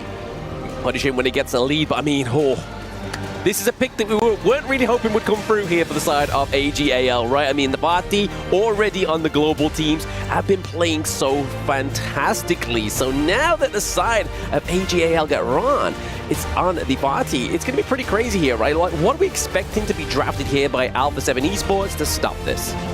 Coming through the draft that you mentioned, Long and Zolia is definitely pretty good, especially maybe compared to U1 as well. So you have the double bailout to really secure yourself away from the party here. But it's AG.AL, as Dave was mentioning, Ran or Shenran, his capability of playing this party is so damn well in finding the backline. But AG.AL, they come from KPL, and the KPL strat we know and love is going to be the Da-Chow and Flowborn tank here. I remember people telling me about this combo, and now we finally get to see it. I'm so ecstatic for this because, I mean, we've already seen the likes of the Futsu and the Da-Chow combo, right?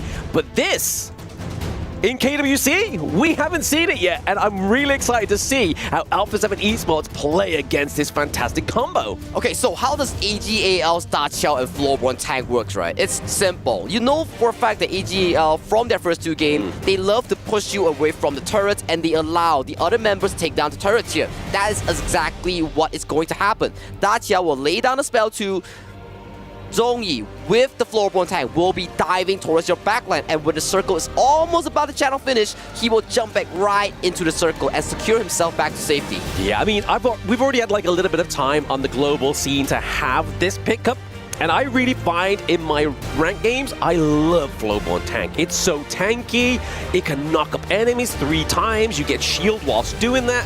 It's so great, and obviously you get the on-heal hit if you go for that aspect of his passive as well. So honestly, I can't wait to see this being played very competitively, but more importantly, it's not had a single win yet. So maybe this will be the first win.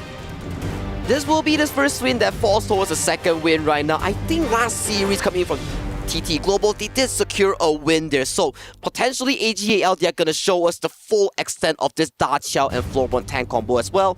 Coming in from Alpha 7 Esports, when it comes to the ultimate battle draft, they really love to draft this blue team color draft here. It's not just because of the color here. These heroes are so strong in their respective manners. I mean, they say that, right? The teams that style together stay together, and we can really hope that Alpha 7 Esports, with the amount of control that Ishin comes with, the sustainability with the Orgren, and then also the refresh from the Dolia, and then the burst from Lung, could potentially be enough to get some great team fights here. But I mean, another good pick here for the side of AG.AL. In terms of obviously siege mechanics, the Fang here, the pickup is great. the Fang also does one thing very well. When Long hits you with that Flaming Palm, you can time Fang's roll, the spell too, at the perfect timing to dodge out or mitigate the Long's damage here. So I think that's what AG.AL's Hino is trying to accomplish here. And we talk about Angela here, a very burst heavy mage here. You go with the 2-1-3 combo and immediately you get to melt the front line or the first person you catch. Yeah, I mean, it's a great hero for those new players, right? They're getting into Honor of Kings. Angela with a very basic combo, great burst, great wave clear, and obviously great rotation as well. Great rotation as well, especially when you hit your spell, you get more extra movement speed. You traverse around the gorge even easily here. And I just saw A7's last pick onto Nia. That's a Miria we saw. He's looking for total lane domination. Looking for total lane domination, but I'm looking and really wondering how Phil is feeling right now. Not only did he get his Shangyu in the last series, he gets Miyue. He must be on top of the world right now. That he gets his two big picks, two favorite picks come through here for both of these teams. But ladies and gentlemen, over at the Amazon Arena, we want to hear you roar as we go into game number 3 between AG.AL and Alpha 7 Esports. Alpha 7 Esports fan, if it's not now, when is it? This is such a comfortable draft here. Coming in from Alpha 7 Esports, they are drafting towards their strengths, and this is their time to prove against none other than AG.AL, the best of the best from KPL. The best of the best indeed. That scaling mountain that all these teams are looking to climb. And right now, Alpha 7 Esports, we're showing promise in game number 2. So we're really hoping that translating into this game number 3, we're going to see some more promise. But speaking of that, leaping Koi Tides here is going to be really oppressive onto the side of AG.AL, right? And another lane swap as well, right, coming in from the side of AG.AL. They know for a fact that, okay, Ron, we don't want you to fight Niap onto this matchup here, but Zoe here, he seems to be stealing away from the Azure Golem here. He gets first blood once again coming in from Alpha 7 here. And Yino, he's also getting caught out from the side of Alpha 7. Alpha 7 is on board. Alpha 7's on board, and now they're going to get looking for some more here for Shui. He's able to go use the Sea of Fate to potentially get out of here. Leaping Koi Tides is going to be enough to save him and slow that rotation of Dani on the Alpha 7. Ogren here. But speaking of 2 kills, KWC Glory is going to be your CD key to get some of that Honor Pass EXP we were talking about earlier.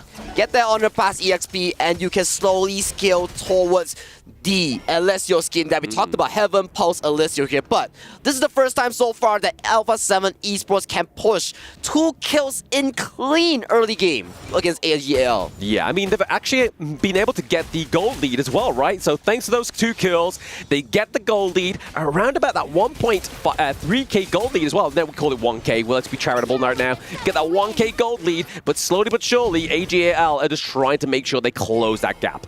Ooh, we will definitely get hands-on experience and how they actually execute in playing from behind here, because this is the first time that we see a KPL team in the global stage falling behind in the early stage that they're so dominant and calculative in. So definitely a spectacle to see how Alpha 7 is able to really expand this lead, or AG.AL claws it back easily. And speaking of clawing it back, you can get the romantic prelude Lubei skin by just completing the missions in games. I mean, this is one of the beautiful things about Honor of Kings, right? Free skins for everyone. I do love myself a free skin as well. You get the Liu Bei skin, you get the Alessio skins. We have so much up in line with the Honor of Kings calendar here. And look at the rotations here coming in from the side of Ron here. Shares the wave with Ino and takes the Dimensional Sprite towards the top side. And later on, you will see them teleport towards the bot side here. That secures Ino with more farm.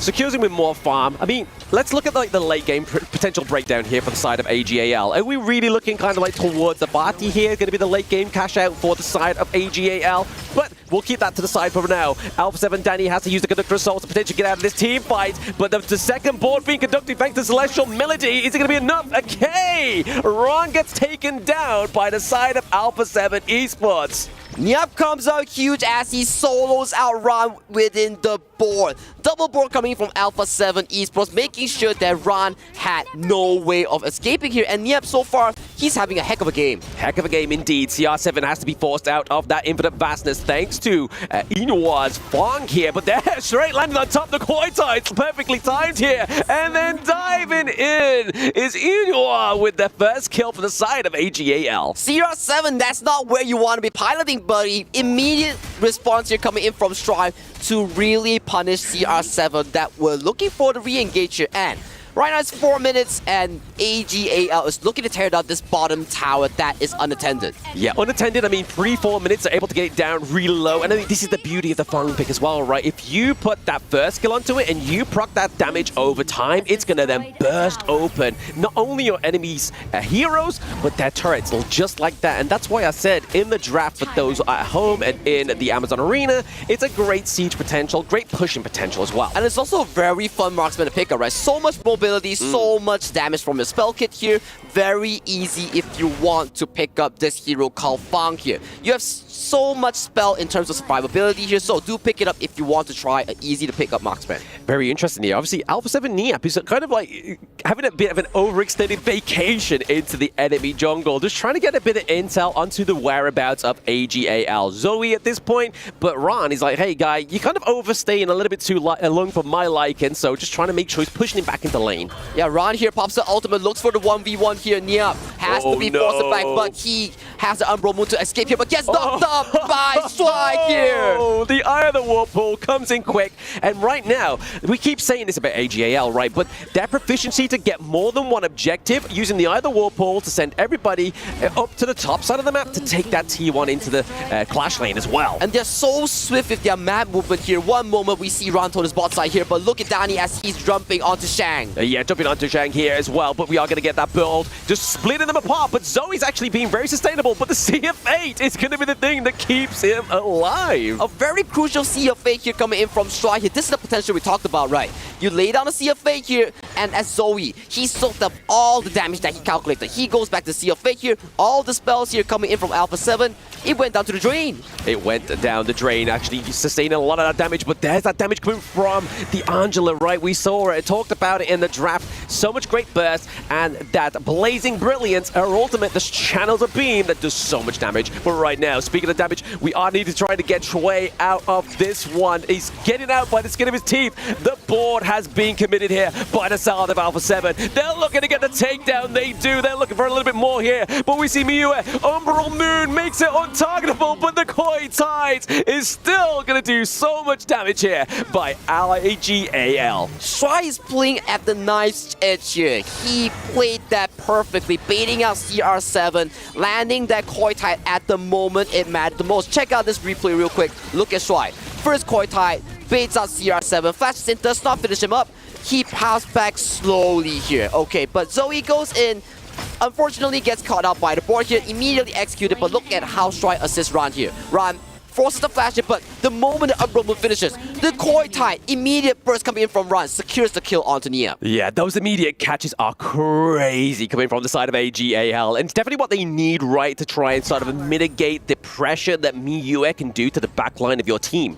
And this is the beauty coming in from these strong teams, especially from the KPL region. With their experience and gameplay, even though they were at a 0-2 deficit, look at the goalie right now. They're way back on board, and they took out Danny at this Crimson Golem, as we mentioned.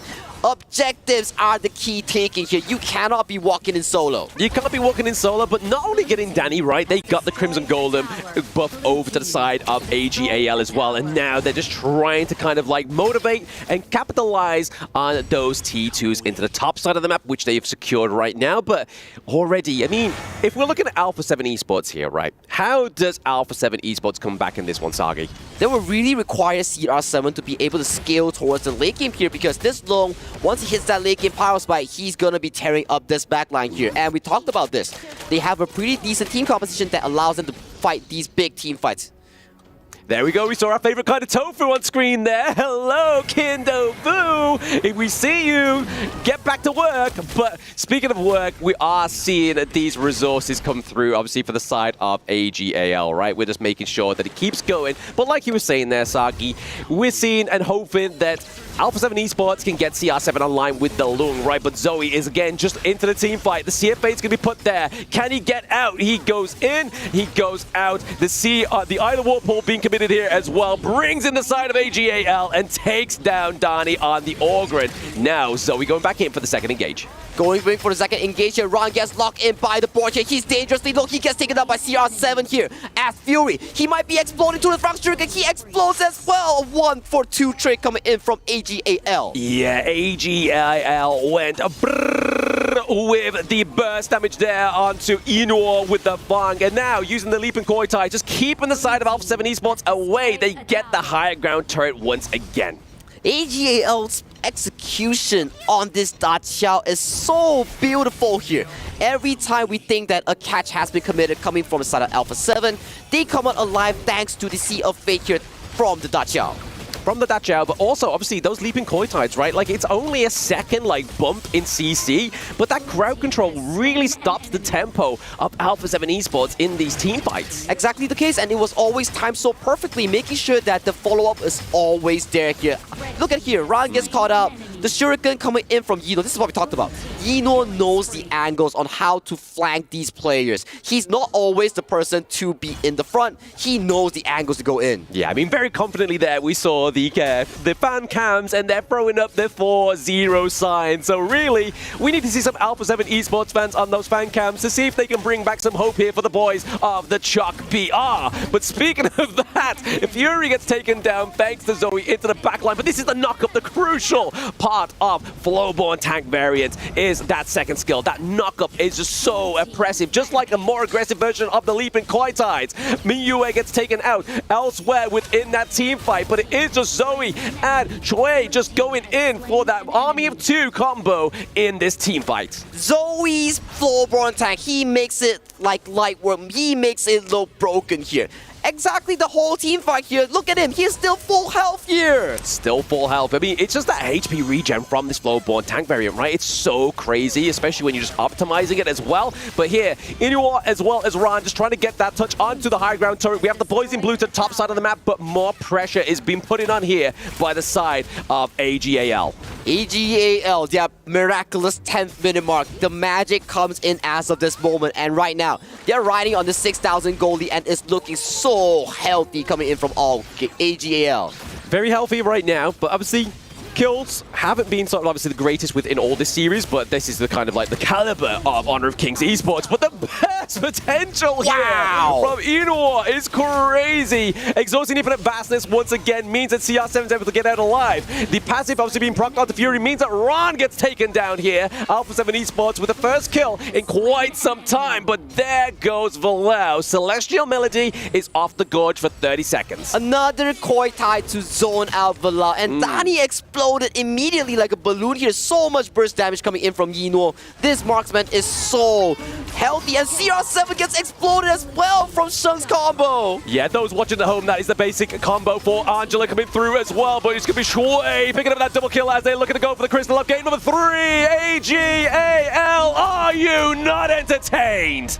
I am definitely entertained right now as AG.AL, even though they had a not so great of an early game, they came back strong, and every single play from the Da.Xiao combo was so beautiful and telegraphed. Yeah, I mean, that CF Fate, the Whirlpool combo, just really saving Zoe here on this Flowborn tank variant. Means that he can go in, he can soak so much damage, which we saw time and time again, and we're going to be seeing in these replays. And then he just goes back to base, gets full health, comes back in, like we've seen in the replays now. This is the beauty of the Da.Xiao, right? Even look at Ran here. He's getting damaged. The Miyu is so strong, but as we mentioned, leaping Koi Tai, the 1 second crowd control immediately coming in with the combo of death onto the members of Alpha 7. And look at here on Yino here. Yeah. He's casually looking for the flank angle, finds Fury, props his passive, and Fury, you're marked right now, buddy. You have nowhere to go, and you are taken down. Yeah, it's like you were saying, obviously, in the game, the placements of those shurikens, obviously, on the Fang pick here by Inwa is crazy. Like, you mean that you push it into a way that the enemy team, or even the enemy minion wave, just gets cut down over time, and then there's just no way for the enemy team to come back in. But I want to hear the analyst desk go brrr one time for AG.AL. Ladies and gentlemen, this was game 3. A lot of different picks, and right now, the game is already 3-0. The big difference right now makes the game already very difficult for Alpha 7 just to turn things around. It is match point, but I think, Alpha 7 took a little bit of what Dave mentioned, right? Bringing in that chaos. They pick stuff like the Miyu here. The game plays a little bit less traditionally when you have picks and characters like that. And since it's not traditional, it looks like AG was a little bit thrown off in the early game. Alpha 7 was able to build a little bit of lead. Unfortunately, they were not able to hold it. But I'm liking the way things are going here with that game. You know what else I am liking? The fact that we get more and more new friends right over here with us. So you can see Phil, you can see Dave, and right now with us, we got Chicken. How you doing, man? I'm doing good. How are you doing? I'm doing great. Did you like that game? Yeah, it was actually a very interesting game to see an actual close early game, and then A7 actually put up a pretty good fight versus AG. Imagine that you would be over there in Alpha 7. What would be going through your head? Why is my alien throwing on your team? No one is throwing in here. It's just so difficult. It is just so tough, The problem in here is that the compositions coming from AG.AL are so different every single time. There's no way to prepare for that. Who would say that we were going to be seeing the Fang right over there? I was not expecting that. I was not expecting that either. Fang is definitely one of the fastest tower or any objective shredder in the entire game. The skill 1 explosion. Obviously, that works with your ultimate as well. And then to see it today go into a competition like this is really great. Of course. Have you ever played Fang? I have not played it. I played against it a lot. It's one of those really frustrating marksmen, I agree. right? It's a ladder character. Yeah, and I think it fits Eno's playstyle because he doesn't want to go down. He likes, playing that 1v1, kind of like Arlie. And Fang is extremely good 1v1. I love playing Fang. It's one of the heroes that I love playing. I've been playing that for a long time. And I'm telling you, when you have a little bit of an advantage, the burst damage, done. You can take 1v5s easily. And the thing about picking out Fang is you can bait out a lot of skills, like Long's ultimate, Miyue's ultimate. I think that's one of the reasons why they're going for it. And they also have AG.AL. If you notice, Flowborn and AG.AL are always picked together, and Fatih as well, because when you have fighters like this, AG.AL can send a teleportation in the front, and you had a fighter who diving in, not worried about dying, because there's always a way out. Now, Fang can do the same thing with a skill too. So you can go in, bait out the skills, and then there's a teleportation to send you home. Well, on the other side, like we saw Nia playing that Miyue, right? Yep. Chicken, you've played Miyue, right? Yeah, I've played her before. Anything that you can tell us a little bit on that Miyue? What are some skills that we need to be looking forward just if you actually want to be good at that Miyue? The second skill, I think just generally makes you do more damage to the target and slows them down, so it's very important to connect. She's very strong in the early game, and she can snowball pretty hard, so I wasn't surprised seeing A7, like Miyue getting, popping off in the early game and bait and whatnot. Something I found really interesting was that the Fatih swapped lanes with the Fang pretty early in the game, and obviously, I'm not a pro or out of that level yet, but I've played Fatih versus a Miyue, and it feels like a very hard, almost impossible matchup. So like them, AG having that like in the middle of the game, thought process right away, like, oh, I can't play this, swap lanes right away. And then they swap back later when it's more favorable, and then they killed the communication, right? It's just understanding the momentum, understanding that when things are not going your way, you need to make decisions just to kind of like try to take control of the game. That was the difference between AG.AL and Alpha 7 in this game. AG.AL did not have the first 2 minutes of the game. You see, Alpha 7 comes in, takes 2 kills immediately in the first 1 minute, take control of the game, but AG.AL said like, you know what? Let's not rush it. Let's calm down. They go to the farm lane. They take CR7 on what he thought it was a 1v1 that turned into a 1v2. Take the Tyrant, and then everything that Alpha 7 had done completely erased. You know what? That's why Chicken said if he was a Clash Lane, he'll be wondering why my Long is feeding. I mean, it was the one-on-one over there. I can totally understand it. If I would be CR7, I would do the same. I mean, you don't get that much opportunities to go against Eno, right? In this level of competition. Of when you have a chance for the clip, you go for it. It's for the highlights, man. He wanted to make the highlights reels. He wanted to be in the Kidilla top plays, but you know what? He did not make it. It did not work out, Phil. when the play doesn't work out, it looks a little bit rough, absolutely. But as Dave mentioned, it's not every day you get a chance to 1v1 Eno, right? Of course. And then when you get to do it, and if you get to pull it off with 1 HP as well too, even if the match doesn't really go your way, you have that highlight forever. I'm telling you, if I would be in their shoes, I would most likely be doing the same. 3-0 right now for AG.AL. They've got a very big advantage on top of Alpha 7. Do you think that we're going to see a very unorthodox strategy for the next one, Dave? Yeah, I mean, for Alpha 7, this is the uphill battle since the beginning, right? But now it's even more uphill battle. The slope just got a lot worse, okay? You're now climbing. Before, you were kind of walking, but now you're like using 4 limbs. You're using your hand to climb as well. That's how hard the mountain was. I mean, there are not too many combos left for Alpha 7, but for AG.AL, I'm still just wanting to see the pace so bad. Yes. Zoe is such a goat on that character. And if you have the opportunity to see it, it's such a treat. You can see the fans are having the time of their lives right over there. And we talked about the arena, right? Like we talk about how the arena is just like such a great experience. It is like so many lights, all the things just react to you. Chicken, have you had an opportunity to just go out to the arena and just watch some matches? Yeah, I was actually in the arena when the series first started, and the fans were for AG are actually kind of crazy, like banging like some drums, making some cheers. It is a different thing, no? Yeah, I'm not sure if the stream caught or picked up on it, but I thought it was like super cool. That is really nice, and that's one of the things that we really want people to understand.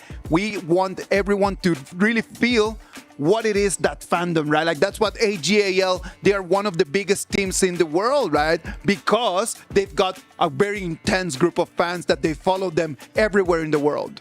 Absolutely. I was talking to some of the fans. They're flying from all over the world. And another thing to mention here, they would hand make these intricate signs, for their favorite players with pins and decorations. Isn't that cool? It's amazing. And then the players after matches, they go and they see it and it encourages them to do even better. Hey, I gotta, intercept here. Go ahead. One of those fans has a sign with my name on it.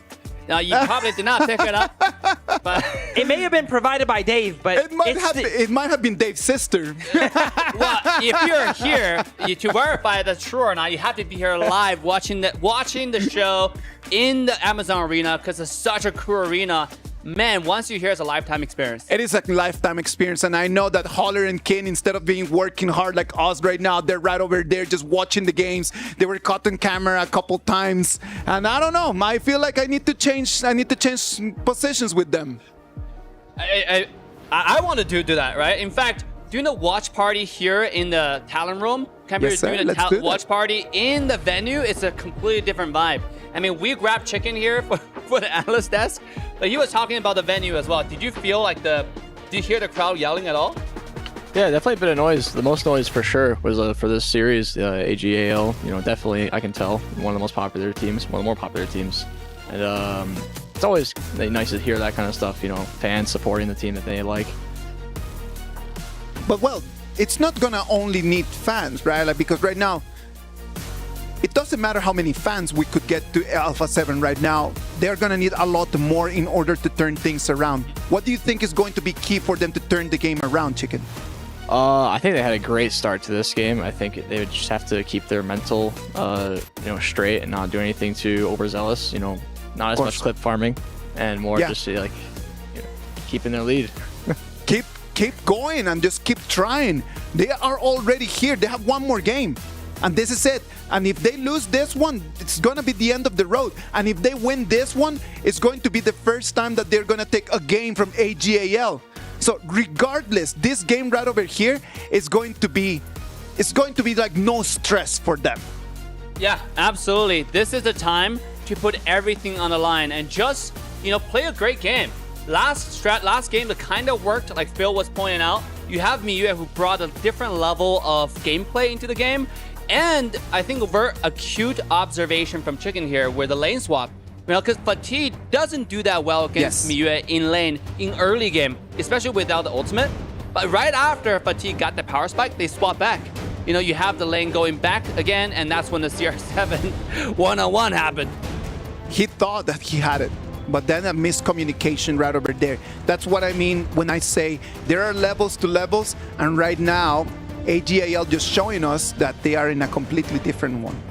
I'm no coach here for A7, but I would say for this final game here, everyone, drop all your sheets about, what's the most meta picks, whatever. Lock in a hero you're comfortable with, that you've always wanted to play here on stage, and give it your best. And Eno, who said that on the VT that we watched the beginning, right? He said, we need to be very careful because if they're good at the mechanics. The one-on-ones, we don't want to actually just take them on a one-on-one because their mechanics are actually top level. So if Alpha 7 wants to turn things around, maybe what they need to do is just to literally just take their best pick. Before we send it to the VP, Chicken, something that you want to say for Alpha 7 right over there to just animate them and give them a little bit of hope. Good luck on this last game. Make it an interesting one. Win or lose. It is going to be an interesting one. Blam, Saggy, take it from here.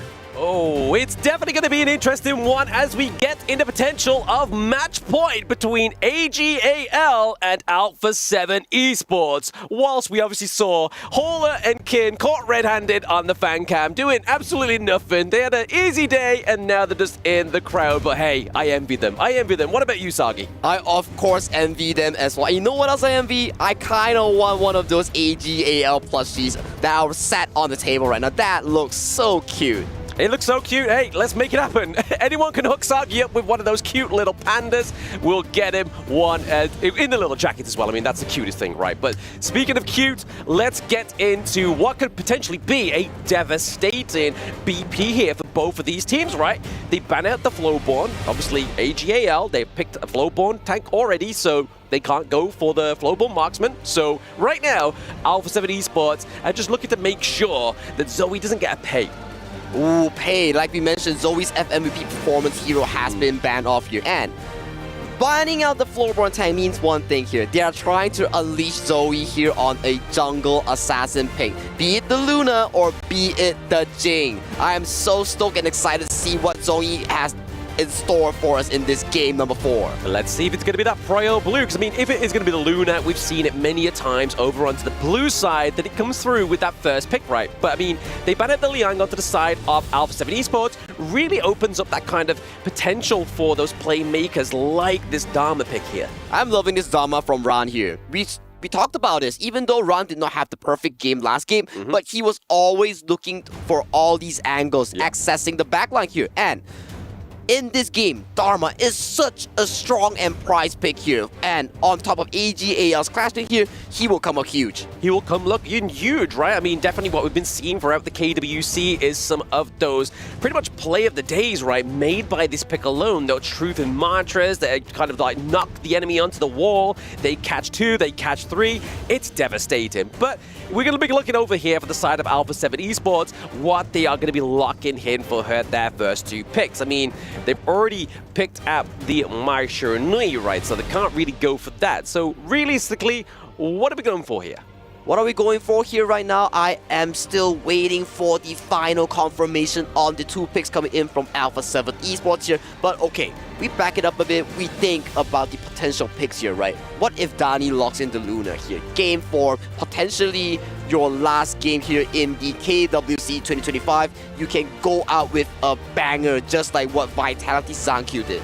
Exactly right. I mean, just trying to go out with a banger here is the potential for either of these 2 teams, right? I mean, if they go out with a banger with that 4-0 for AG.AL, I'm pretty sure the crowd in the Amazon Arena are going to be ecstatic. But for the side of Alpha 7 Esports, they would love to get a point onto the board, right? I mean, this is what all these teams are here for. They are looking to scale the mountain. That is these 2 teams, that is TT Global and AG.AL. And right now, we have seen progression from Alpha 7 Esports. I would have to give it to them, though. Game number 2 was definitely their best performance. Game number 2, best performance, and game number 3, they came in so good in the early game with the 2 kills here. And as you talked about here, what better way of learning Honor of Kings than learning from the best itself like AG.AL and TT Global? Yeah, I mean, this is going to be experience that kind of lasts with these teams going forward, right? Because, I mean, ultimately, that is the goal, is get some experience onto the board. Let's see how they fare against these teams and what they can take away from it, right? Because this is what really, like, levels up some of these teams within the global scene. And whether it be from Chuck BR, PKL, IKL, MKL, which is obviously going to be one of their opponents tomorrow, right? TT Global going up against Nova Esports. What are we feeling about that matchup as well? I'm going to be saving my energy for that matchup tomorrow. I'll let you know tomorrow here, but AG.AL fans are definitely the most loving ones so far. We see so many of these fan cheering signs coming in from our audience here at the Amazon Arena here. They are so prepared for this potential final game. They are prepared. I mean, we've been seeing on the fan cams, right? We've seen some 3-0s being thrown up, some 4-0s being thrown up. We can see, though, however, Hauler and Kin have been completely neutral. They have not thrown up any score signs at all because they know that if they did, they would be... They will be whipped indeed, and I will be walking to their face and be like, are you for serious here, buddy? But definitely, AG.AL, out of these 3 games here, they showed us one thing.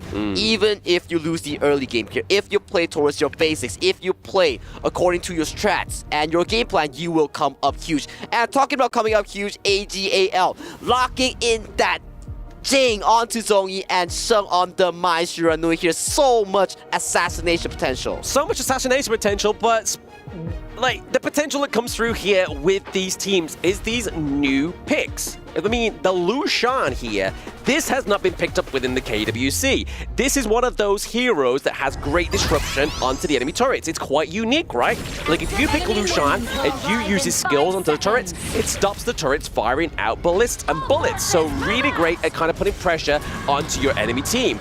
Now, ladies and gentlemen, over at the Amazon Arena, we are getting into game number 4. Can we get some HOKs going on with the crowd? HOK, as this may be the potential game for AG.AL to close off the series, or will Alpha 7 find a miracle in this series? Find the potential miracle here, obviously throwing up some waves and some heart signs and triangles and A's and everything and L's. There is all the alphabets within the crowd right now. But, I mean, I love this skin onto Lushan as well, right? We don't get to see this hero come through much, but the B-Duck collab skin is definitely one of the cutest ones for this hero. I definitely have to agree with you. And talking about this Lushan pick here, it really fits the AG.AL style because, for one thing for sure, they love to disrupt the tower and they love to really zone out. And what better way of doing it is to stun the tower. Yeah, definitely. I mean, have you seen this in-game as well at the moment? The surprise shop. So for a limited time, you can actually roll for skins for cheaper as well. So if you're currently looking for some more skins, that's definitely the time you want to go for. Oh, okay, they forced the flash out here for Niap, which could be trouble, but we're going to be seeing, obviously, that disrupt there that's coming through here for Shuai on the Lushan. We saw the disruption come through for like a brief seconds, but for those at home that aren't quite new or used to this hero, that's what it does. That's what it does indeed. Stun the tower, heals off. Stunning these towers here, a very good demolish tool to take down these turrets. And look at this top side. You're making Niap have such a tough time here. On the side of the bottom, Yino knows for a fact that if he steps up, he's going to be met by 4 angry members of Alpha 7 Gaming. Yeah, but speaking of angry here, we can see that Bilal1 is angry as well, right? He's gone for the Liam Poe pick. We know that this is one of his best picks within the KWC, right? I mean, his phase check-in potential, the intel pickup here that you can use, and obviously the CC and Unity from this Liam Poe is pretty great, right? The Tremor Smash as well being also a great utility for team fights. Intel is the Wintel, as we mentioned on this broadcast, right? What better way of doing it is with Lianpo here, but the flash engage comes through from Shuai here.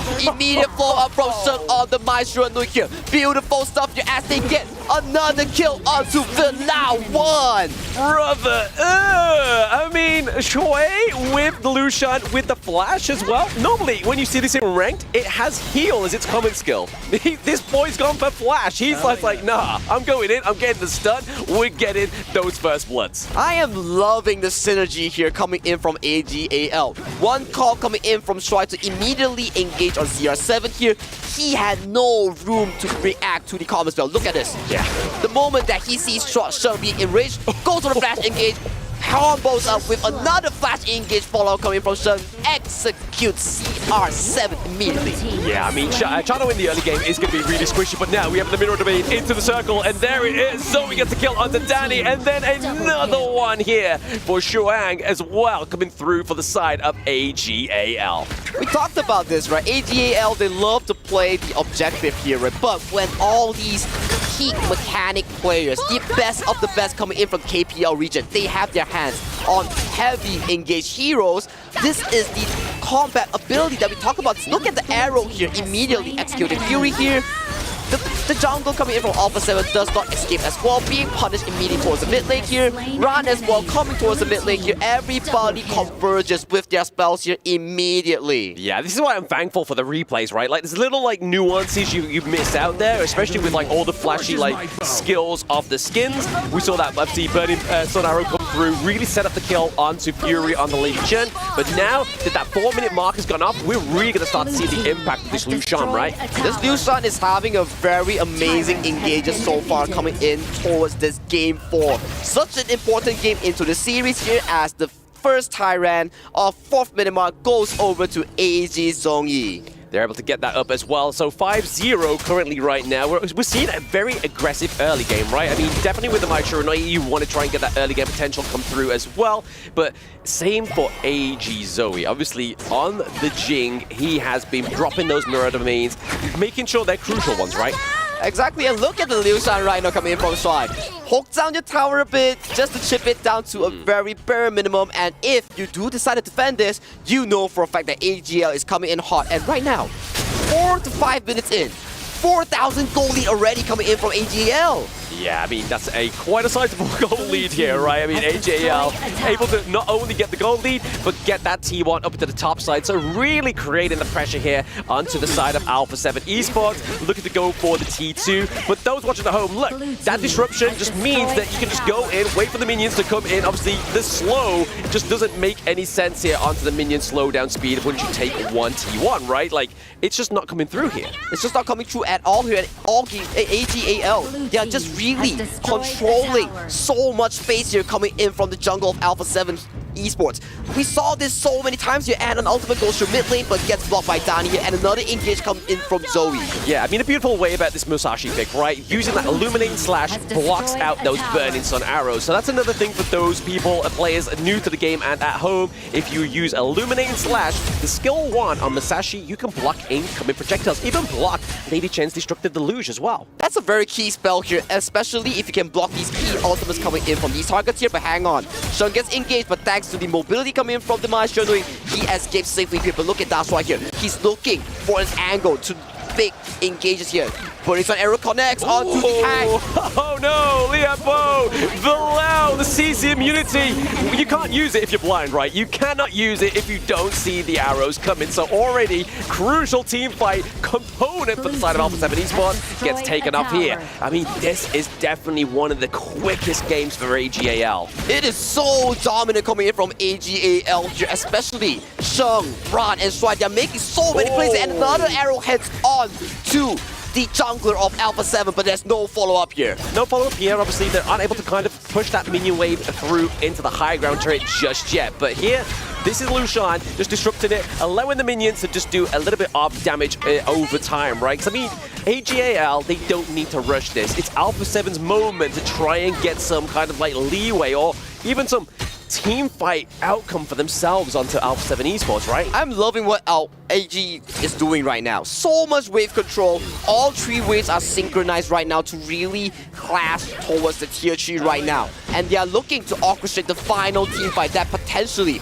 will end the series. Look at the potential end the series here. This drop coming through from Lucian once again. They get 1 T3, they get another. It's buy one, get 1 3, baby, at this point for the side of AG.AL. But there it is. There's the engage. They are able to get the pickup onto the Maichuranoi, but into the back line. It's going to be for Lau, but he gets punished for it because if you're Liampo, if you get in there, it's hard to get back out. And Zoe claims the double kill. That's a 2-for-1 trade for Alpha 7 Esports. But still, good news coming in from Alpha 7 Esports that at least getting that kill on Sheng makes sure that they have still a bit of a breathing room.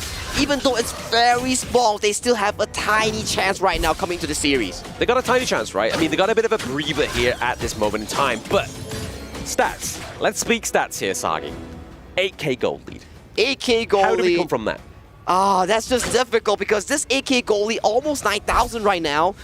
All of it comes from AG.AL's proactive approach. And look at Shuai here. He's man-marking Danny here with no one near him. He's just having a field day right now. He's also going for the Frostcast Embrace. He's just looking so solid, so confident. So solid, so confident. The Frost Guard Embrace is just going to mean that they can't get out as easy. I mean, they haven't had much means of getting out for the side of Alpha 7 Esports. So those kind of items, like the Frost Guards, the Ominous Premonition, is going to make it a lot harder for the side of the Alpha 7 Esports.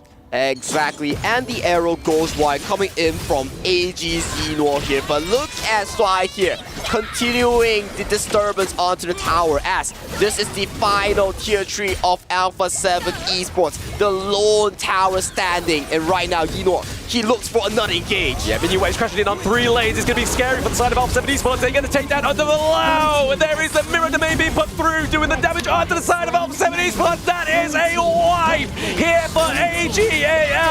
Absolute cinema. AG.AL are your last semi-finalists. AG.AL, absolute cinema, absolute destruction onto Alpha 7 Esports. The boys in white and red, they come out huge and they show dominance as the kings of KPL. The kings of KPL, and probably their most cleanest game yet in terms of aggression, putting it onto the side of Alpha 7 Esports. I feel like this was kind of just like, hey, we'll get to game number 4 and then we will show the true AG.AL. We talked about this, right? We think that they're an objective-centric team. They can only play fights around the objective. No. You give them the Maestro, you give them the Dharma, bombastic engages, multiple angles here coming in from all members of AG.AL. Wow, what a display here coming in from this team. Yeah, I mean, just a word to the wise for those at home as well, right? We saw the Lucian. If this starts coming in my ranked games, please play it like this. Like, go back, watch this game as many times as you need to, and play it this way. He is timing all the engages, the flash forward so beautiful and so correctly. And look at his arrow here. It flies through the gorge, hits onto Villawan, and immediate engages comes in from all members of AG. You know for a fact that when we talk about AG, it's all about the full team here. Yeah, all full team, all hands on deck. And this is what we saw here towards the late game, right? The crucial game-ending play here from Alpha 7, AG.AL coming in onto the crystal here. But we are going to be throwing over to the interview now with Inyo. Welcome back to the stage, and standing by me will be Ino from AG.AL. So please say hi to the audiences. 大家好，我是 AG.AL 一诺。 Yeah, this will be your 3rd time here in Riyadh. Last year, you were here together with the KPL Dream Team, and 2 weeks ago, you were here to attend the grand opening ceremony of EWC. And this time, you came together with AG.AL members. Do you have different feeling for that? 我们一诺呢已经是第3次来到利雅得了。那去年是和梦之队一起来的，然后2周前呢还来看了开幕仪式。那今天此刻呢和所有 AG.AL 的所有成员一起来，这3次给到你的不同的感受是什么样的呢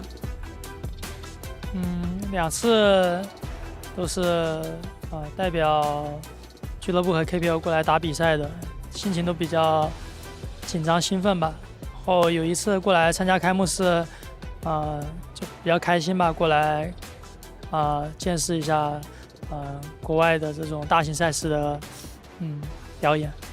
Okay, for last year and this year, we are representing KPL and AG.AL. This is such an honor, and we are trying to bring the pride to our club. And for that ceremony, it will be my personal experiences to finally see how big the world is and attend such a grand ceremony. It will be my honor. And it's a brand new meta and brand new opponents for AG. It's going to be challenging.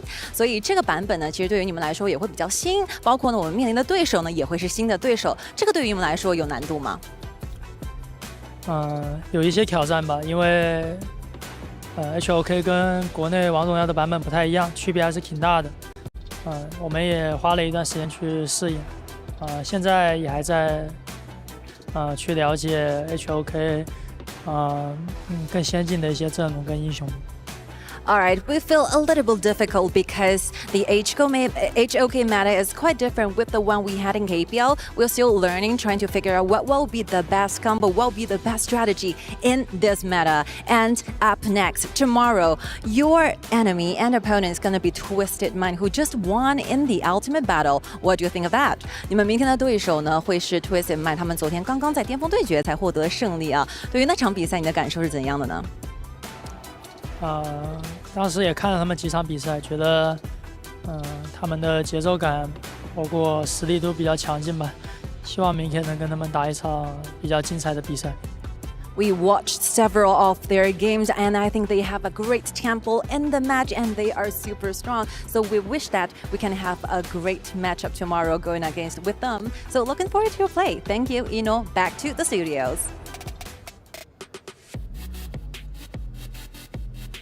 Thank you very much, Sky, and thank you very much to the GOAT, Inuo from AG.AL. 4-0. A lot of people were expecting a 4-1. I remember at the beginning of the show, we talked a little bit about the 4-1, but at the end of the day, AG.AL just shut that door on everyone's faces and said, you know what, 4-0, let's head home. I would say today kind of went according to the script, you know. Yesterday, we had some unpredictable things happen, you know. We hyped it up today, but at the end of the day, it is kind of how it went down. The crushing of the keys. Alpha 7's key is going to be crushed. Oh, Inuo no. is just going to look at it and see it bend, see it break. And Alpha 7 is going to be sent home as top 8 in HOK. Dang. Did you see his facial expression just now when the key was crushed? I don't know if that's like, I feel bad for you or good fight, or is it, damn, that looks interesting. I think that looked like a GG, man. It was one of those GG moments that it could mean anything. It could be a like very respectful GG, and then it could be just like a very well done for coming. Look at the fans. Like, look at that. Everyone is just having the time of their lives right now over there in the Amazon arena. Yeah, they're throwing pandas. Of course they're having time. Like, I want to be there and catch a panda. I mean, like, that's a panda. And look at all those signs. You can't buy those. They all handmade. They're all custom made for their favorite characters and then the heroes they play and everything. There's so much passion in there. I'm telling you, everyone in there just enjoyed a lot. Even though the matches were pretty short, they were 4-0 both series of best of 7. But it didn't matter because the fans flew all the way here to Riyadh, Saudi Arabia, and we gave them what they came for. They came for top level HOK, and we gave them top level HOK. Oh, on top of it, you also got a lot of fun, right? Yes. Last game, we saw who? Liu Shan. That's the first character Phil played. Now, this guy has been grinding Miyue, we forgot to mention. If you watch the live stream, he's close to it. All right. I see you, Phil. Just that Miyue grind. We would grind Clash Lane a little bit, but yeah, Liu Shan has a special place in my heart, being the first character I played. Dave mentioned it was a little bit of a troll character, all right? Yeah. We don't like to call characters troll here. Right? Go ahead. A little bit suboptimal, but if I could explain it away, I think in that game it was a great enabler, right? Yes. There's a Ho Yi, if you land an arrow under tower, now Liu Shan's there to disrupt that tower for you, let Mai swing in and dive in. But I do think Shiwa was having a bit of fun that game, though, you know? The chain CC is insane. It is really crazy. If you address that last fight over there that we had next to Crystal, everyone just jumped over the tier 3 turret. Like, everyone just jumped over the turret. They were like, you know what? There's still the high ground turret. We don't mind. We're just going to go and fight next to your Crystal.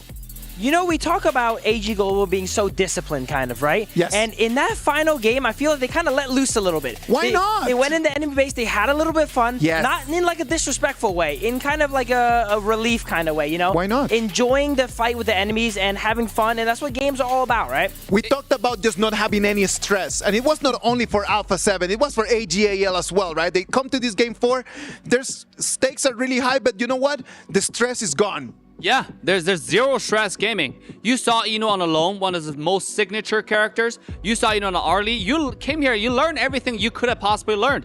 Not only that, I think, Isaac, you said that AG.AL shut the door for the dream of Alpha 7. Yes. They shut the door in style, in a fun way. So it's pretty good door, I would say. One of the things that I really like about AG.AL is that they come in, they're very decisive, and at the same time they're very respectful. In no moment of the game, it looked like they were toying with Alpha 7. Absolutely. And that's something that we need to really highlight. The fact that you come in, there might be a difference in the levels, there might be a different gap in the skills, but you know what? We're all here for the same game, and as long as there's respect, everyone comes, everyone learns, everyone goes home happy.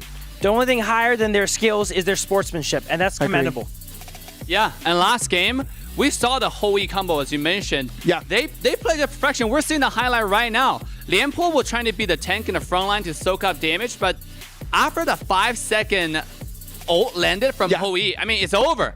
It's literally go grab a coffee and you're still dead, or you're still sitting there not moving. and you're in danger anywhere too, right? Yes. It could land on you when you think you're safe, when you're under the tower, and then Lishan comes in, disrupts the tower over and over again. He was kind of in and out of towers all game, chipping down towers, you know. But that's how you play that character. You know, it's not disrespectful way. That character is played in this playful. It's a little kid on a robot.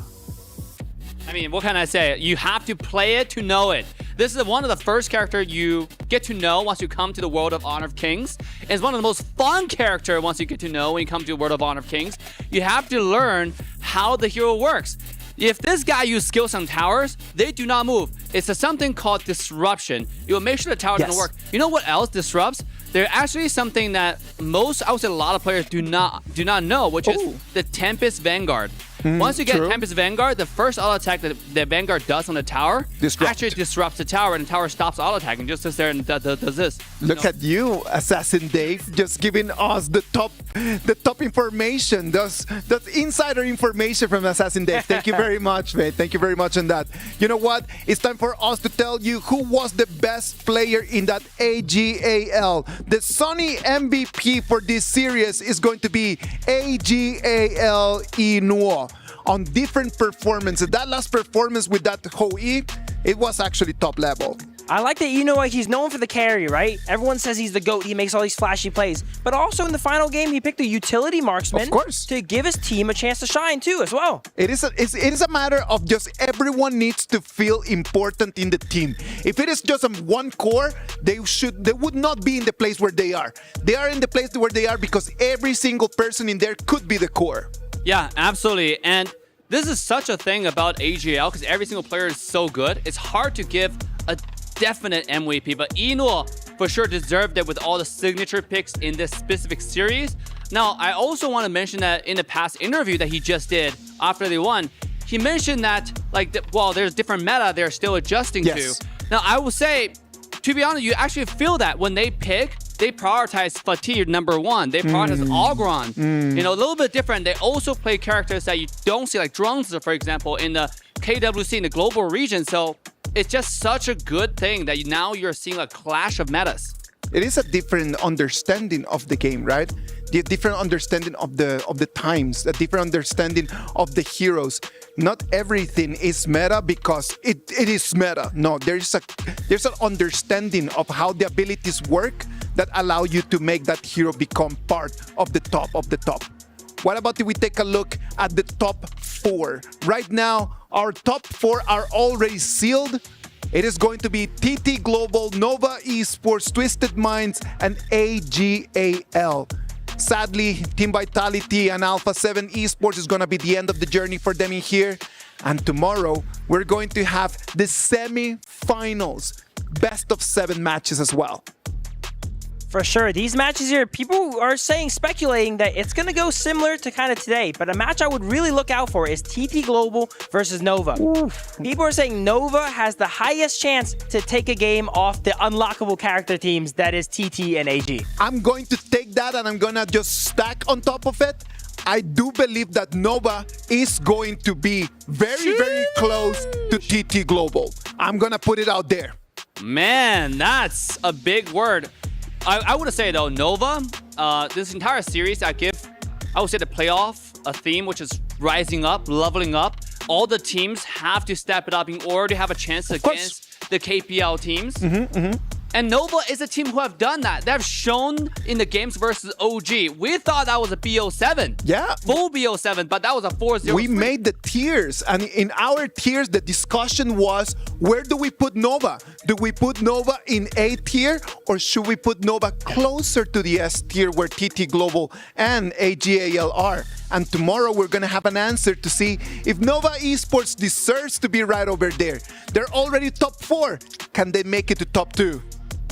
Let's see. I mean, I'm excited about it. There's also Twisted Mind versus AG.AL.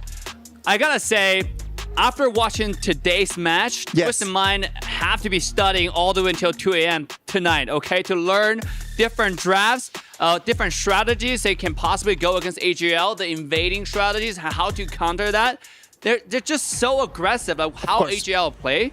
And then, I mean, I'm excited to see how Hailong is able to lead the team tomorrow. I am super excited for tomorrow, and we are super excited to have you tomorrow here at the same time, at the same energy, in the same channel. I'm telling you, if today was good, tomorrow is gonna be even better.